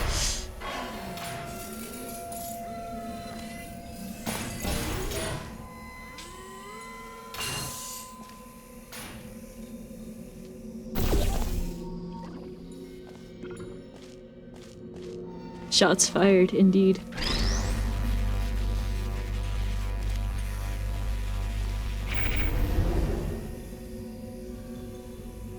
Orange. Congratulations. Not on the test. Most people emerge from suspension terribly undernourished. I want to congratulate you on beating the odds and somehow managing to pack on a few pounds. Almost forgot how brutal GLaDOS was. Yeah.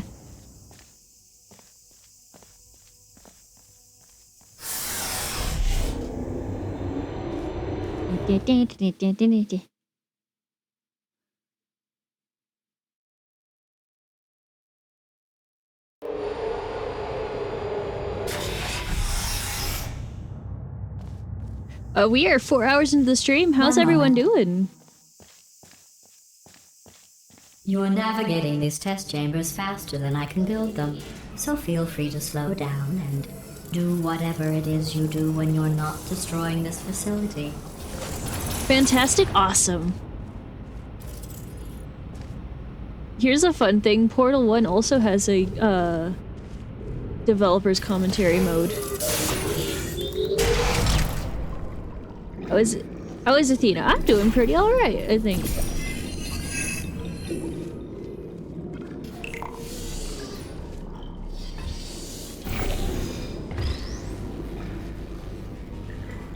You normally stream this long? Yeah, I have been. I've been streaming for like 6 hours. Lately. 6 I'll give you credit. or 7. I guess you are listening to me. 5 on the shorter you end. don't have to go that slowly.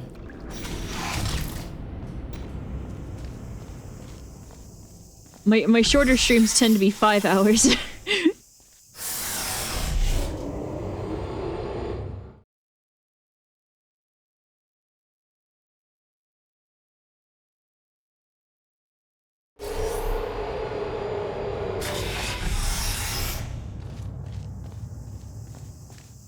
She has a lot of endurance.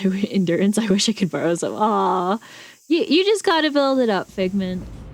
You got this. Cube.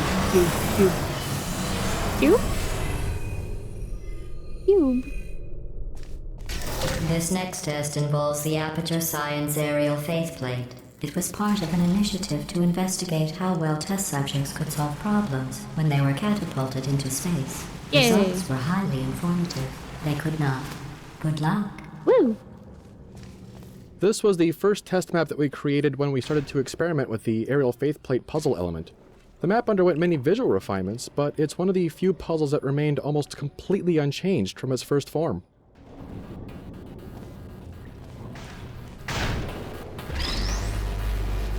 Acha! My. Acha! Here's an interesting fact. You're not breathing real air. It's too expensive to pump this far down. We just take carbon dioxide out of a room, freshen it up a little, and pump it back in. So you'll be breathing the same room full of air for the rest of your life. I thought that was interesting. Yeah, it is interesting, especially because I'd die if that was the case. Very quickly, actually. Well, I guess that would mean the rest of your life, so she's not wrong.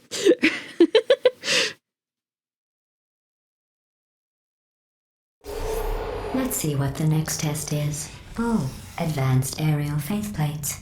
Well, have fun soaring through the air without a care in the world. Woo! I have to go to the wing that was made entirely of glass and pick up 15 acres of broken glass. By myself. I'm sorry, Miss GLaDOS, ma'am. Thank you, I kept up on Sunday Scuffies, but it was a challenge to live through her short stream. Yeah, that's okay. The catapult trajectory lines seen here allow us to visualize where the catapult will deliver a player or a physics object. We can differentiate the speed and trajectory for players and other objects. The yellow lines are for physics objects, and green is the player's trajectory. Sometimes we need to have a different value to accommodate the shape of the object being catapulted. What works for the player may not work for an object, and vice versa. For instance, it was common for a box to make it to a ledge while the player would smack into the side, and then fall down into the slime. The visualization tools helped us debug these types of problems. Very cool.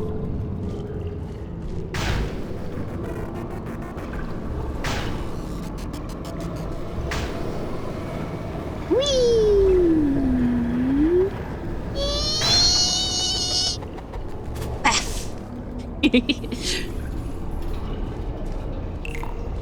Oh, sorry. I'm still cleaning out the test chambers, so sometimes there's still trash in them, standing around, smelling and being useless. Try to avoid the garbage hurtling towards you. I'm gonna grab it. Watch out! You don't have to test with the garbage. It's garbage. Press the button again. I grabbed it. I am victorious. Can I use this? I want to be able to use this. That'd be so fun. No. It bounced. Athena! Kenny! Hey! Welcome to the stream! Hope you're doing well today!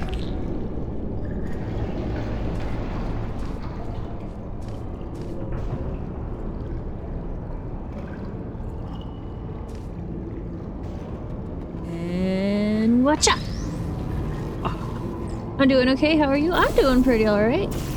I'm enjoying the the developer's commentary for Portal 2.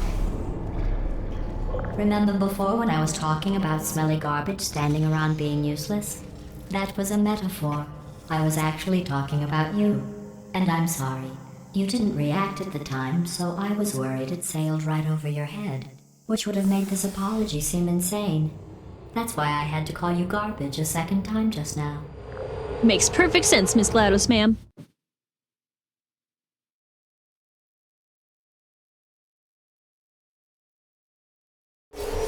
Did you know that people with guilty consciences are more easily startled by loud noises?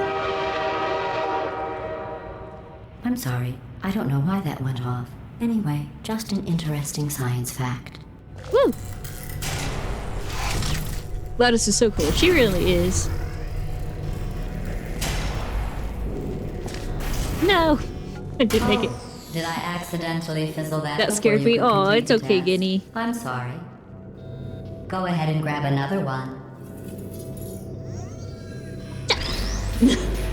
Oh, no. I fizzled that Thank you one for the too. follow. I really appreciate it. Oh well. We have warehouses full of the things. Absolutely worthless. I'm happy to get rid of them.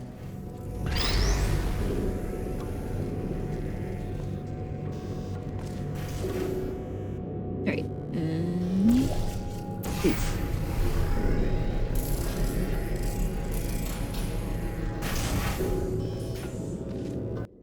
Wait, hold on. I want to check something.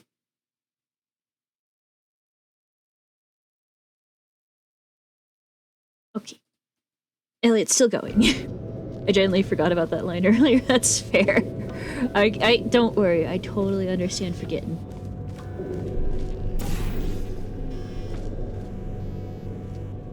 Let's do it. That worked? Even to that degree? Cool.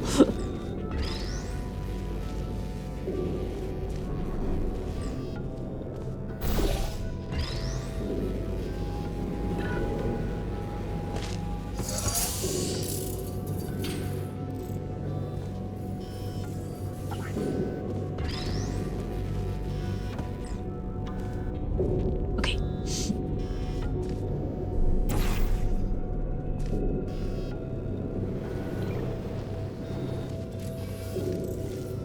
No cube left behind.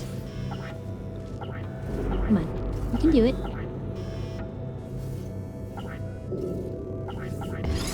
Yes! Aha! Every test chamber is equipped with an emancipation grill at its exit, so that test subjects cannot smuggle test objects out of the test area. This one is broken. Don't take anything with you. I feel so old sometimes thinking back on when I first saw anything about Portal. Yeah, that's fair. I think that one was about to say, I love you. They are sentient, of course. We just have a lot of them.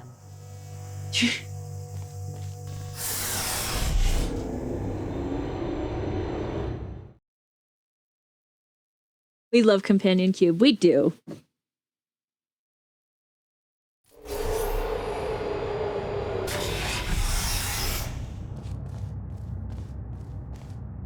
Have you played Portal before? I have. Emancipation grills. Remember? I told you about them in the last test. I've played area, Portal 1 and 2 before. This is just the director's commentary mode I'm playing through. Also, hello, Leon and Pep Solstich. Welcome to the stream. I hope you're doing well today. Leon did Pep Solstich. Yes.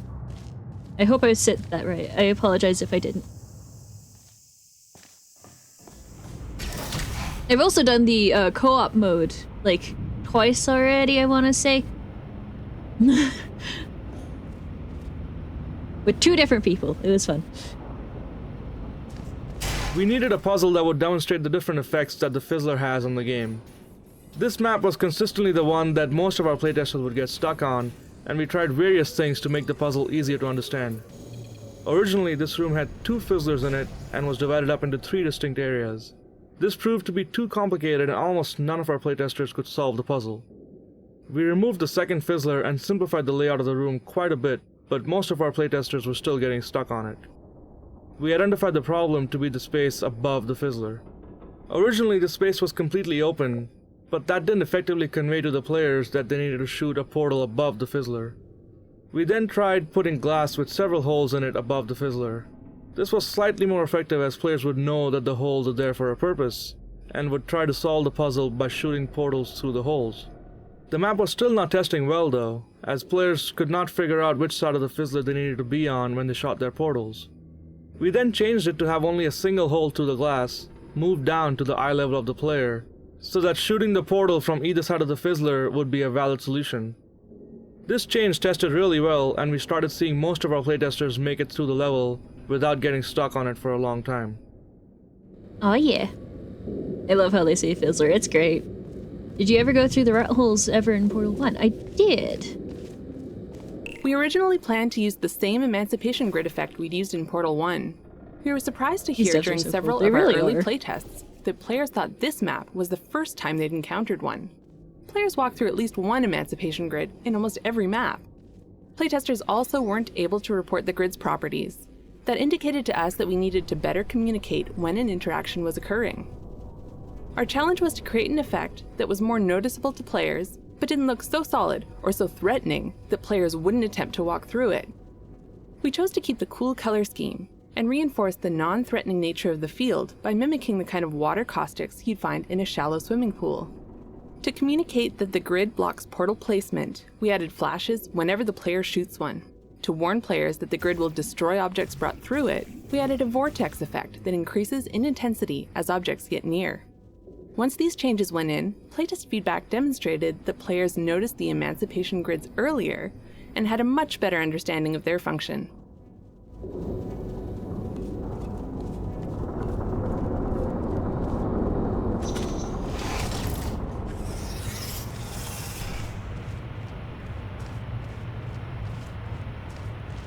If it makes any difference to me not having played Portal for the first time, I did forget all the problems. I just did the challenge mode before this, so I can do a few of them. Emancipation Grid sounds weird. It kinda does. But I like it.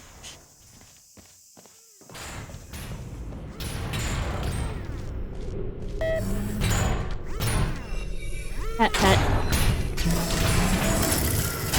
Wheatley was originally envisioned as a group of spheres that you discover as you explore the facility behind the scenes. We ditched this idea for 2 reasons. For one thing, behind the scenes levels were required to highlight the introductions of these new spheres, and these levels have their own unique logic. The number of spheres we wanted would have made for far too many of these types of levels, resulting in a very unportal-like game. Also, we were spending so much time introducing these new characters that we had no time to get to know any of them before they were swept off stage for the next one. Eventually we realized it would be a lot more satisfying to really get to know one sphere instead of briefly meeting 6. Some of these characters were eventually recycled as corrupt cores for the finale. Ah, I really love the ending of this game, it's so cool. Yeah, it really is. Right? Couldn't believe it either. You seem to have defeated its load-bearing capacity. Well done. I'll just lower the ceiling.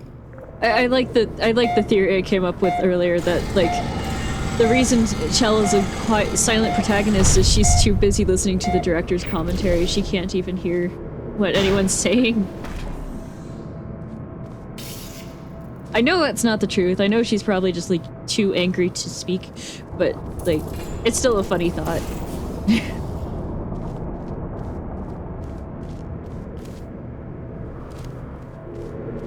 And that's exactly why. Have you found Easter eggs? I found the one room with the turret, the turrets that sing, and I did get the turret opera ending. So I had a question about this game. Is single player story different, right? Yes. Yes, it is different. I found I haven't found all the rat man rooms, I think. I can't remember. I found a couple of them, though.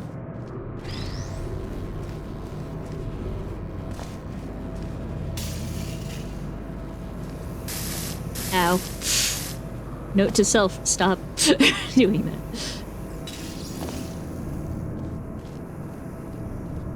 Yep. I wish I had money. Oh?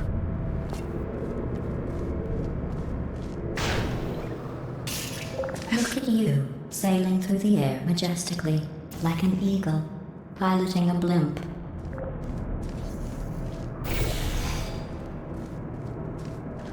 I mean, relatable, but oh? Wait, did I just walk past a node? It's probably fine. I should have checked better. Did you break the monitors in Chapter 8? It's funny how angry he is. I only got to break one. I couldn't figure out the others. I do want to, though. I want to figure out how to break them.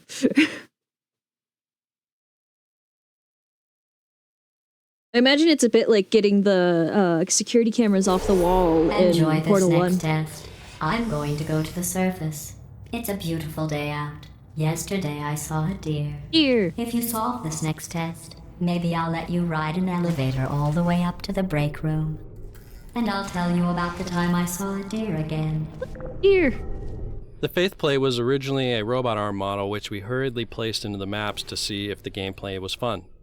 Over time it became apparent that playtesters were struggling to tell the Faith Plate apart from the standard arm, so we replaced it with a new design. It was meant to be a simple, heavy weight which was flung upwards, propelling the player. The length is meant to imply a direction, so the player knows the intended flight path before they step onto it. We experimented with footmarks and tread plates on the design, but it quickly became confusingly busy, so we kept the design simple.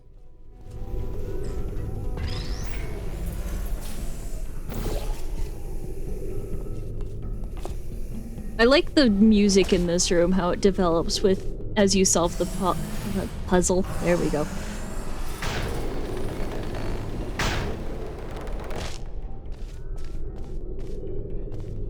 Okay, so blue here.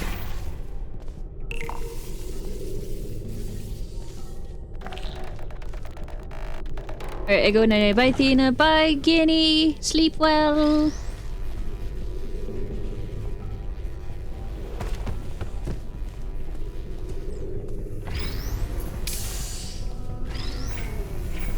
Then this. Then me and this cube don't fall down. This cube and I.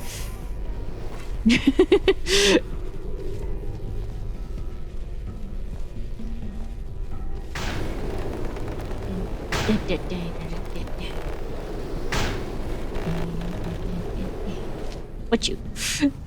Have a great rest of stream, buddy. You too. Take care. Well, sleep you well. Passed Yes. the test. I didn't see the deer today. I did see some humans. But with you here, I've got more test subjects than I'll ever need. Woo! Preventing more abductions through the power of existence.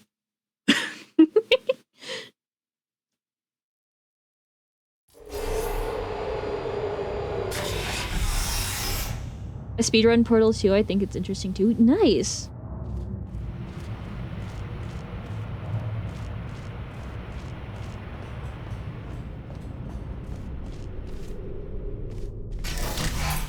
These bridges are made from natural light that I pump in from the surface. If you rubbed your cheek on one, it would be like standing outside with the sun shining on your face. It would also set your hair on fire, so don't actually do it. And then we do beep.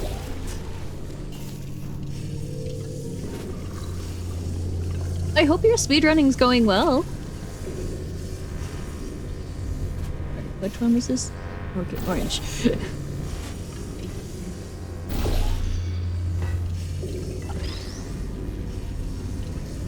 I know speedrunning can be pretty tricky sometimes, so I hope it's going all right. Okay. Up.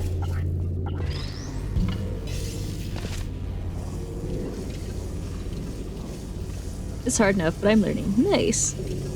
That's all anyone can ask, right? Nice.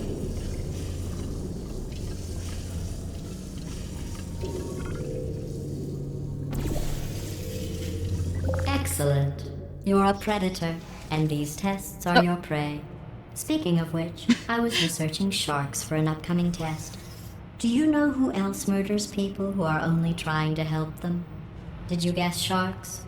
Because that's wrong. The correct answer is nobody. Nobody but you is that pointlessly cruel.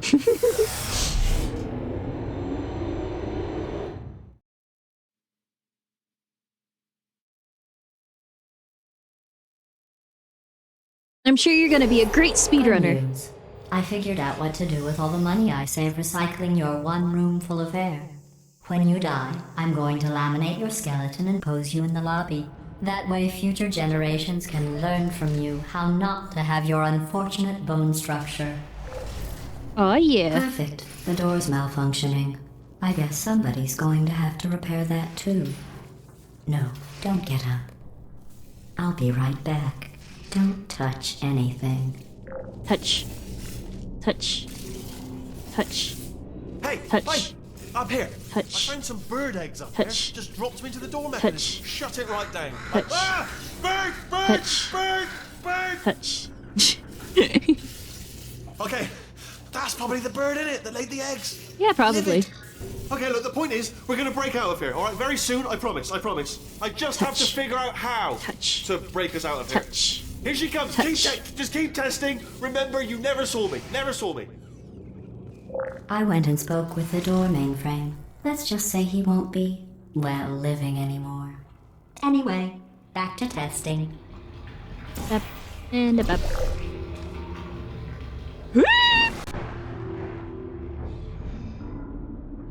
That did not go to plan. That wasn't supposed to happen. Good news. I figured out what to do with all the money I save recycling your one room full of air. When you die, I'm going to laminate your skeleton and pose you in the lobby. That way future generations can learn from you how not to have your unfortunate bone structure. Perfect. The door's malfunctioning. I guess somebody's Now we get to sit through all this again. No, don't get up. I'll be right back. Don't touch anything. Touch. Touch. Hey, touch. Hey, up here. Touch. I found some bird Touch. eggs up here. Just dropped them into the door mechanism. Touch. Shut it right down. Ah! Touch. Bird! Bird! Touch. Bird! Bird! Touch. Touch. Okay, that's probably the bird in it that laid the eggs. Livid. Okay, look, the point is, we're gonna break out of here, alright? Very soon, I promise, I promise. I just have to figure out how to break us out of here. Here she comes, just keep testing. Remember, you never saw me, never saw me. I went and spoke with the door mainframe. Let's just say he won't be, well, living anymore. Anyway, back to testing. Cool.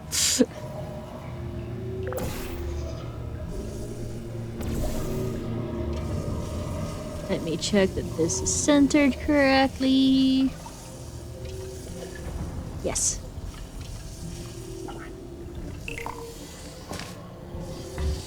Up.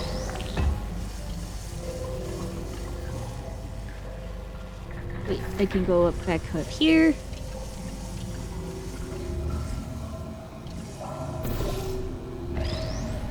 And then we go on over. Shimmy, shimmy, cocoa puff. Shimmy, shimmy, cocoa puff. Well, Well done. In fact, you did so well, I'm going to note this on your file, in the commendation section. Oh, there's lots of room here.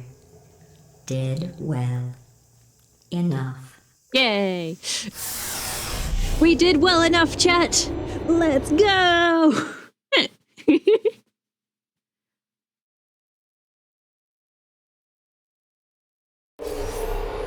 This next test involves turrets. You remember them, right? They're the pale spherical things that are full of bullets. Oh wait, that's you in 5 seconds. Good luck. For a moment I was worried we weren't in the director's commentary anymore. Why? Project Lil is our code name for an internal push to make our comments more accessible to the whole Valve community. It was pointed out to us in mail from a fan that in some of our previous commentary, the designers referred unfailingly to the gamer as a he. Although in natural speech, most of us normally tend to say they and their, rather than he and his, some stuffy, overactive minion of the grammar police went through and revised all those usages to make them conform to an oppressive gender-biased rule. However, research shows that they and their is a perfectly acceptable and even older form, and we're happy to fall back on it and let people talk the way they normally talk, and screw the so-called rules that alienate our fans. Thanks, Lil. And to grab the turret. Up. Tater fact? Okay.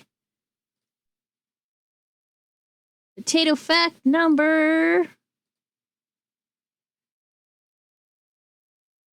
63. Potato fact number 63 is potatoes that have only recently sprouted are safe to eat. Also, hello, Toggy. Welcome to the stream. I hope you're doing well today. I'm going through at the same time as you. I've started the same level now, and I'm waiting at the end. Oh, nice.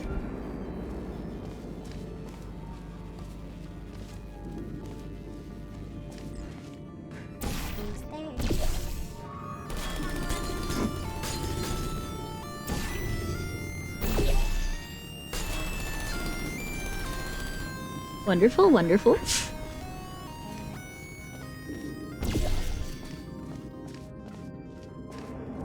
Now, to challenge my spatial reasoning. Fire Toggy, don't fit. Okay. Up.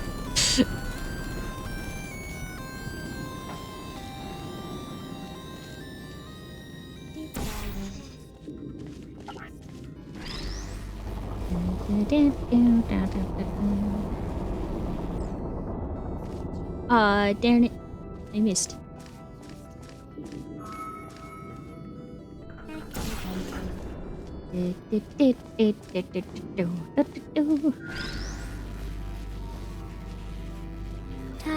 Okay. This is fine.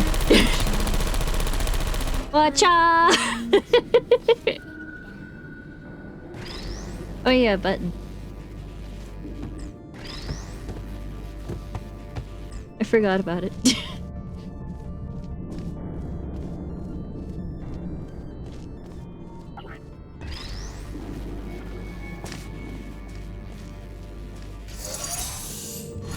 Muffin button? It's button time!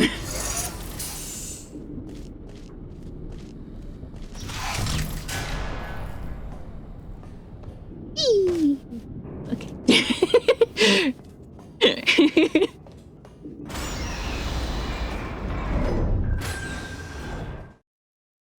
All right. We's a rockin' and a rollin'. To maintain a constant testing cycle, I simulate daylight at all hours and add adrenal vapor to your oxygen supply. So you may be confused about the passage of time. The point is, yesterday was your birthday. I thought you'd want to know. Up. Let me. Up. Oh, thank you. Ow. You're the only one I know who says we as I is. You fall into the unknown. Yes. Good. Ow. You know how I'm going to live forever, but you're going to be dead in 60 years? Well, I've been working on a belated birthday present for you. Well, more of a belated birthday medical procedure. Woo. Well, technically, it's a medical experiment. Woo! What's important is it's a present. Yay! Present!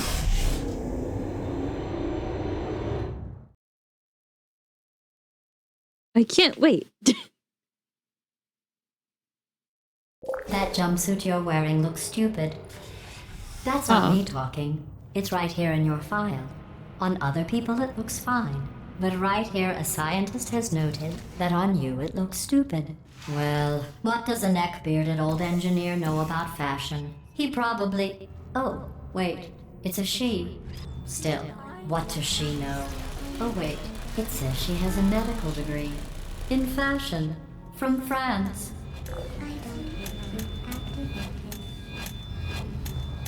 Yep.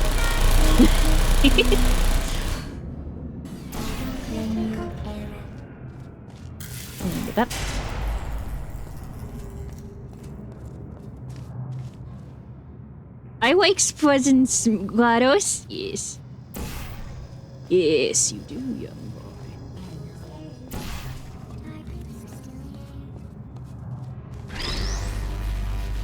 Don't give in, Pony. They are lies. No, they're not. They're presents. Miss GLaDOS said so herself. Whee! I have the achievement already. I just like doing it. But GLaDOS has been so nice. Yes.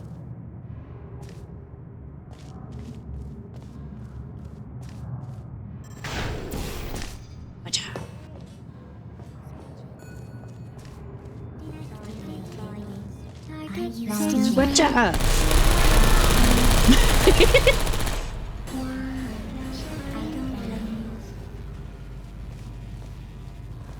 Hold on. Up. Up. Up. And up.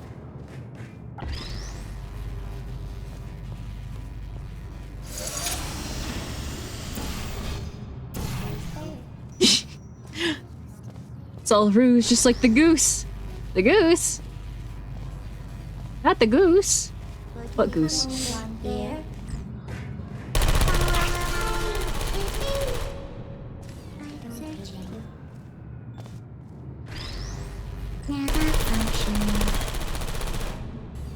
We get goose too? Yes. Oh yeah, goose is for everybody. No? But you said... But you said there was goose. There's a list of test subjects in cryogenic storage. I managed to find 2 with your last name. A man and a woman. So that's interesting. It's a small world. The goose is like the cake, but the cake wasn't a lie. I got it after I defeated Portal 1. It's on the menu screen. I have a surprise waiting for you after this next test. With the vacuum tube such a big part of Portal 2, we designed the new elevators to work within them. We liked the idea that this made the player feel about as important to Aperture as the cargo moving through the tube, and it also gave us plenty of opportunities to show how the system could go wrong, such as when the tubes get blocked or when cargo rains down on the elevator. The videos began as attempts to visualize some of GLaDOS's dialogue, but they evolved into a means of relaying information about the larger world of Aperture. It seemed very likely to us that Aperture would boast to the test subjects about the devices they were testing, and show them the clever ideas they had put into the products. The videos also served as a reward for completing the test chambers, and a way to make the elevators visually different from one another, to prevent repetition. Oh yeah. No, it's as real as my ability to see color, but you can see color, silly goose. You're just no good at it.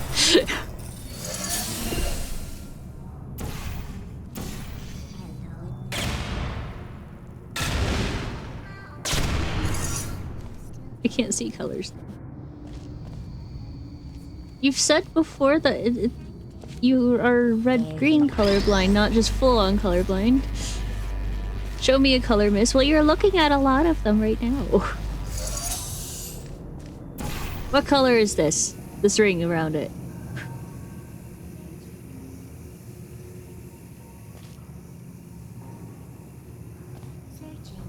What is color? Baby, don't hurt me. Don't hurt me. No more.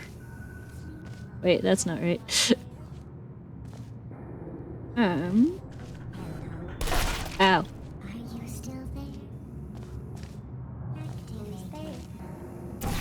Well, my knowledge of Portal is blue, so it kind of looks purple. Ah. Is mayonnaise a color? Yes. How do I do this again? Trying to remember. Horseradish isn't a color either. Aw.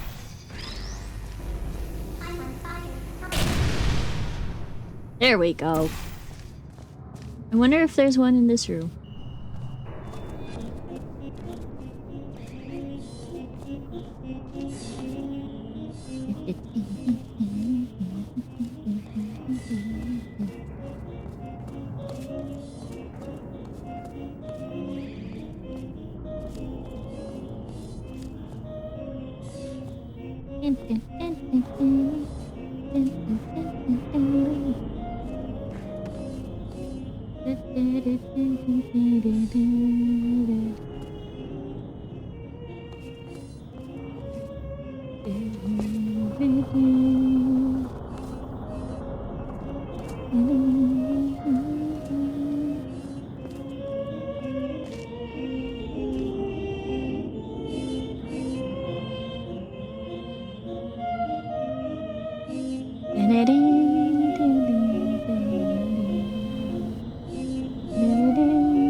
No director's commentary, but I always love that little Easter egg. I know I'm small. No, rub it in. Oh no. You've smalls the pony. On side note, Athena, I'm getting a body pillow. Cool. Good for you.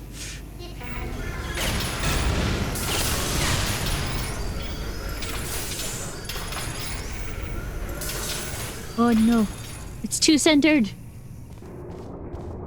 Small is good. Yes. I'm also small. Did I mess this up? I might have messed this up. Ow. Hold on. I don't think I have any turret corpses.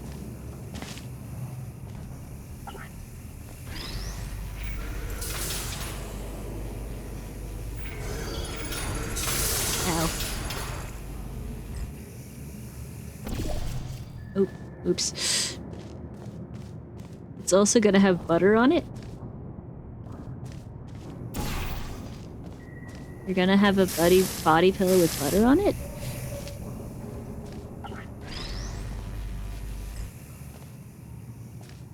Yep. Why are you buttering your body pillow?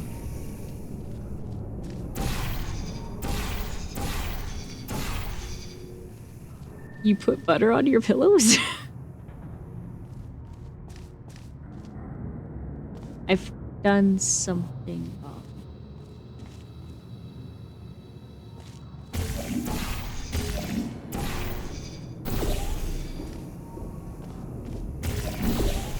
Sorry, I forgot the capitalization.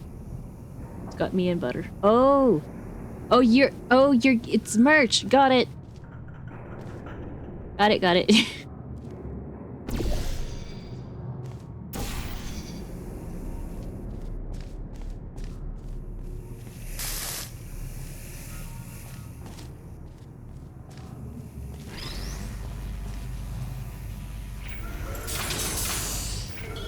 No. Did I break something?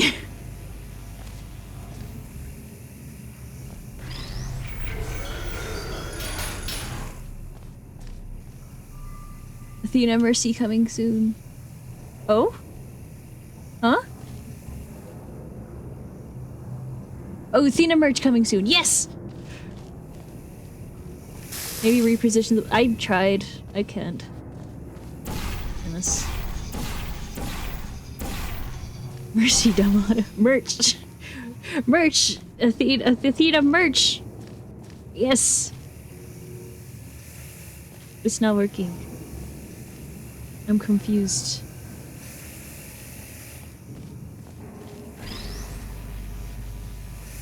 Athena is granting mercy soon? Yes. Everyone shall receive mercy.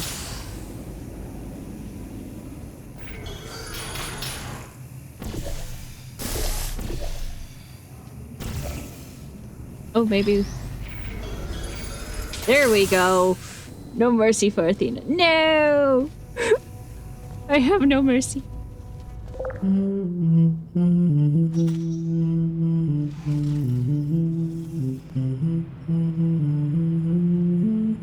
Well, maybe if I start playing Overwatch, I'll play Mercy. 'Cause I do like playing Medic in TF2, so... And I've heard they're very similar playstyles.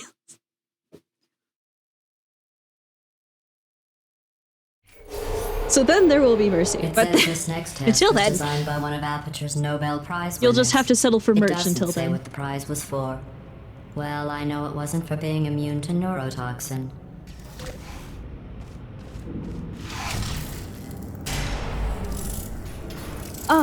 This one! Yes! Can I remember how to solve this one? Probably not.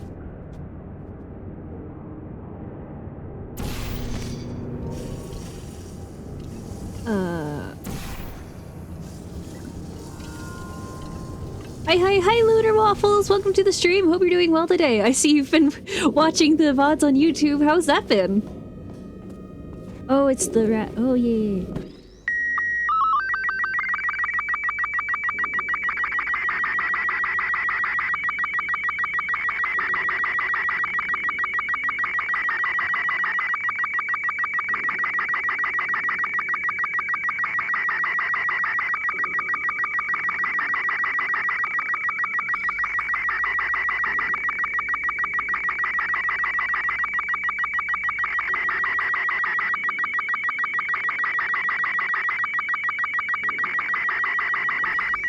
I don't know what's going on.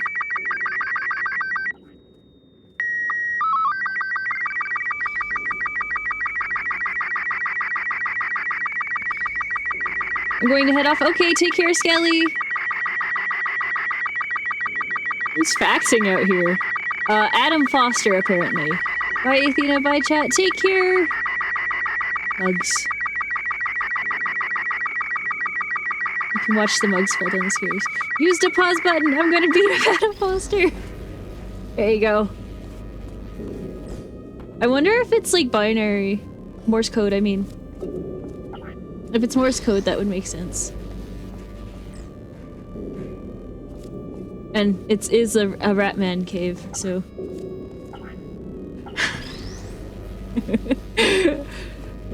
I was about to commit an unalignment. Oh no. I was gonna keep throwing mugs down the stairs. Look at that physics engine go.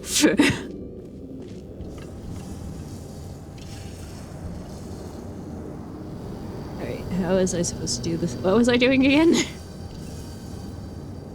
Oh yes.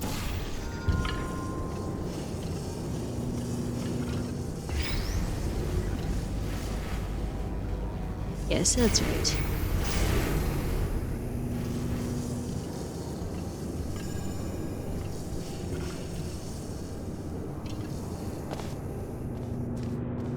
I remember this one. Kind of. And up, up. Up. There we go.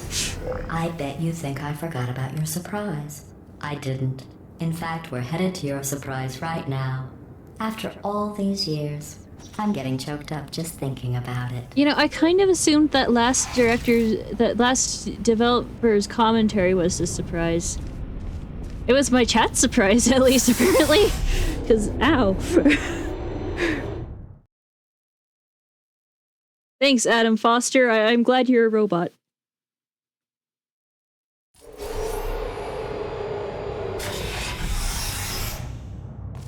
Yay, surprise!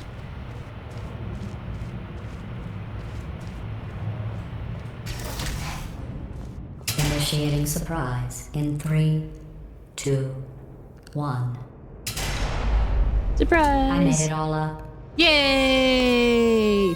And confetti. Surprise. Oh, come on. Yay! If it makes you feel any better, they abandoned you at birth. So I very seriously doubt they'd even want to see you.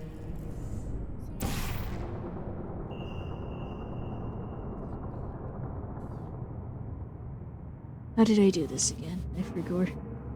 And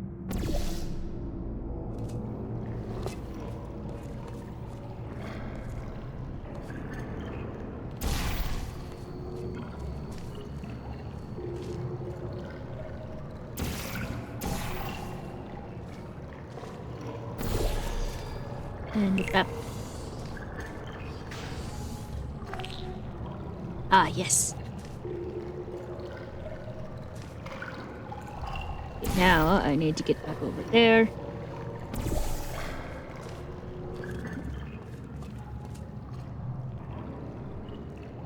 And get these two. And then up and up.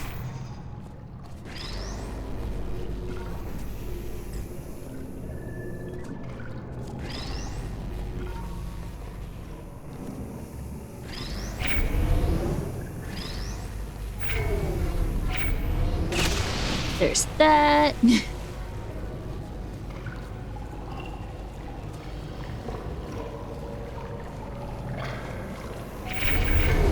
I feel awful about that surprise. Tell you what, let's give your parents a call right now. Okay, back to suffering. Bye. Take care. You are trying to reach do not love you. Please hang up. Oh, that's sad. But impressive. Maybe they worked at the phone company.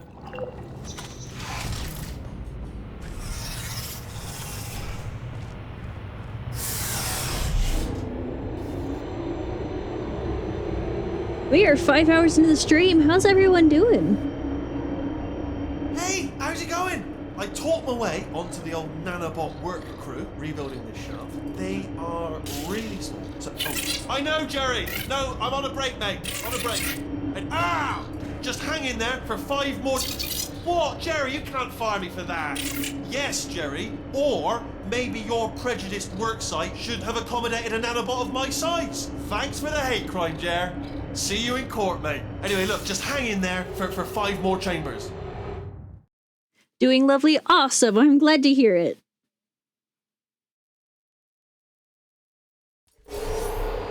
Well, you know the old formula. Comedy equals tragedy plus time. And you have been asleep for a while, so I guess it's actually pretty funny when you do the math. I wasn't planning on replaying the whole game today, but here we are. Right, how do I remember to do this? I don't remember how to do this. I do my best anyways. Thank you.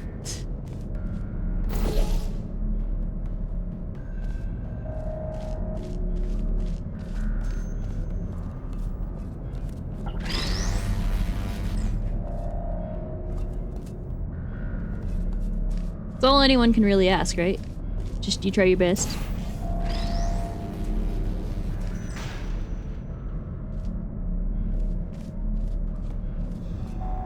I think that worked. Oh no, it didn't. Hold on.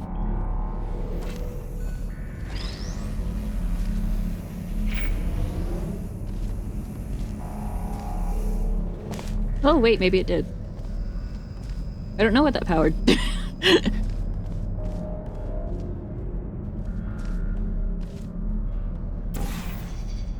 Oh, wait, I want to get up there. Look away if you get motion sick, by the way.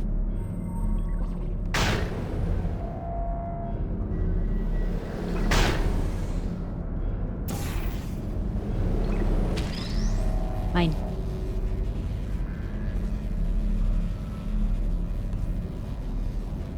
Alright, bap.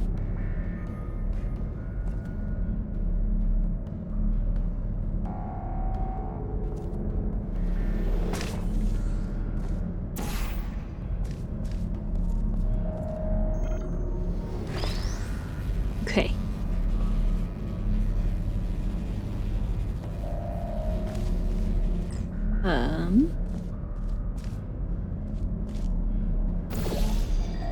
Wait, I need to get back up here.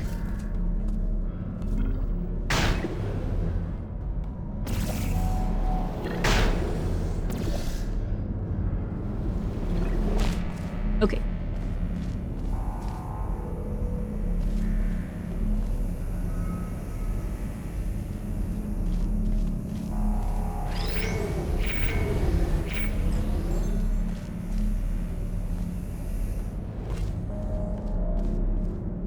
Oh, got it. Okay.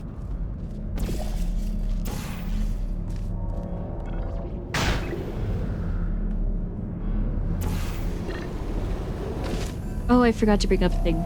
Sadly, I gotta head to bed 4 a.m. with work tomorrow. Alright, you take care, Pony. I hope work goes well for you. And I hope you sleep well. Cool.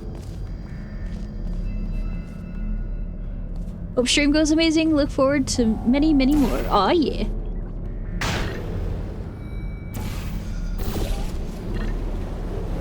Okay.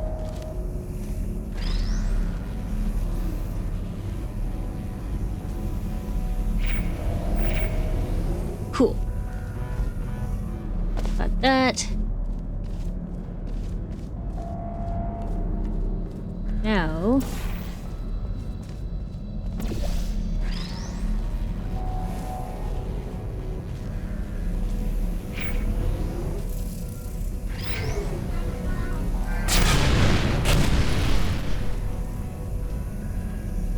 Okay, so now... I'm kind of remembering this puzzle, sort of, kind of. I want orange. F. Aha. Oh no, I missed a turret. Put me down. Okay, I'll put you down. Goodbye. Oh!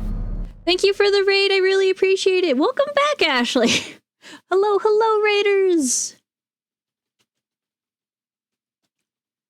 For anyone uninitiated, hello, I am Athena Saibo. I am a brain cell, and I'm also a variety streamer. Looks like you were playing Friends vs. Friends. How was that? How'd the stream go? I thought about our dilemma, and I came up with a solution that I honestly think works out best for one of both of us. I'm currently playing the developer commentary for Portal 2. It's been very fun so far. Federal regulations require me to warn you that this next test chamber is looking pretty good. That's right. The facility is completely but yes, operational. welcome, raiders. Hello, hello, everybody. Ooh, I remember this puzzle. I remember really liking this puzzle even. Ow.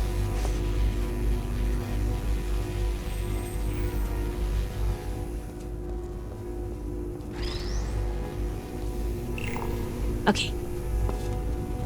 And I remember solving it really fast the first time too. But I hope you're all doing well today. Thank you all so much for coming to the stream. These look even better than they did before. It was easy, really. You just have to look at things objectively, see what you don't need anymore. Oh. and trim out the fat. I got double rated. Hello, Luna. Hello, Raiders. Welcome to the stream. I hope you're doing well today. You guys were also playing Friends vs. Friends. How was that? Hello, everyone. What is Friends vs. Friends? Again, for anyone uninitiated, I am Athena Saibo. I am a brain cell. I'm also a variety streamer. For you after this next test. Not a fake, tragic surprise like last time. I shot Ashley in the face after we fought God. I shot Luna many times. Very nice. I'm glad you guys had fun. It sounds like you guys had fun. Did you have fun? And real confetti this time. Woo. The good stuff. Our last bag. Part of me's going to miss it. But at the end of the day, it was just taking up space. Also, Pony went mad with bits. I got 1,500 bits from Pony alone. Oh, jeez. That's a lot.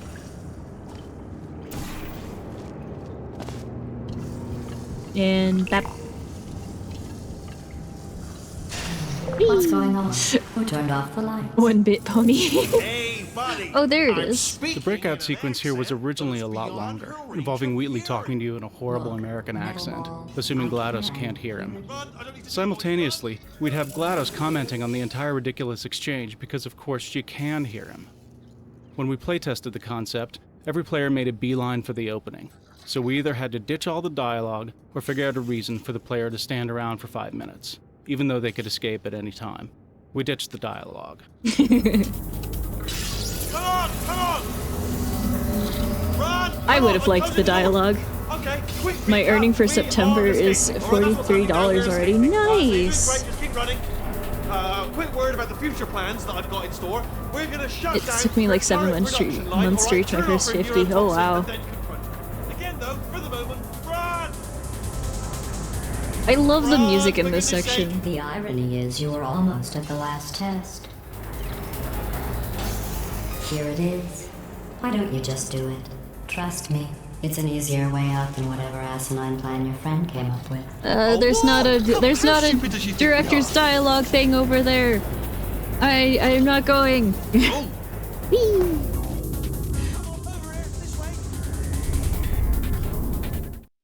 Oh.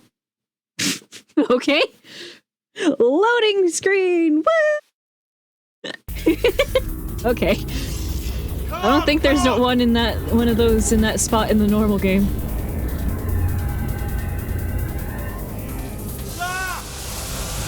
What's going on in there? Whee! I got shot many times. Get you out of there! I heard gunfire. It's a bit like this, but look out for gunfire. Probably doesn't help at this point, but I have at least tried. You're okay? Watcha. Great, come on! This way, this way! Go,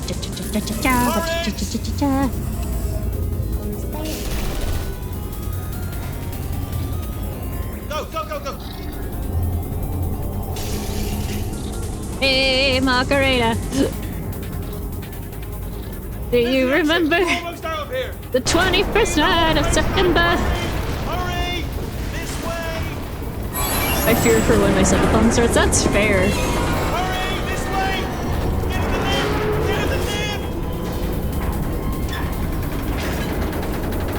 Watch out.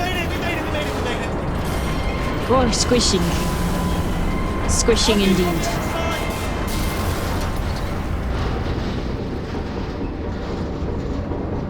Oh, also, if you have motion sickness, you're free to look now.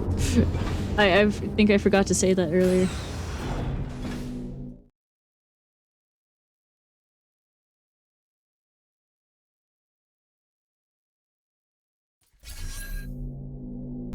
The escape. I really wasn't planning on replaying all of Portal 2 today, I gotta tell you.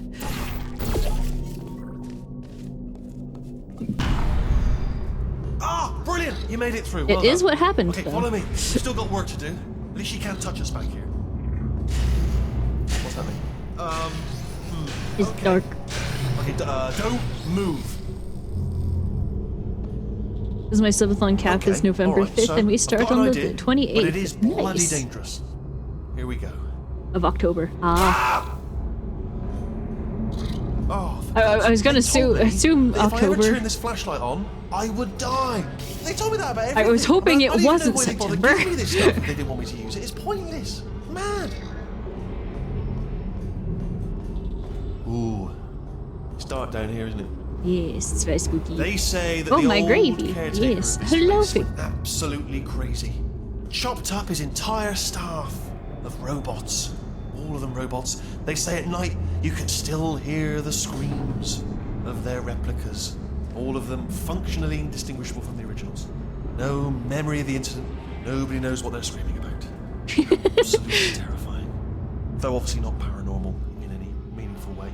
Let's keep moving. The factory entrance must be around here somewhere. Could you imagine just hearing a bunch of robots scream for no reason? Careful, careful. Wait, careful. Let me light this jump for you. Watch out!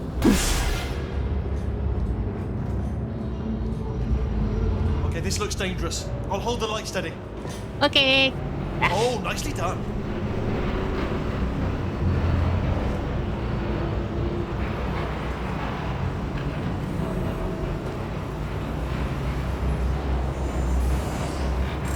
Quick, this way. Here's an interesting story. You might like this. I almost got a job down here in manufacturing, but guess who the foreman went with? Only an exact duplicate of himself. Vacuum pipes cropped up occasionally in the original portal.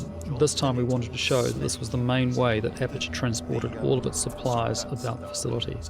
It felt very true to Aperture that it seemed like an inefficient and ridiculously expensive solution to their transport problems. We also wanted it to feel more violent and physical than before, with objects constantly ricocheting against the sides of the pipes. It was as if Aperture had no real control over the system, and no real care for the things they were transporting. After all, they have thousands of things. This voice would be very good at telling horror stories, I gotta say.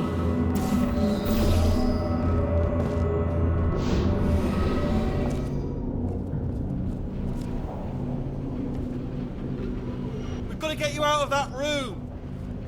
Can you reach that wall back there?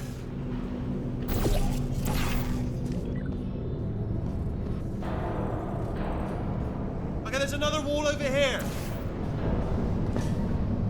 Oh, I'll tell you, humans, oh, love them. Just the way they look is great. And their folklore, wonderful and very colourful. We felt that most players of Portal, ourselves included, wanted more opportunities to look behind the scenes of Aperture, and not only into deserted crawl spaces, but into the vital heart of the factory.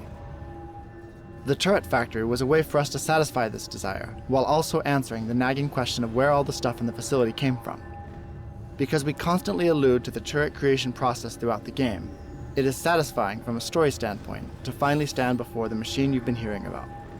By showing how turrets are made, it's easy enough to extrapolate a similar creation path for all the other items that Aperture generates, only to be consumed by the endless process of product testing.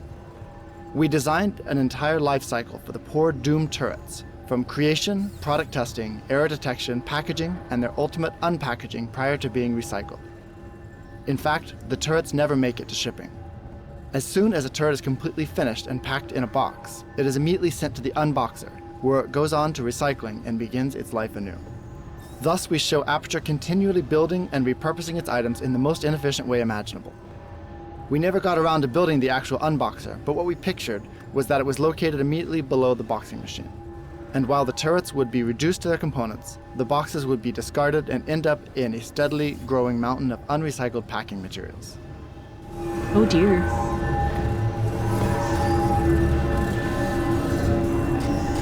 Ah, this one. Right. Well, I'm going to take this rail down the back way. See you at the bomb. Good luck.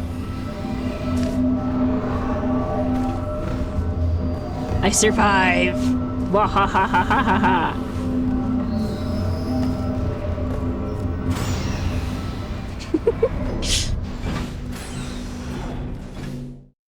I have survived the experience! Fear me!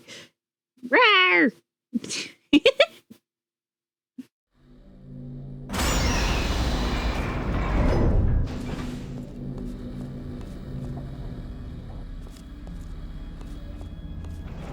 turret redemption lines active. Please do not engage with turrets heading towards redemption.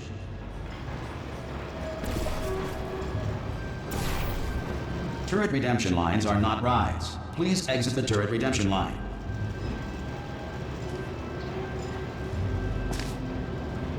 Uh-oh. Okay. There we go.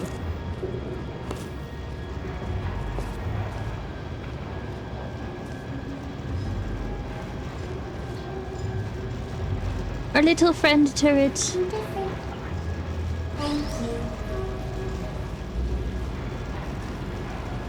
Get mad. Get mad. Don't make lemonade. Oh!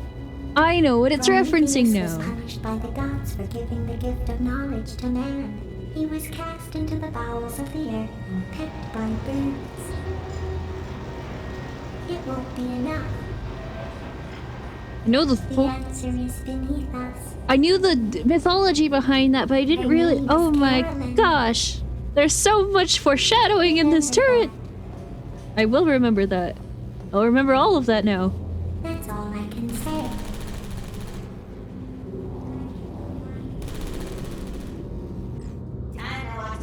Thank you. Hey, sweet boy, how'd I do? Take care. What did I hit? Take care, little foreshadowing turret. Yeah. Target acquired. Target acquired. Yeah, no bullets. Sorry. Target acquired. Target acquired. Watch and learn, everybody. Watch and learn. Hey, Squeaky boys, give me some of your bullets. I love the defective turrets as characters. They're great. No can do. Target acquired. The defective turrets as characters are great. I love them.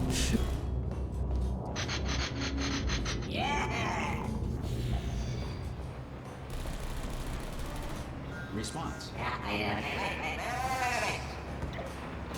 Template. Response. Hello. Template.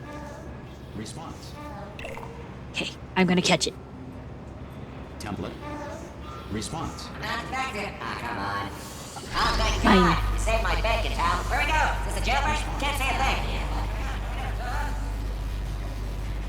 Template. Response. The detective turrets are great. Template. Oh, brilliant. You made it through. Well done. Follow me. You're Hello, gonna love I have this. a friend. Almost there. Ta-da! Only the turret control center. Thank you very much. Here, come and have a look out the window. Good. See that scanner out there, right? It's deciding which turrets to keep and which to toss, and it's using that master turret there as a template. Now, if we pull out the template turret, it'll shut down the whole production line. Right, I'm gonna have to hack the door so that we can get at it. Technical. You'll need to turn around while I do this. Okay. Done! Hacked. Okay, come on, just pull that turret out. Response. I can't say a thing. What just happened? Better open fire. Well, that should do it. Template missing. Continuing from memory. Oh, it hasn't done it. What do you have there? Yeah. A friend. What are you? Oh, brilliant! That's brilliant. New template accepted. If we're lucky, she won't find out all her turrets are crap until it's too late. Classic. Okay, keep your eye on the turret line. I'm gonna go and hack the door open. Template. Response. Okay, I'm about to start hacking. Okay. It's a little bit more complicated than it looked from your side. It should take about 10 minutes. Keep one eye on the door. Whoa. This door's actually pretty complicated. I love their laugh. Why's the door being open? I mean, was there any sort of announcement before it opened, like a buzzer or an alarm of some kind, or like a hacker alert? I mean, you know, fair enough. The important thing is it's open, but just mention in the future, cough or something. All right, now she can't use her turrets, so let's go and take care of that neurotoxin generator as well. Oh yeah, there's nothing out here. Oh, if only there was, though. It'd be fun. Oh, wait. Yes, there is. It's the exit. Bring your daughter to work day. That did not end well. And 40 potato batteries. Embarrassing. I mean, I realise they're children, but still, you know, low-hanging fruit and all that. Barely science, really, is it? Yes! Wow! Totally! Potato battery, not a lemon? At least this kid compared potato and lemon batteries. That's Baking something. soda volcano. Well, you know, at least it's not a potato battery, I'll give it that, but it's not terrifically original, is it? You know what I mean? Not exactly primary research, even within the child sciences. I'm guessing this wasn't one of the scientists' children. You know, I don't want to be snobby, but let's be honest, it's got manual labourer written all over it, hasn't it? I'm not saying they're not as good as the professionals, you know, they're just a lot dumber. Oh.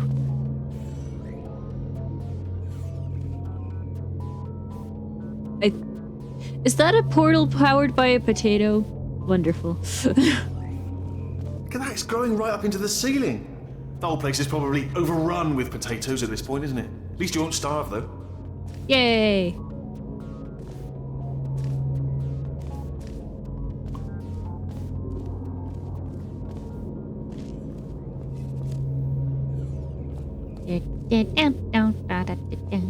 I'm pretty sure we're going the right way, just to reassure you.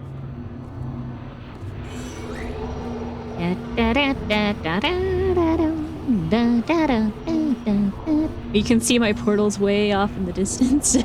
Don't worry, I'm absolutely guaranteeing you 100% that it's this way. No, it's not this way. Look at them. They're so far away. Okay, let's try this way. Door!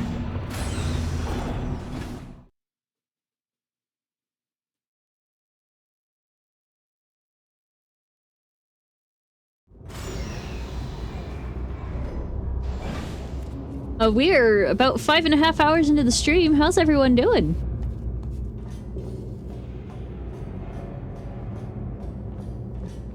Ha! I knew we were going the right way. Oh yeah. This is the neurotoxin generator. Bit bigger than I expected. Good job, Mr. Wheatley, sir. Push it over. Have to apply some cleverness. There's some sort of control room up at the top, so let's go and investigate. Okay. Let's get this grooving. There's our handiwork. I shouldn't laugh, really. They do feel pain of a sort. It's all simulated, you know, but real enough for them, I suppose. I'm afraid the door's locked. Just checked it. No way to hack it, as far as I can tell. Mechanism must. Oh, now look at that. That's a big laser. Probably best to ignore it, though. Just leave it be. We don't know where those panels it's cutting are going. Could be somewhere important. Although, does give me an idea. What if we stand here and let the... What are you doing? We don't know what that button... Oh, the door's open. Well done. Let's see. Yay! Good news. I can use this equipment to shut down the neurotoxin system. It is, however, password protected. Ah, alarm bells. No, don't worry, all right? Not a problem for me. You best have a little rest, actually, while I work on it. Okay. Here we go. The hardest part of any hack is the figuring out how to start things. That's always true. Do you smell neurotoxin? Hold on, the neurotoxin levels are going down. Hold on, something's wrong. Neurotoxin levels up to 50%. No, it's down. Sorry, my mistake. I meant to say it's down 50%. It's good news. Carry on. It's still going down. Still going. Keep it up.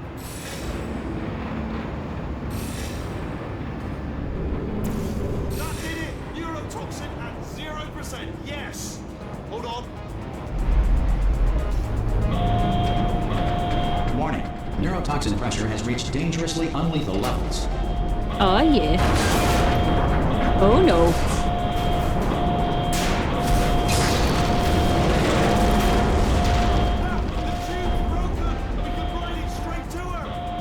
I can't. Hold on. Come on. Come on. We have to get. Whee! Confetti! The good stuff.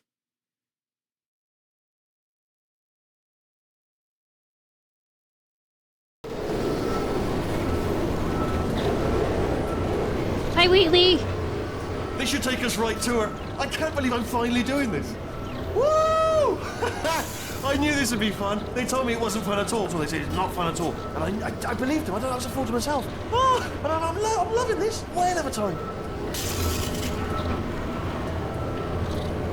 This place is huge. And we're only seeing the top layer.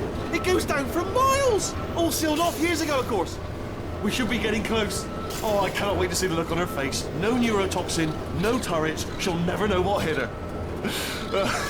Hold on, because I might not have thought this next part completely. Ah! Oh, bye.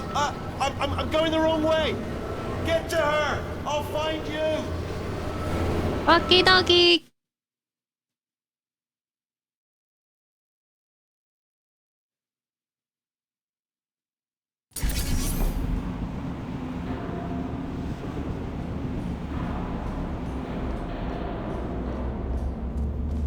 Okay. Off to fight Miss GLaDOS, ma'am. Not through that. Maybe through that. How do I do this again? Oh. Woo! Totally not a trap. I love these things.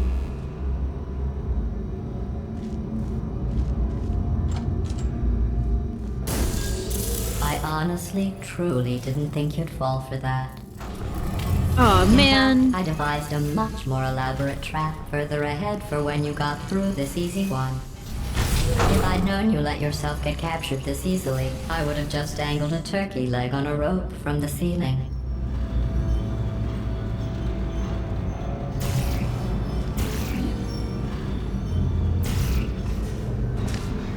Well, it was nice catching up.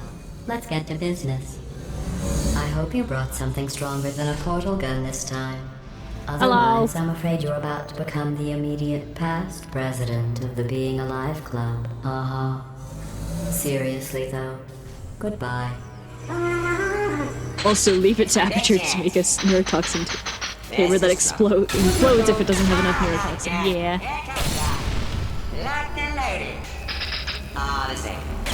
Oh, you were busy back there. Yeah. Well, I suppose we could just sit in this room and glare at each other until somebody drops dead. But I have a better idea. Oh? It's your old friend, Deadly Neurotoxin. Yay! If I were you, I'd take a deep breath and hold it. Oh. Here he comes. It's Wheatley. Mine. I hate you so much. Warning. Central core is 80% corrupt. That's funny. I don't feel corrupt. In fact, I feel pretty good. Alternate core detected. Oh, that's me they're talking about. To initiate a core transfer, please deposit substitute core in receptacle. Core transfer? Oh, you are kidding me. I've got an idea. Substitute core accepted. Substitute core. Are you ready to start the procedure? Yes. Corrupted core. Are you ready to start the procedure? No. Oh, yes she is. No. Stalemate detected. Transfer procedure cannot continue. Yes. Unless a stalemate associate is present to press the stalemate resolution button. Hello. It is I. Don't press it. Don't do it. Yes, do it. But what if? Don't press yes. that button. Ooh. You don't know what. Not so fast. No. Wait, there's dialogue in there. You need to be a trained stalemate associate to press that button. You're unqualified. Yes. Okay, don't listen to it. It is true. I want this. The stalemate resolution button is the earliest configuration of the robot arms we tried. Playtesters enjoyed it, but it took us a long time to find the right place for it in the game. It clearly needed to be defending something, and for a while it defended a paranoid personality sphere who had built a huge encampment of defenses to stop you from getting to him. When the idea for the stalemate button came up, we knew it had finally found its home as part of GLaDOS' last desperate attempt at self-preservation. Stalemate resolved. Oh yeah. We defeated the stalemate. Transfer bay. Up. Wait, what if this hurts? What if this really hurts? I didn't think of that. Oh, it will. Believe me, it will. Are you just saying that, or is it really gonna hurt? You're just saying that, aren't you? No, you're not. It is gonna hurt, isn't it? Exactly how painful are we talking? Ah! Hands off me. No. Stop. No. No. No. No.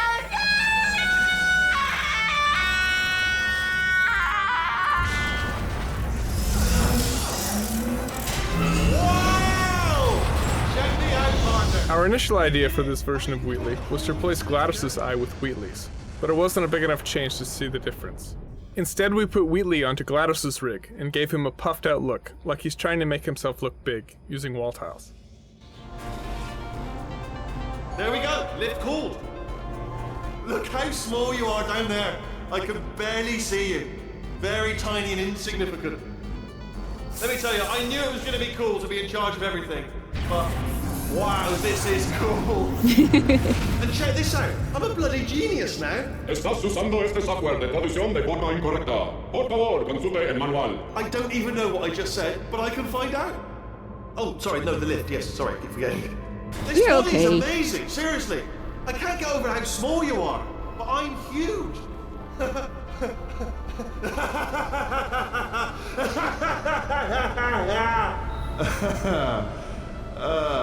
Actually, why do we have to leave right now? Do you have any idea how good this feels? I did this. Tiny little Wheatley did this. You didn't do anything. She did all the work. Oh, really? That's what the two of you think, is it? Well, maybe it's time I did something then. What are you doing? No. No. No. And don't think I'm not onto you too, lady. You know what you are? Selfish.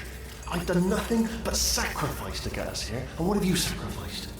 Nothing. Zero. All you've done is boss me around. Well, now who's the boss? Who's the boss? It's me. Ah! See that? Potato. That is a potato battery. It's a toy for children. And now she lives in it. Sorry, what? The engineers tried everything to make me behave, to slow me down. Once, they even attached an intelligence dampening sphere on me. It clung to my brain like a tumor, generating an endless stream of terrible ideas. No, not listening, not listening. It was your voice. No, you're lying, Yes, you're lying. You're the tumor. You're not just a regular moron. You're designed to be a moron. I am not a moron! Yes, you are. You're the moron they built to make me an idiot. Well, how about now? Now who's a moron? Could a moron hunt you into this pit? Ah! Could a moron do that? Uh-oh. Whee! Woohoo! Oh yeah. We're getting into old Aperture. Oh, hi. So, how are you holding up? Because I'm a potato. Wait, where is she? Oh, good. My slow clap processor made it into this thing. So we have that. Where? Since it doesn't look like we're going anywhere. There she is. Well, we are going somewhere, alarmingly fast, actually. But since we're not busy other than that, here's a couple of facts. He's not just a regular moron. He's the product of the greatest minds of a generation, working together with the express purpose of building the dumbest moron who ever lived. And you just put him in charge of the entire facility. Good, that's still working. Hey, just in case this pit isn't actually bottomless, do you think maybe you could unstrap one of those long fall boots of yours and shove me into it? Just remember to land on one foot. Snitch. Snitch. I wish she still has her slow clap processor. Yep.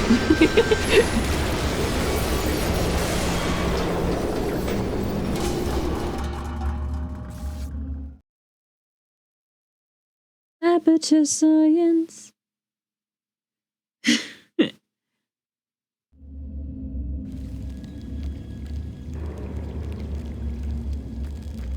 Potato.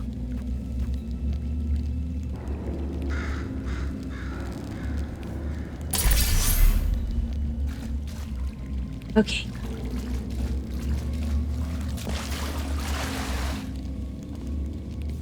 Is there anything back here? I'm not sure I ever checked.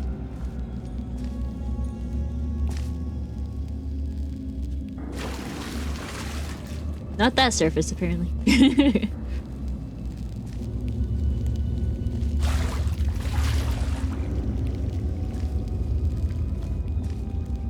I guess not.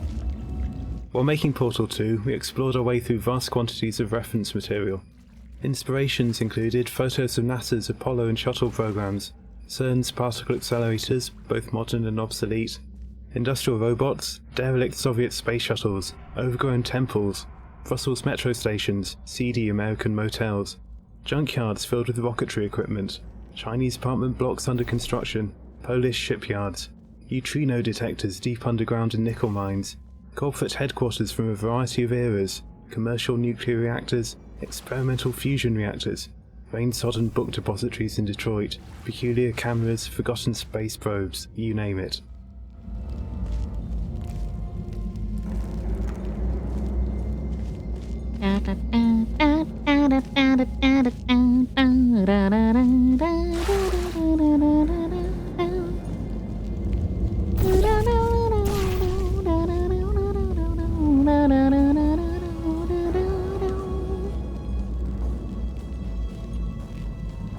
Go ahead and leave me. I think I'd prefer to stay inside.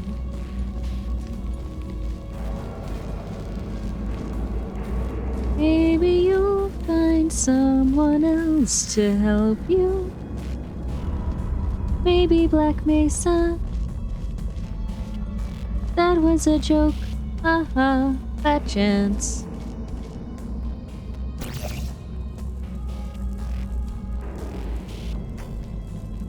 Ah, there.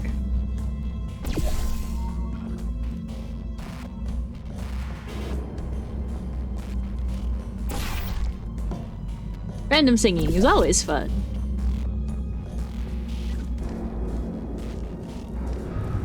Whee! Oof. I will not keep out, thank you.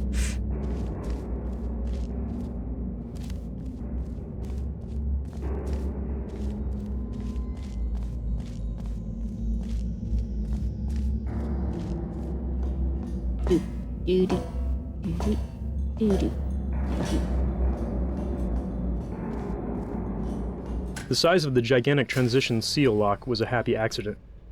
We knew the connection between the old aperture and the new aperture had to be a big set piece. The first model built was about 5 times bigger than everyone expected, but people started to like it. We joked that it should be a bullet point on the Portal 2 box. Features the biggest door in games ever. We decided it would be fun to play with the player's expectations, and put a puny looking door behind it, along with a few small props.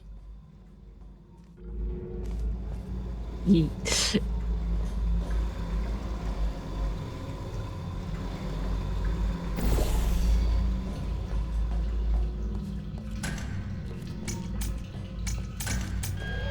Watch out.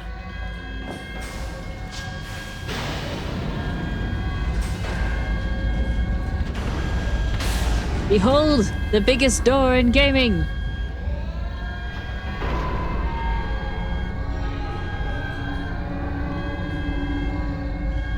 Followed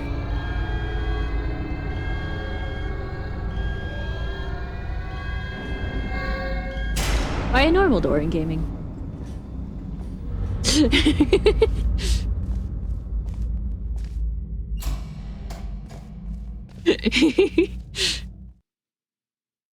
It is a hilarious gag. It really is.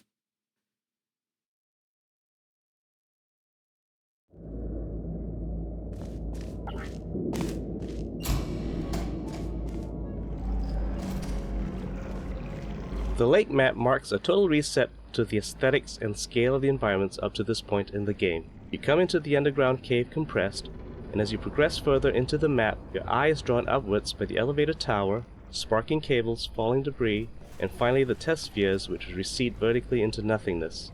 This looking upwards gives the player a sense of the vastness of Aperture before GLaDOS, and a visual sense of the daunting climb they will have to make to get back to Wheatley. The open areas encourage the player to explore their surroundings and take a break from the intensive puzzle solving of the test chambers.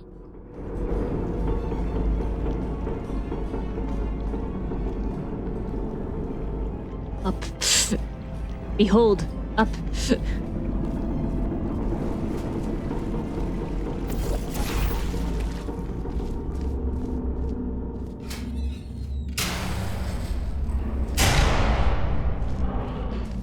Welcome, gentlemen, to Aperture Science. Astronauts, Yeah, Cave Johnson. war heroes, Olympians, you're here because we want the best. And you are it. So, who is ready to make some science? I am. Now, you already met one another on the limo ride over, so let me introduce myself. I'm Cave Johnson. I own the place. That eager voice you heard is the lovely Carolyn, my assistant. Rest assured, she has transferred your honorarium to the charitable organization of your choice. Isn't that right, Carolyn? Yes, sir, Mr. Johnson. She's the backbone of this facility. Pretty as a postcard, too. Sorry, fellas. She's married. To science.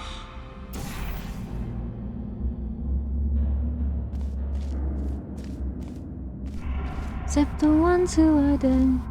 These points of data make a beautiful line, and we're out of beta, we're releasing on time. So I'm glad I got burned. Think of all the things we learned for the people who are still alive. This chapter gave us a great opportunity for visually telling the backstory of Aperture Science. We accomplished this with signs, props, and materials. In this area, we get a glimpse of what Aperture Science must have been like in its heyday.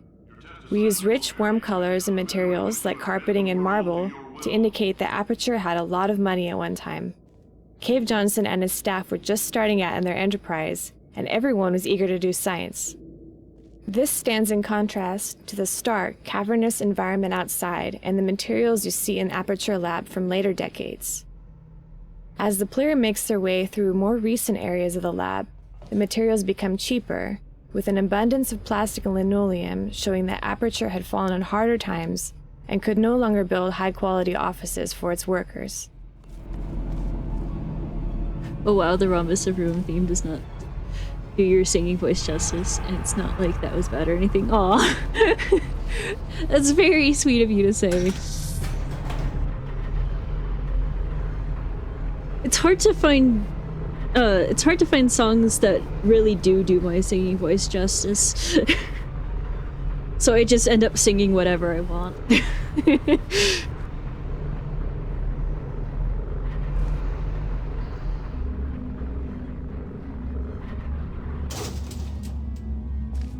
Now there's no sense talking when there's science to do. When I look out there, it makes me glad I'm not you.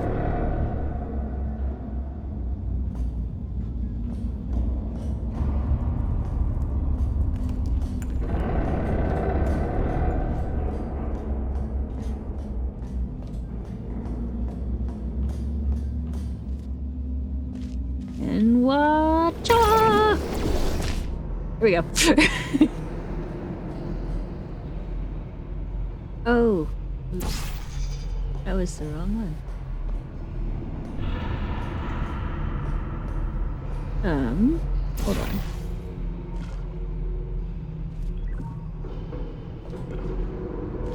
Okay.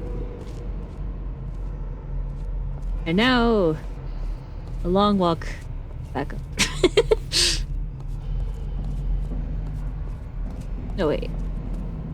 Your default seems to be on the higher end of the scale, so I think you need to adjust most songs you sing to be a few notes higher than what they were written as.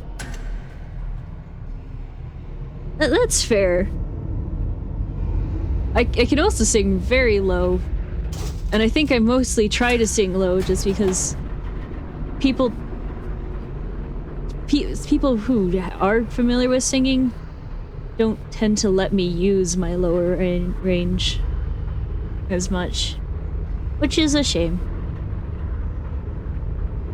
But I'm also fighting with my microphone, which like it will just stop picking up what I'm saying if I get too high. So it's a weird balancing act, you know?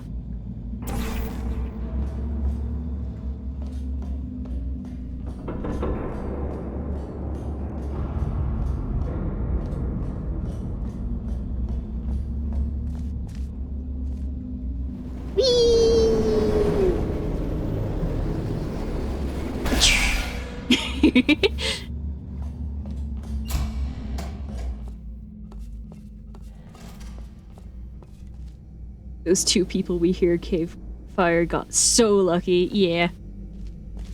Unless they got rehired immediately after, in which case, uh-oh. I'd believe that to be a thing he'd do. Way up there.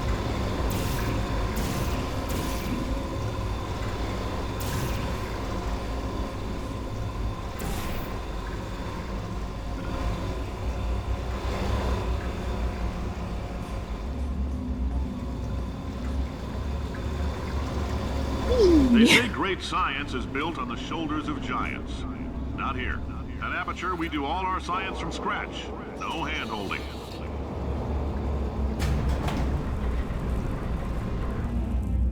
Well, one was fired because they were in a wheelchair, and the other for talking about safety procedures for testing. I doubt they were rehired. That's fair.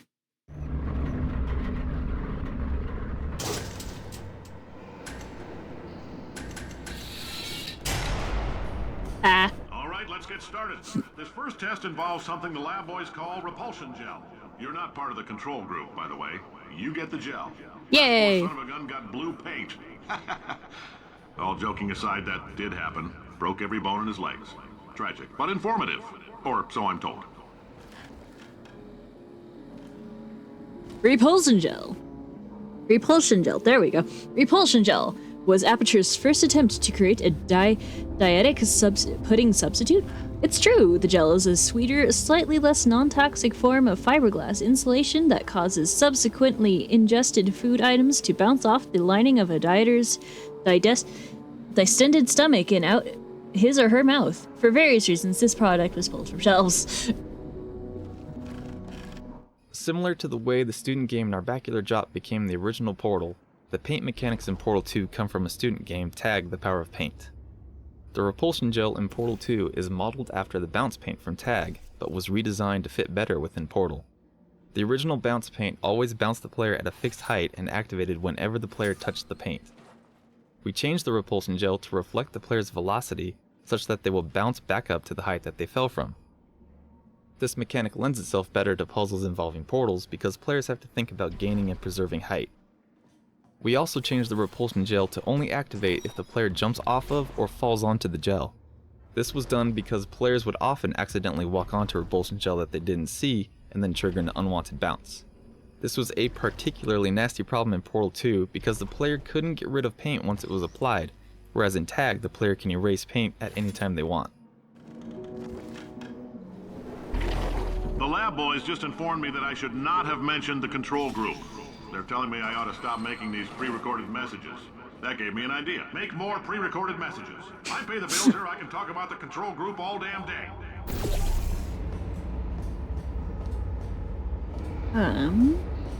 Where's the other one? There's the other one.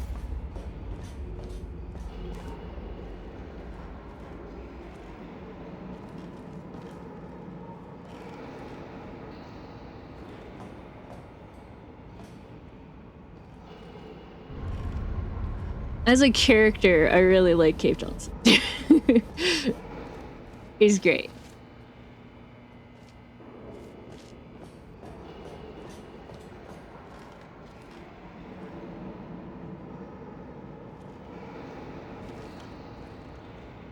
Cave is like the Joker from Batman. Fun to watch, but you wouldn't want to be in the same universe as them, let alone the same room. That is true.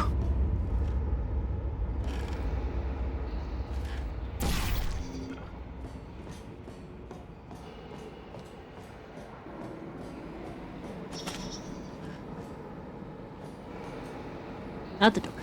Okay. Next test chamber this way. Oh. Oh, okay. My bad, my bad.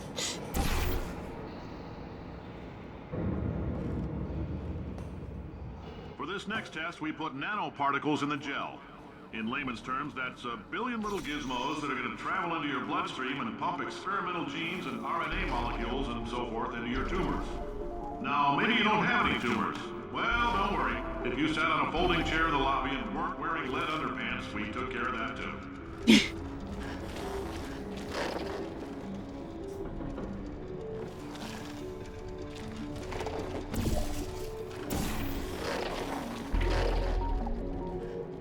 Okay. And...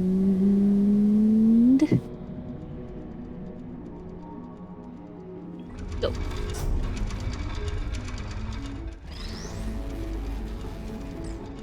We had to come up with old-looking versions for all the important gameplay props, such as button panels, doors, cubes, basically everything the player could interact with.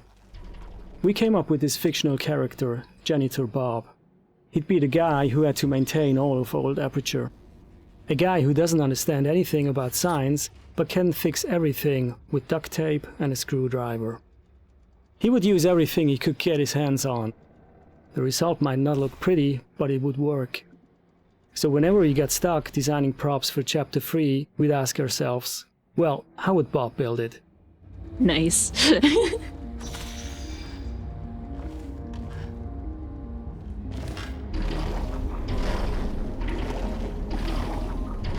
I guess that's a question we can all ask ourselves. How would Bob build it?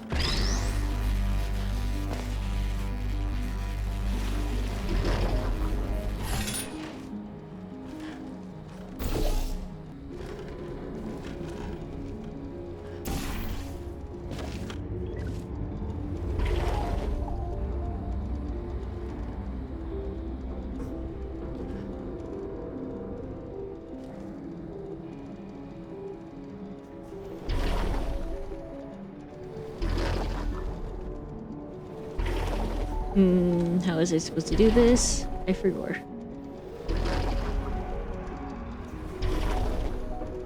Oh, wait. I was supposed to do that. Okay. There we go. Now. Aha. Oh, in case you got covered in that repulsion gel, here's some advice the lab boys gave me.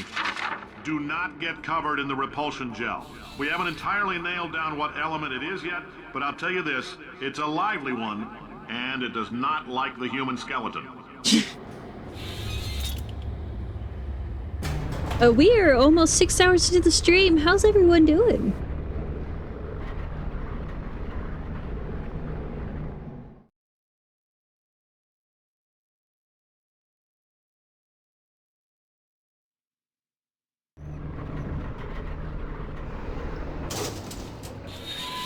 All these science spheres are made of asbestos, by the way. Keeps out the rats. Let us know if you feel a shortness of breath, a persistent dry cough, or your heart stopping, because that's not part of the test.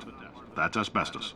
Oh, Good news yeah. is the lab boys say the symptoms of asbestos poisoning show a median latency of 44.6 years. So if you're 30 or older, you're laughing. Worst case scenario, you miss out on a few rounds of canasta. Plus, you forwarded the cause of science by 3 centuries. I punch those numbers into my calculator, it makes a happy face.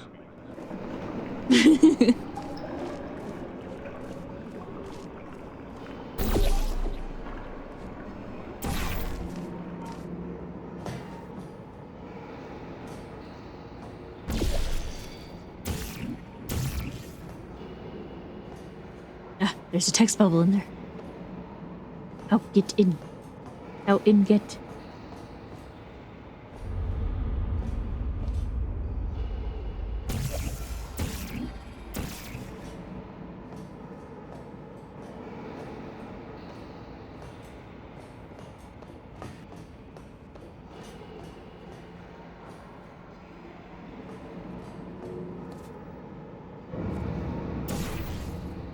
Aha. I like your style. You make up your own rules, just like me. Bean Counter said I couldn't fire a man just for being in a wheelchair. Did it anyway. Ramps are expensive. While re-implementing the paint mechanics from our student game Tag the Power of Paint, in the context of Portal 2, the biggest change we made was to exclude the paint gun.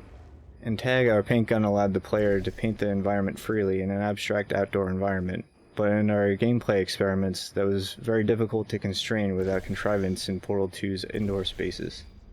It also changed the game's pacing significantly, since being able to run at high speed around a level covering everything in paint is a lot more fast-paced, energetic, and often scattershot than Portal's more cerebral gameplay. Perhaps most importantly, there's a certain elegance in the simplicity of manipulating all the game elements using only the portal gun.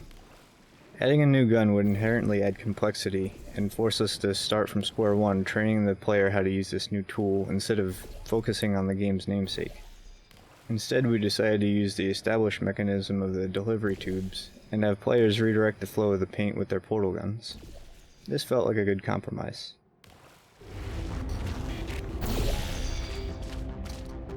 Gotta get the blue gel everywhere.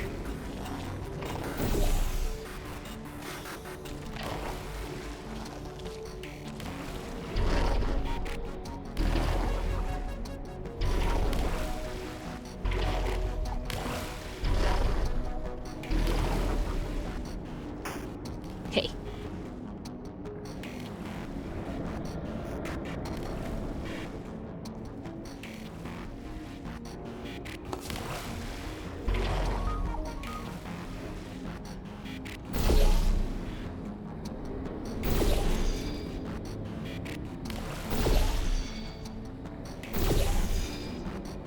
Wait. Oop. There we go. Okay.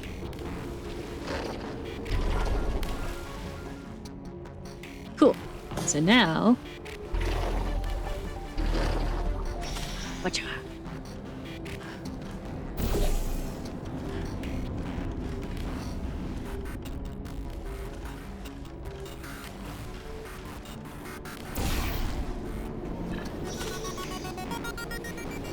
Aha!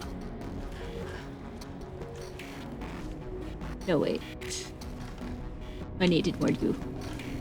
Oh, please.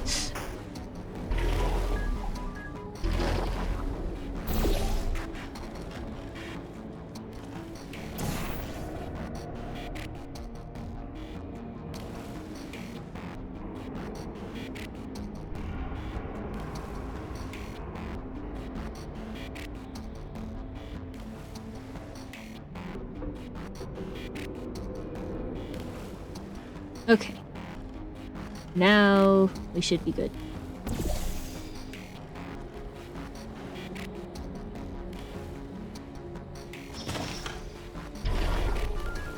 No, wait. Go back up. Thank you.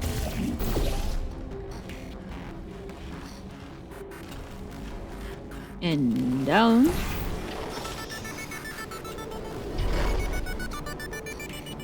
Watcha! That coffee we gave you earlier had fluorescent calcium in it so we can track the neuronal activity in your brain. There's a slight chance the calcium could harden and vitrify your frontal lobe. Anyway, don't stress yourself thinking about it. I'm serious. Visualizing the scenario while under stress actually triggers the reaction. I'm sorry if me spinning around the elevator looks weird. I'm just trying to see if there's any of the text things behind him. But I don't want to miss him.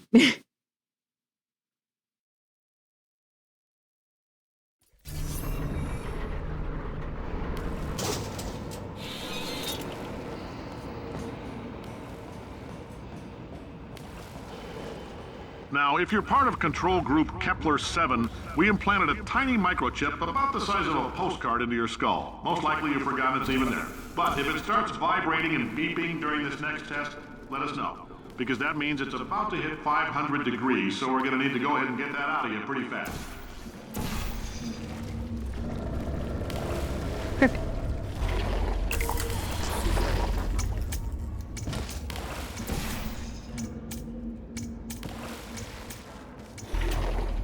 Watcha!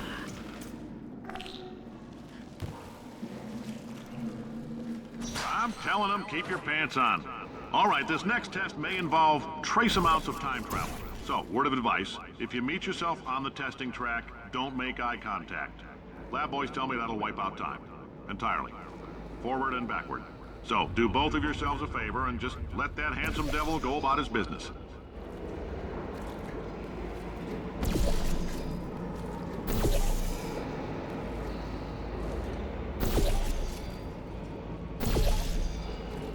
Dad.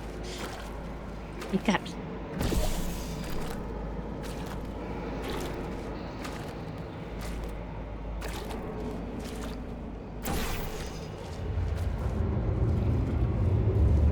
Okay.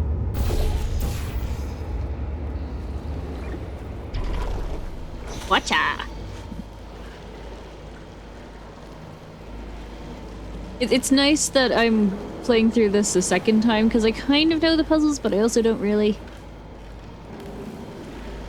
Like, a part of me remembers, but most of me doesn't. Does that make sense? I hope that makes sense.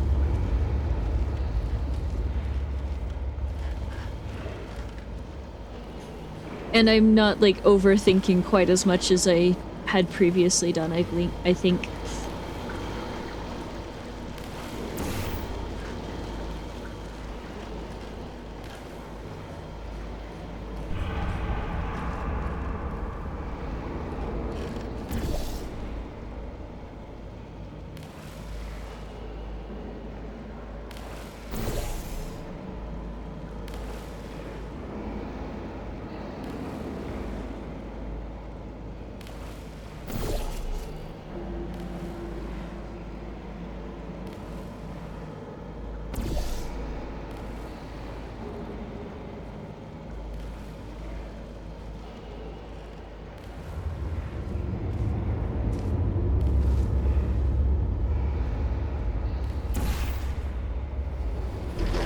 No, what? Up, that's not what I meant to do.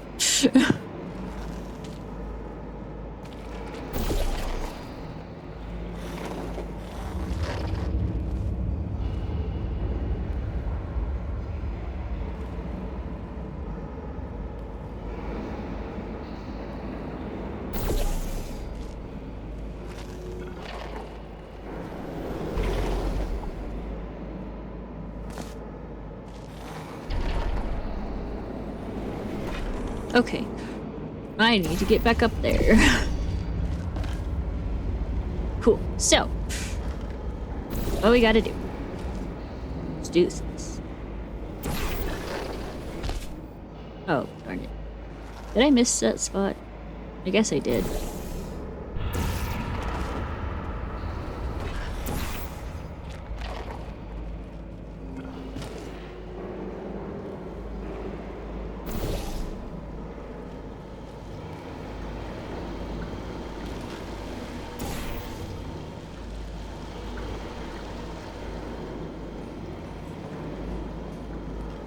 Make sure it's all over.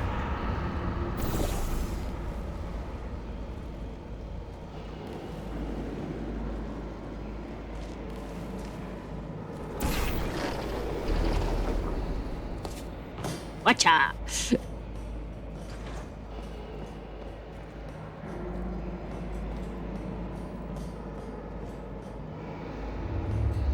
Okay, how do I do this? Oh. Like this. If you're hearing this, it means you're taking a long time on the catwalks between tests. The lab boys... One of the things that the student game Tag the Power of Paint didn't allow was painting of other objects, since this would have been too trivial in that game.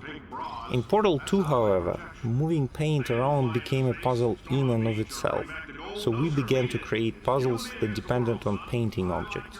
Bouncy boxes and turrets were an obvious choice, and adding this mechanic extended our toolbox to include objects whose basic properties of movement could be changed by the player.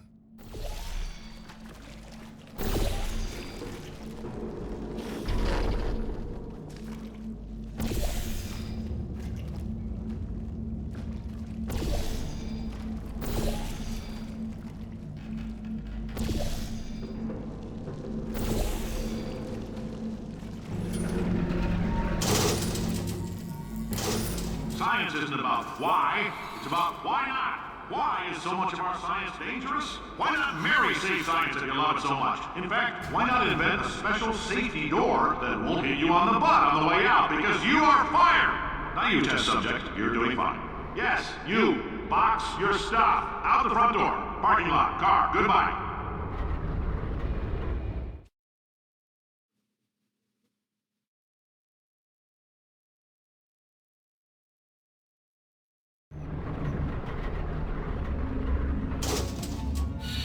Congratulations! The simple fact that you're standing here listening to me means you've made a glorious contribution to science. As founder and CEO of Aperture Science, I thank you for your participation and hope we can count The newer and older versions of Aperture show their distinct personalities in sound as well as visuals. The doors, floors, and buttons, as well as soundscapes, reflect the aging, outdated 70s feel. The sounds contain hints of the decaying metal and wood. The newer but unstable Wheatley chamber soundscapes become more foreboding and perilous the further you venture into them. The atmosphere of uncontrolled destruction continues to intensify till the end.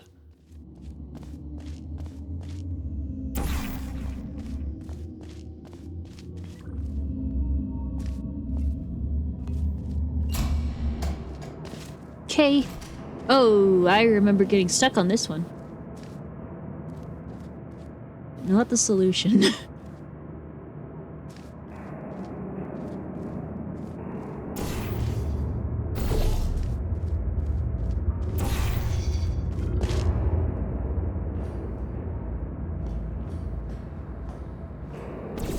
Maybe if I do this.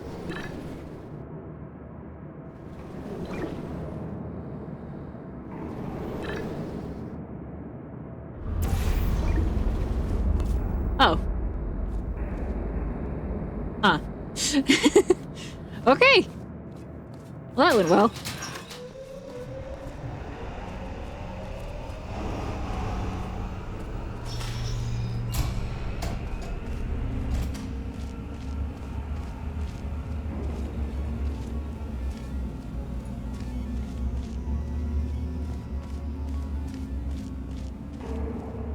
Greetings, friend.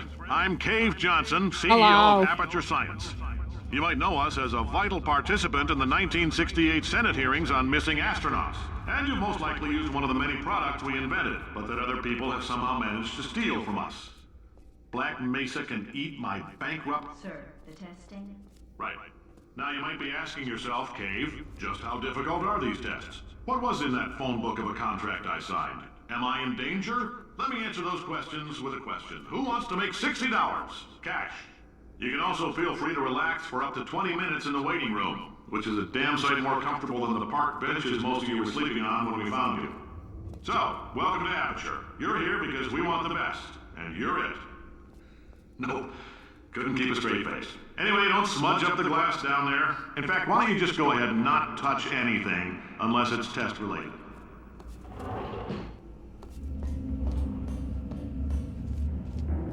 Okay,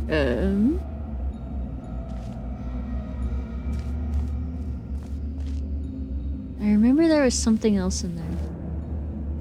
Well, there's a text box in there. That'll help.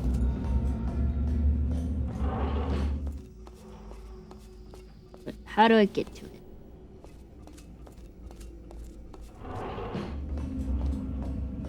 Oh, wait. That works.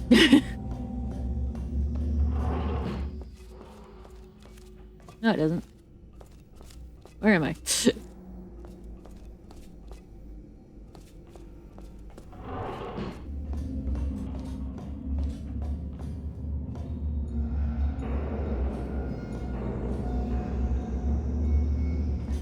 Oh, wait. Yes, it does.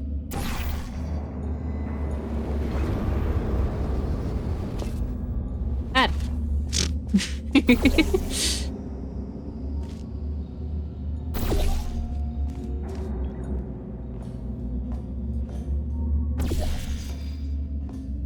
Okay.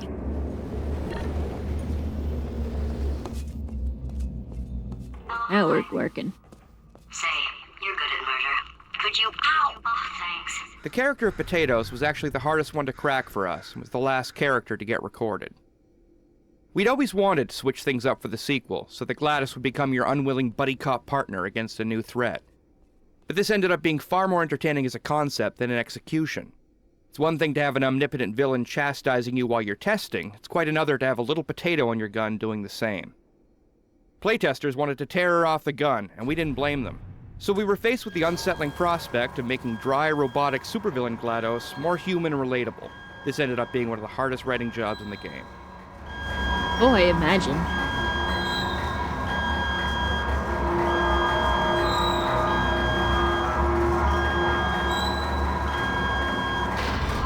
Where are we? How long have I been out?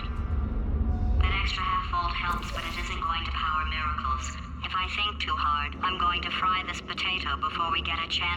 burn up in the atomic fireball that little idiot is going.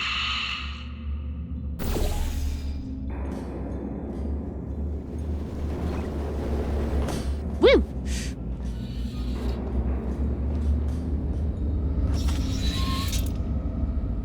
It's interesting to know that Potatoes was like the last person to get dialogue recorded. It was mainly hard because they didn't want to assassinate her character already. Her already built up character. Yeah, that's super fair. Did anything happen while I was out? The testing area is just up ahead. The quicker you get through, the quicker you'll get your $60. Hold on, who? Carolyn, are the compensation The vouchers? character of Carolyn came about because we wanted somebody for Cave to play off of. Though we had originally envisioned a put-upon scientist character called Greg, it would have been wasteful to hire an actor for just 1 or 2 lines. Instead, we hit upon the idea of economizing by using GLaDOS actor Ellen McLean. Out of nowhere, we suddenly had an opportunity for a GLaDOS origin story.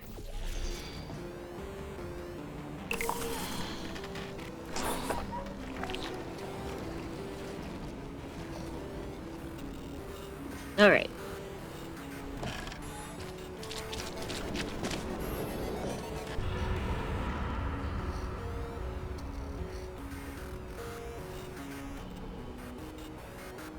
Loop.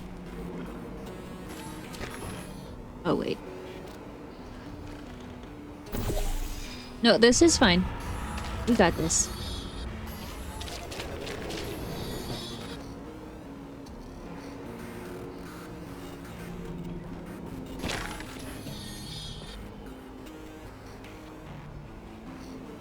This is fine.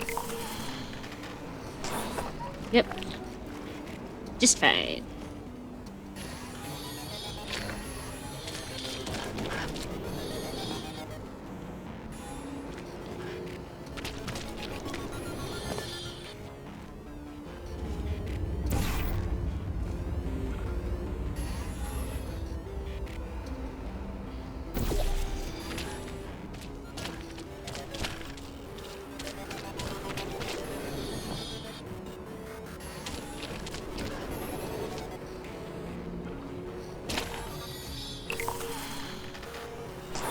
Oh, shoot.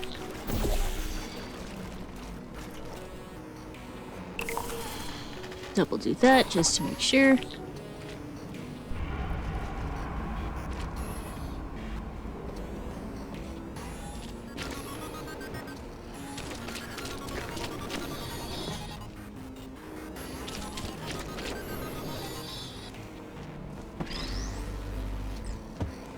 Okay.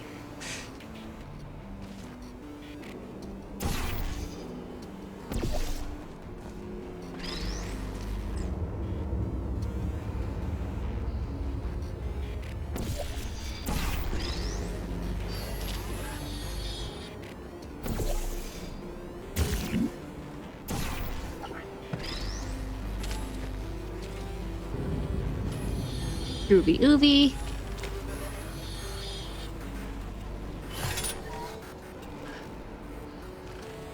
And now... Woo!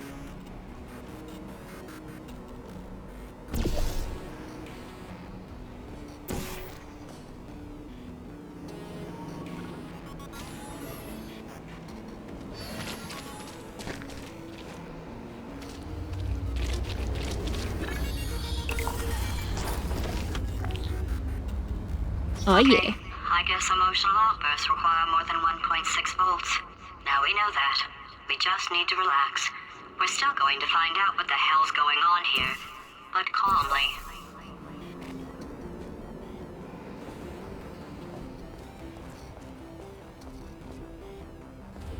Those people in the portrait, they look so familiar.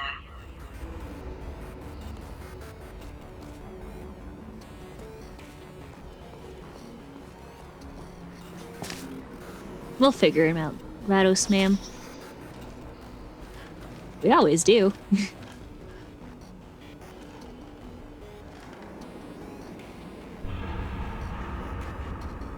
Okay.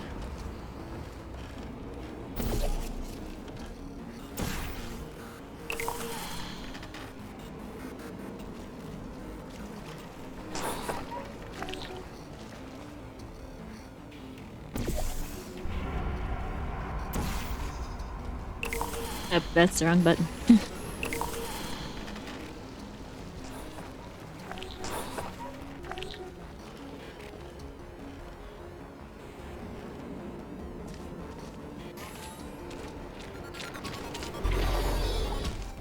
Oof.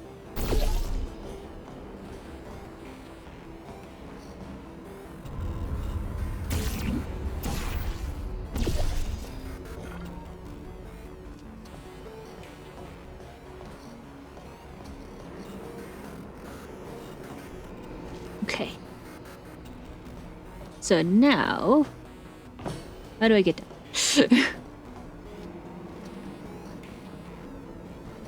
So now I fall into a pit of goop. But after that,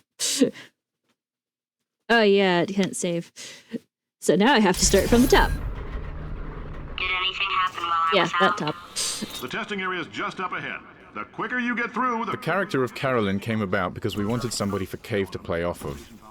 Though we had originally envisioned a put-upon scientist character called Greg, it would have been wasteful to hire an actor for just 1 or 2 lines.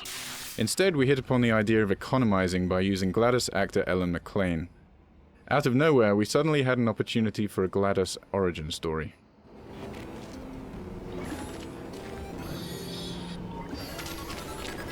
Watcha!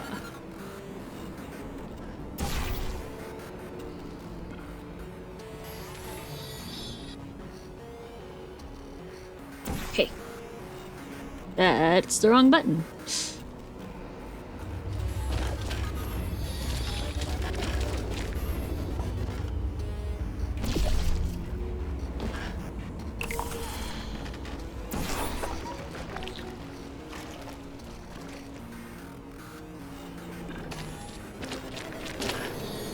Oof.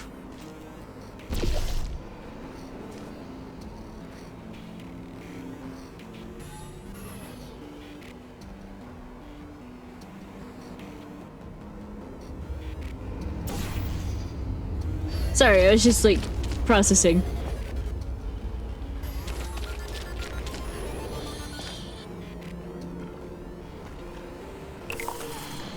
Oh wait, wait. Now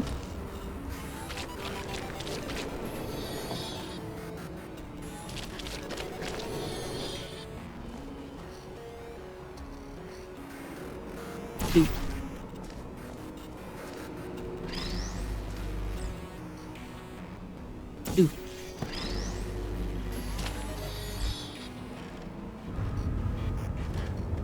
Orange.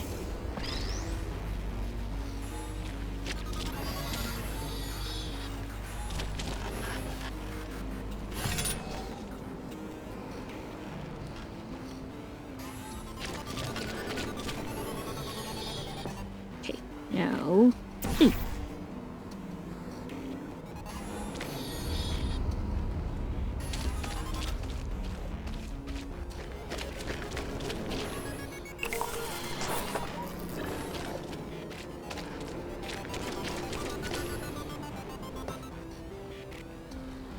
Okay, I guess emotional outbursts require more than 1.6 volts.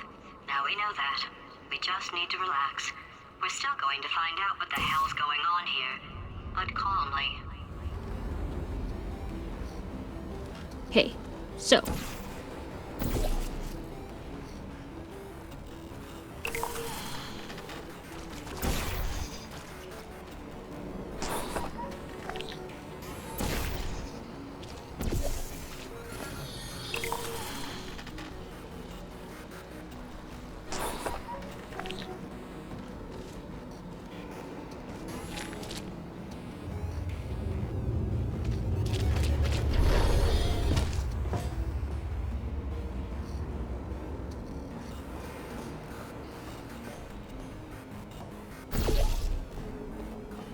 What if... Dang it, how do I get... Oh, wait.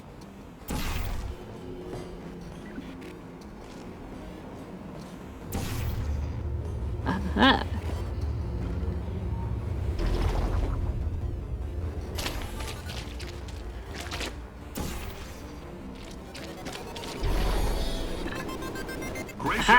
astronaut, war hero, and/or Olympian. With your help, we're gonna change the world. Is this on? Hey, listen up down there. That thing's called an elevator, not a bathroom. I swear I know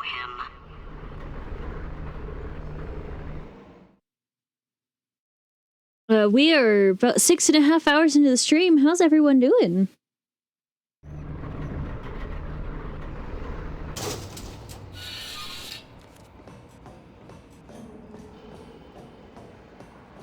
If you're interested in an additional $60, flag down a test associate and let them know.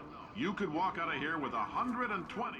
Propulsion gel carried over almost exactly the same as the speed paint in the student game, Tag the Power of Paint, except that it is slightly more than twice as fast.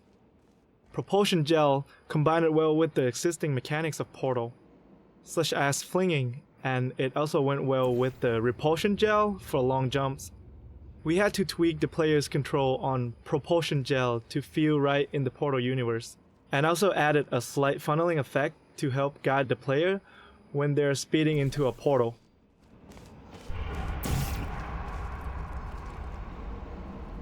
Well, I've managed to dodge all the lemons so far. You got this.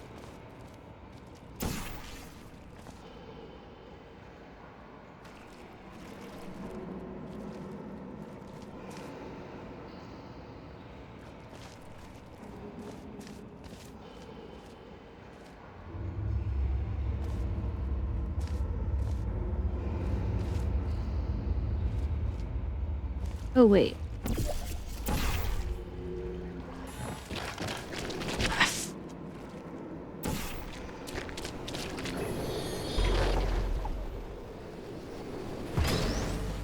Haha. Good stuff.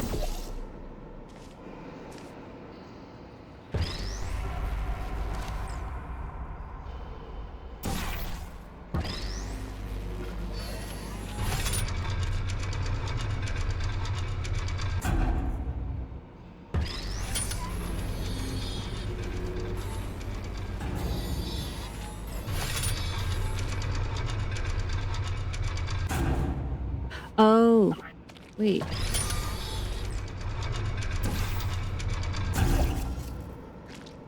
Okay.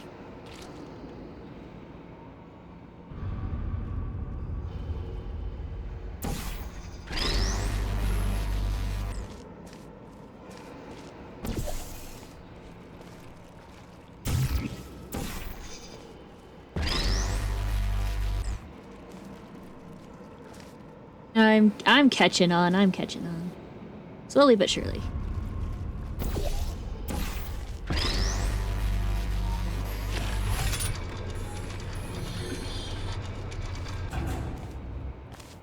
Okay.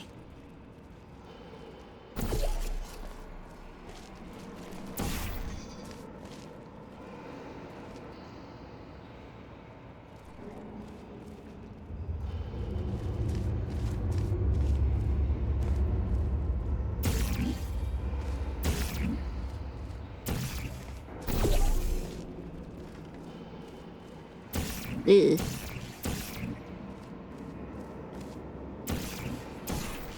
There we go.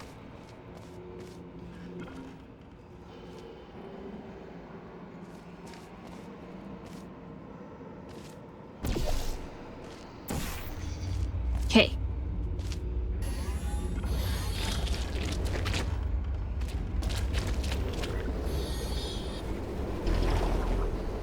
In case you're interested, there's still some positions available for that bonus opportunity I mentioned earlier. Again, all you gotta do is let us disassemble you. We're not banging rocks together here. We know how to put a man back together. So, that's a complete reassembly. New vitals, spit shine on the old ones, plus we're scooping out tumors. Frankly, you ought to be paying us.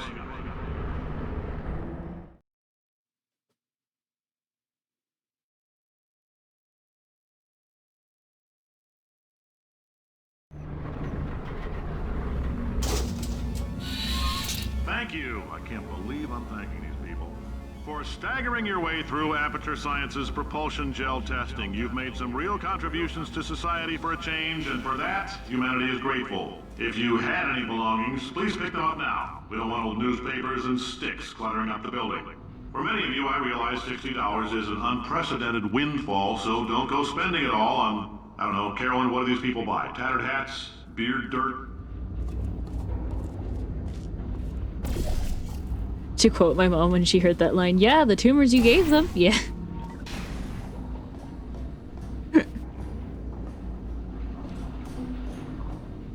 No one said Cave Johnson made sense. Just that he makes sense. But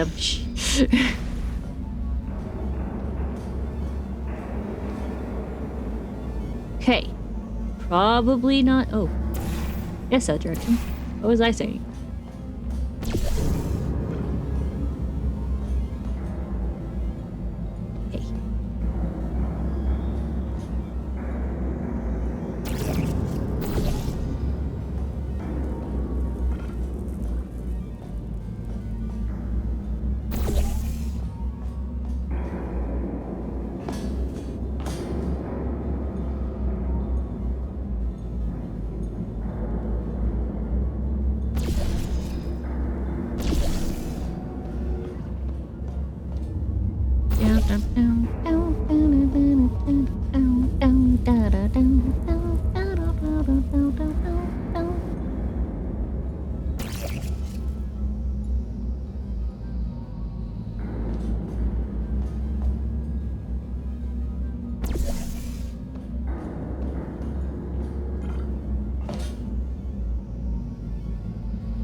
Yes, ma'am, Miss GLaDOS, ma'am.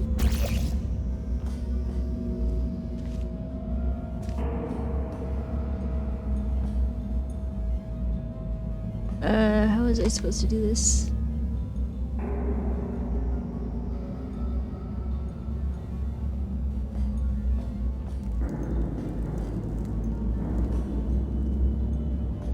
I understand I'm supposed to fling, but there's not exactly a lot to fling from.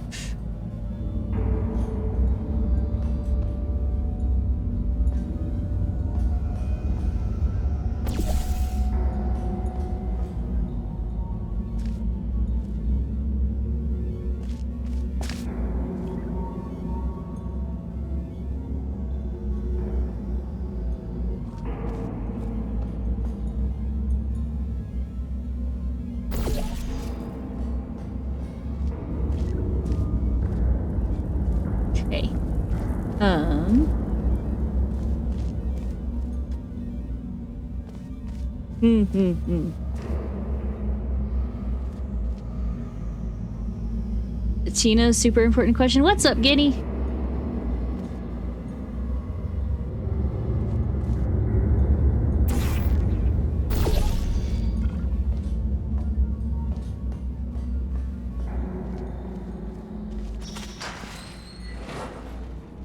Oh, I found it.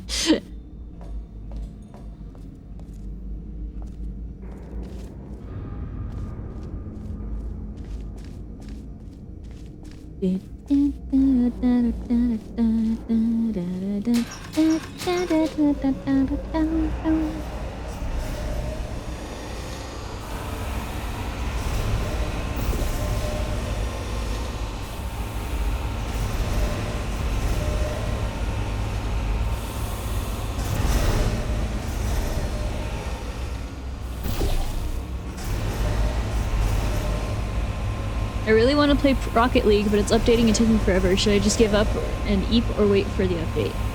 I would probably sleep for now. And then you can look forward to playing it when you wake up. How's that?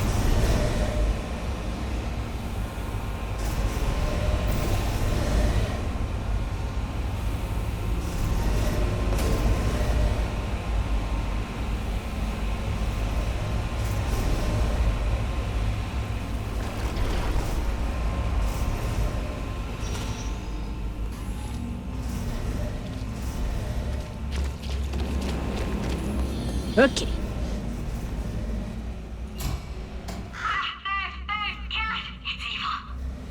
If sleep is a question, chances are you should do it. Yes. For him. Alright, back to thinking.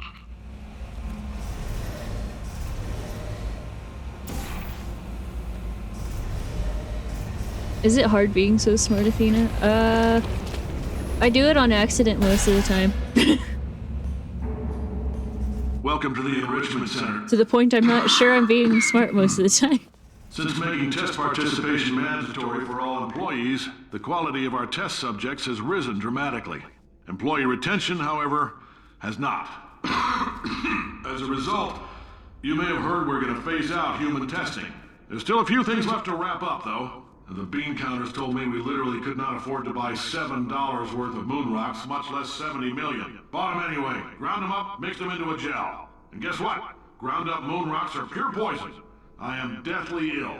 Still, it turns out they're a great portal conductor. So now, we're going to see if jumping in and out of these new portals can somehow leach the lunar poison out of a man's bloodstream. When life gives you lemons, make lemonade. Let's all stay positive and do some science. That said, I would really appreciate it if you could test as fast as possible. Carolyn, please bring me more pain pills. I forgot about this part of the game, OMG. Yeah. Okay.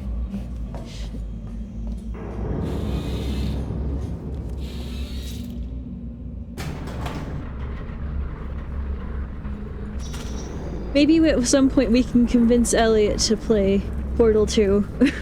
That'll be interesting.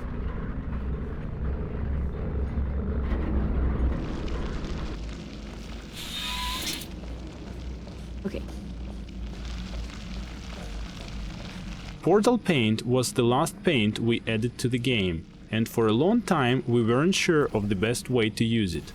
We experimented with the delivery method and found that it was most effective when it was deployed in large quantities.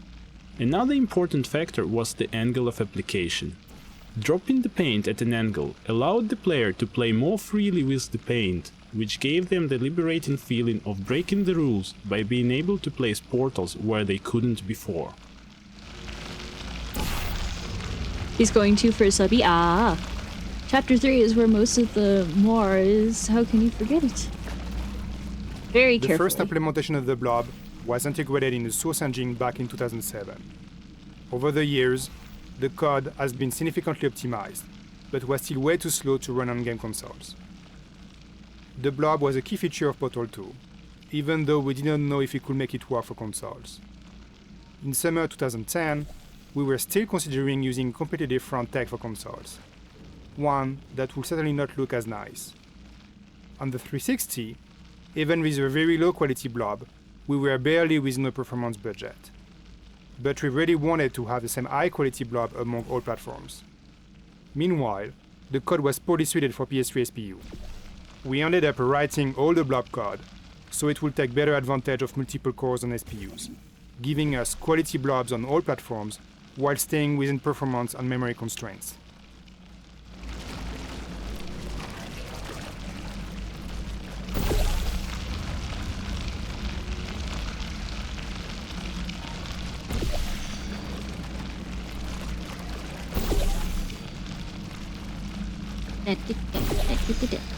He tried playing the first one yesterday, but had forgot to take his meds, so he kept getting distracted and was not doing the puzzles. That's super fair. I remember coming in for him trying to figure out what to do while he was waiting for his meds to kick in.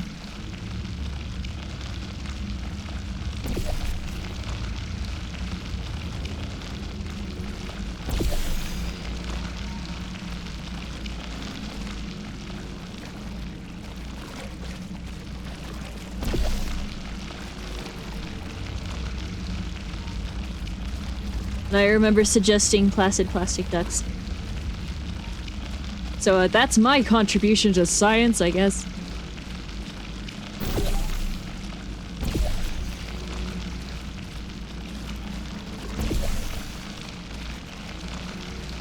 The duck game went hard. It did. I'm glad everyone seemed to enjoy it so much.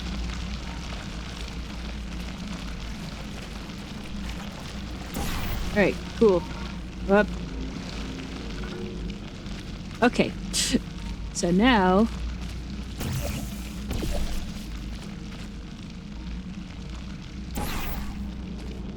I have a duck named after my IRL name. It makes me happy. Heck yeah.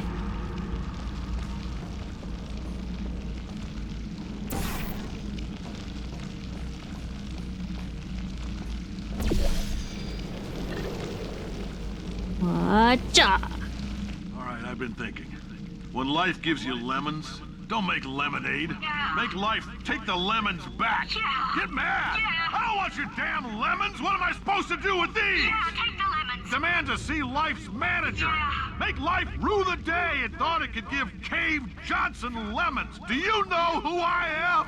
I'm the man who's gonna burn your house down with the lemons. Oh, I like this guy. I'm gonna get my engineers to invent a combustible lemon that burns your house down. Burn his house down. Burning people. He says what we're all thinking.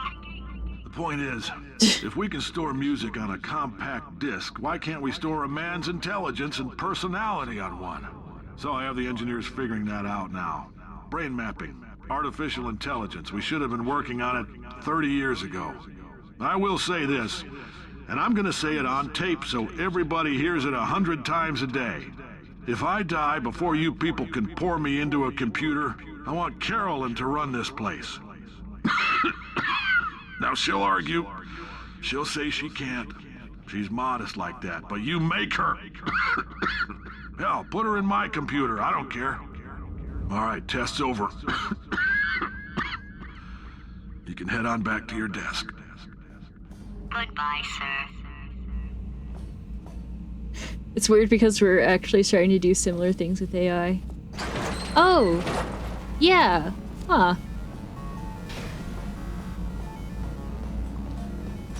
Hmm.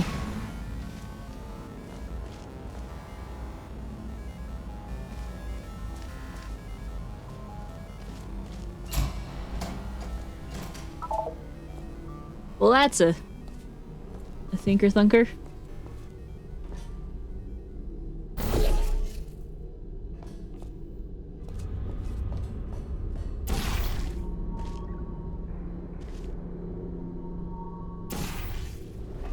Wee.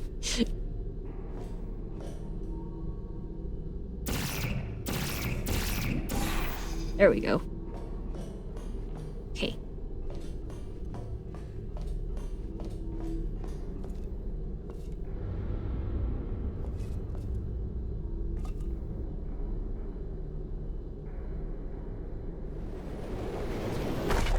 Thank goodness for long fall boots.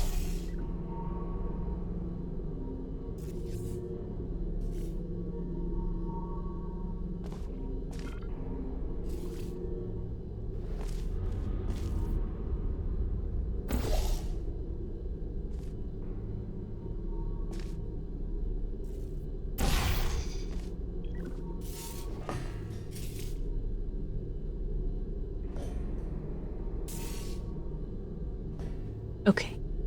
So now... I don't get stuck. Step 1.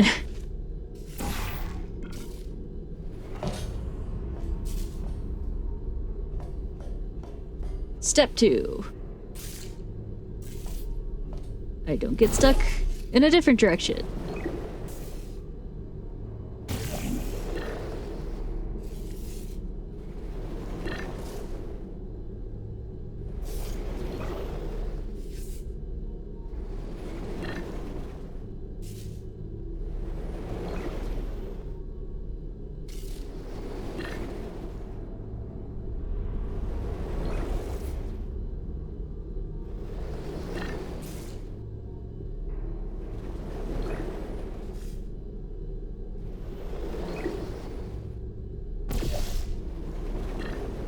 Okay.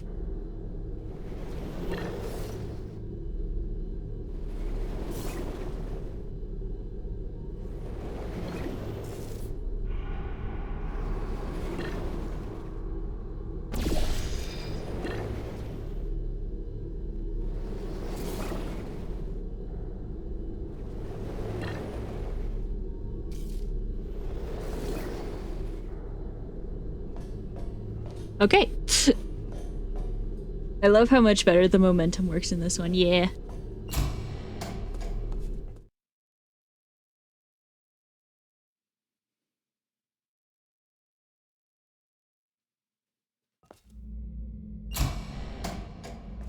I know things look bleak, but that crazy man down there was right.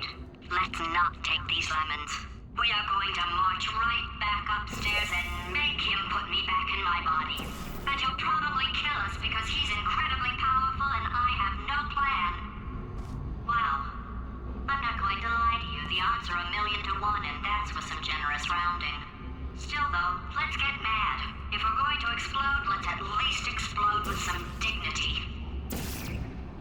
Explode, you say?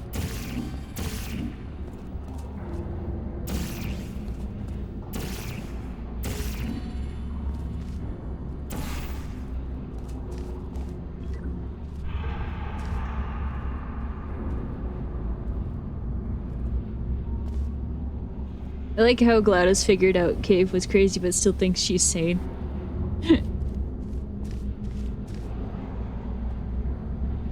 Figuring out you're crazy can come later. Oh. That, Okay. Take it from the top, I guess.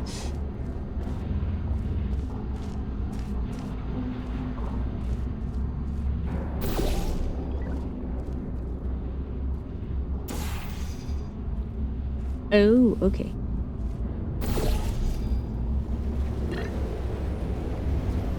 So the question becomes, does she think she's sane?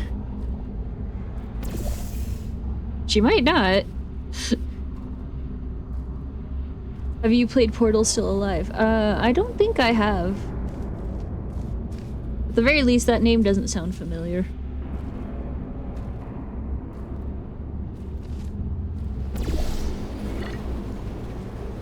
If it's one of the Portal fan games, I haven't played any of those.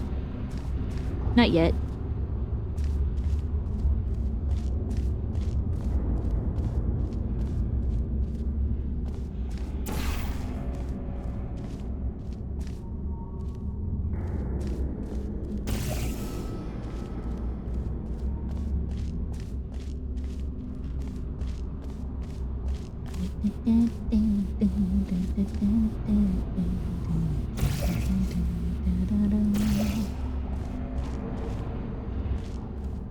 It's like the first game, but more. Ah, fun.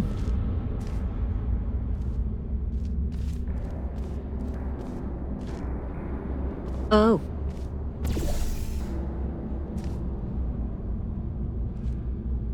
Wait, how did the...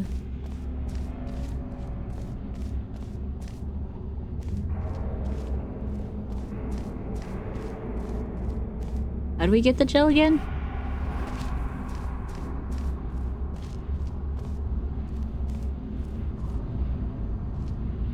There is a Portal-themed Polybridge-like game. Oh, fun. It released when Valve put out the orange box, if you know what that is. I do know what the orange box is. I don't have it. But I do have most of the games. That's I've heard art in it.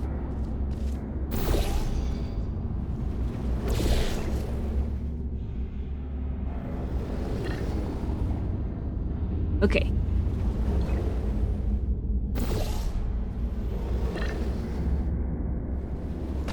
Cool.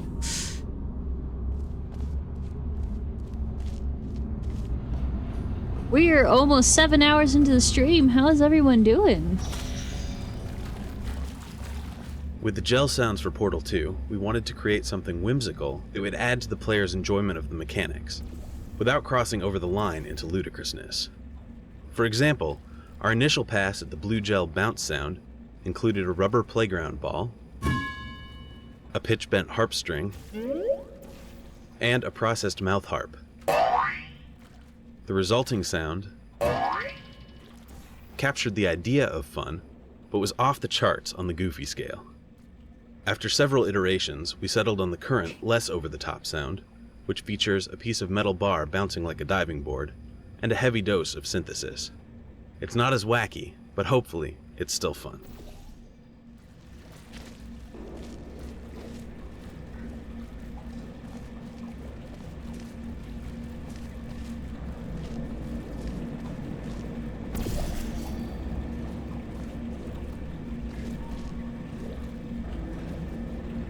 Okay.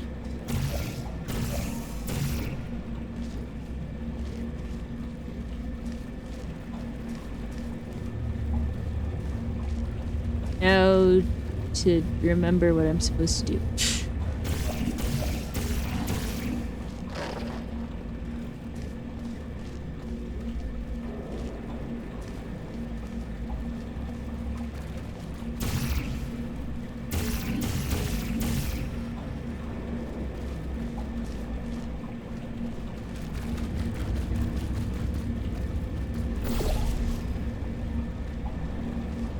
Oh.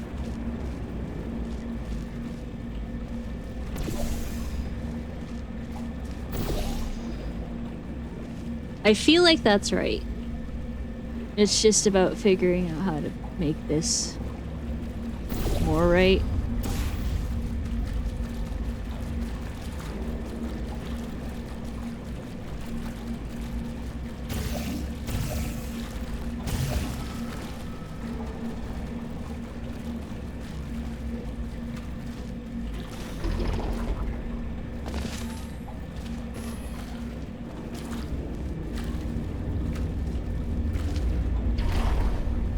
Oh, maybe I'm wrong.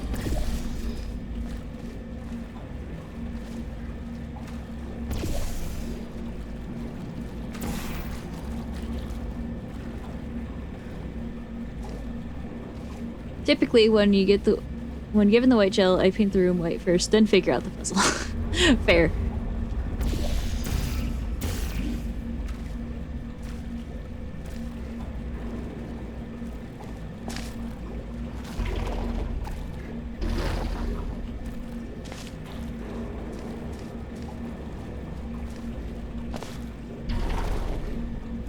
Okay.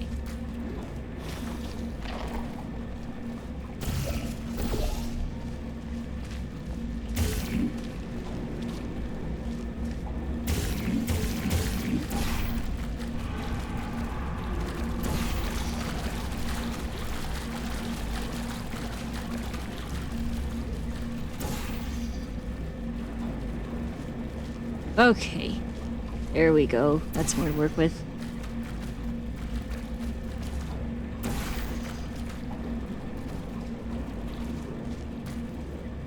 White gels look not safe for work sometimes. Eh?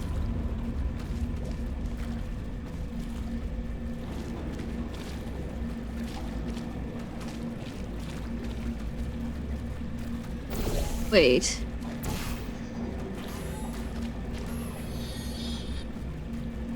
Ah, ha ha ha ha. Ow. Fire up then.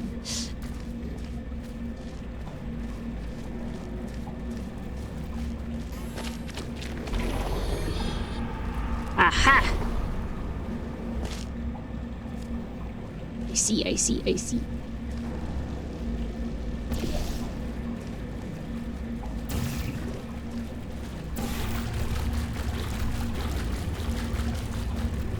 Oh wait, no. This one. And then we can do this.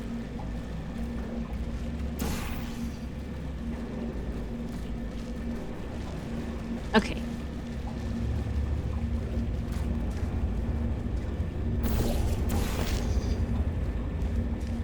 Look at me, still talking when there's science to do. When I look out there, it makes me glad I'm not you.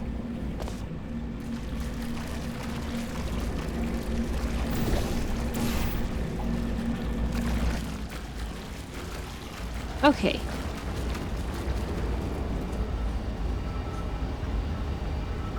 Groovy oovy. Now we go up. Or we coat the area.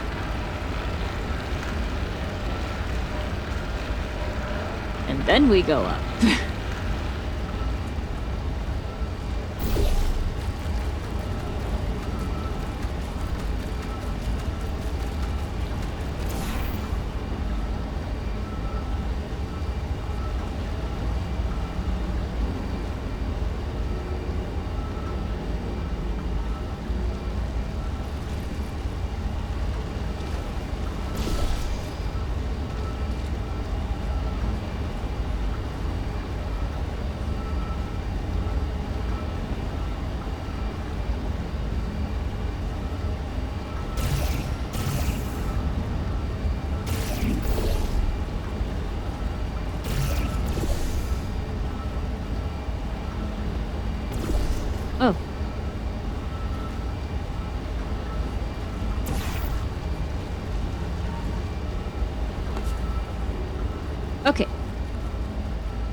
Huh.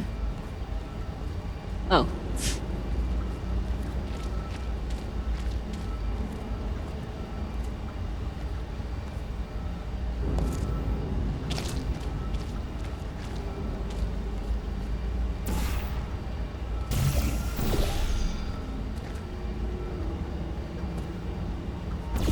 Okay, there we go. Alright, I go eat no nay, buddy. Take care, Guinea. Sleep well.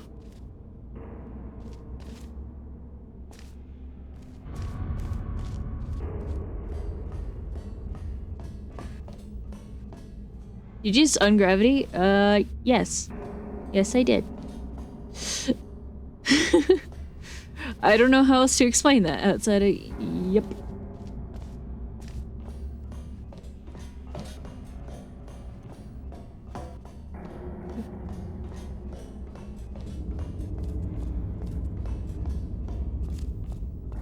And now my brain's all goobered. I don't remember that. I don't remember that either. But here we are.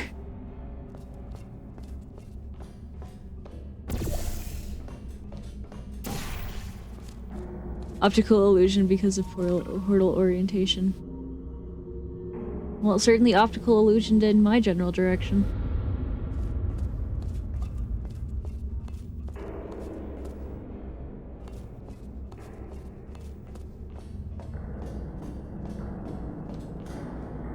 Ah, I fell down. That's not good.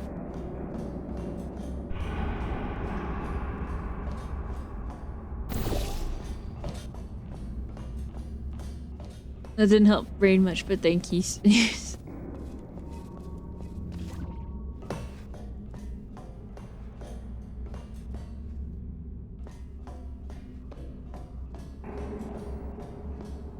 Okay.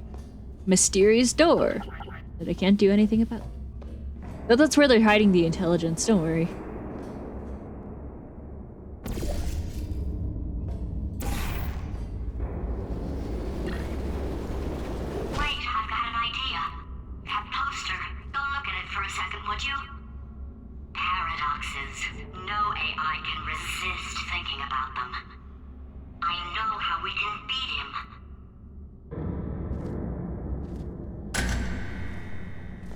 That's where is brain? Yes.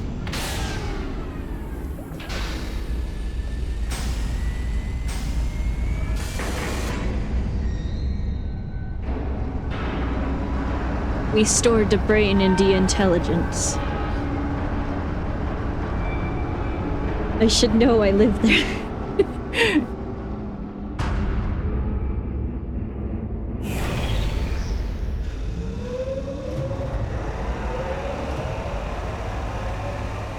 I'm not sure how much longer I'll be streaming for, guys. So, I hope you're enjoying the stream. Because I am, and I definitely want to revisit this later. To finish all this out if I don't finish it today.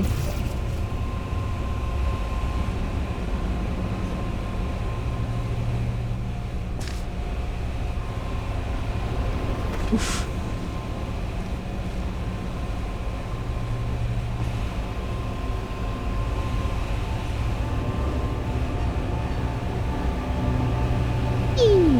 When you enter a portal on the floor, it's very ways to do so upside down in relation to the other portal. When exiting a portal on the ground, if you fell into the other portal, you can get some distance up because you have the full force of gravity pulling you down, which just dot flips around.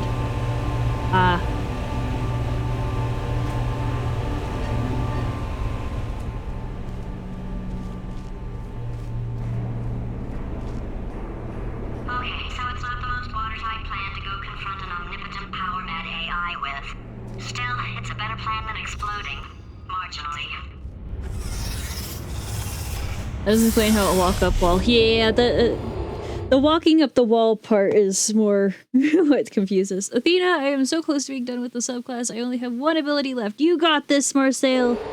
I believe in you. The itch. Heck, actually, I think this is a good stopping point, even. The only problem is I have no idea what to do for it. You got this. I believe in you. I don't know either. I've been playing Portal for like 5 hours. Right, so we're on chapter 8. The Itch. I managed to finish the stat blocks before I did the subclass itself. Ah, very good. I think. So we were doing Itch. Yes. Yes, we were at the Itch. Okay, there's 3 left, guys. So, help me remember next time we go do this, okay? But in the meantime, thank you all so much for coming to the stream. It means the world to me.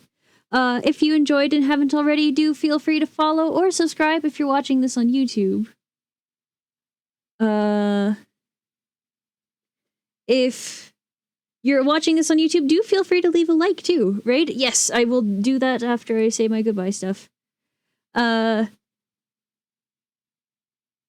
have YouTube, Twitter, Discord. Do feel free to check them out. We'll probably be raiding, who's live? Who's live? Elliot's live. We'll raid Elliot. Those are all those. I hope you enjoyed the stream. I hope you had fun, because I certainly did. And I will see you all next time.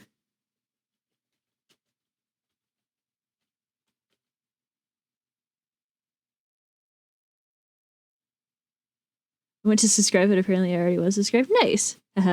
Rating Ed's time, I know. I feel a little guilty, but I also want to support him. Alright. You guys all take care. Have a good one. Why can't I support you more? I don't know. Alright. You all have fun. Say hi to Elliot for me. Bye-bye.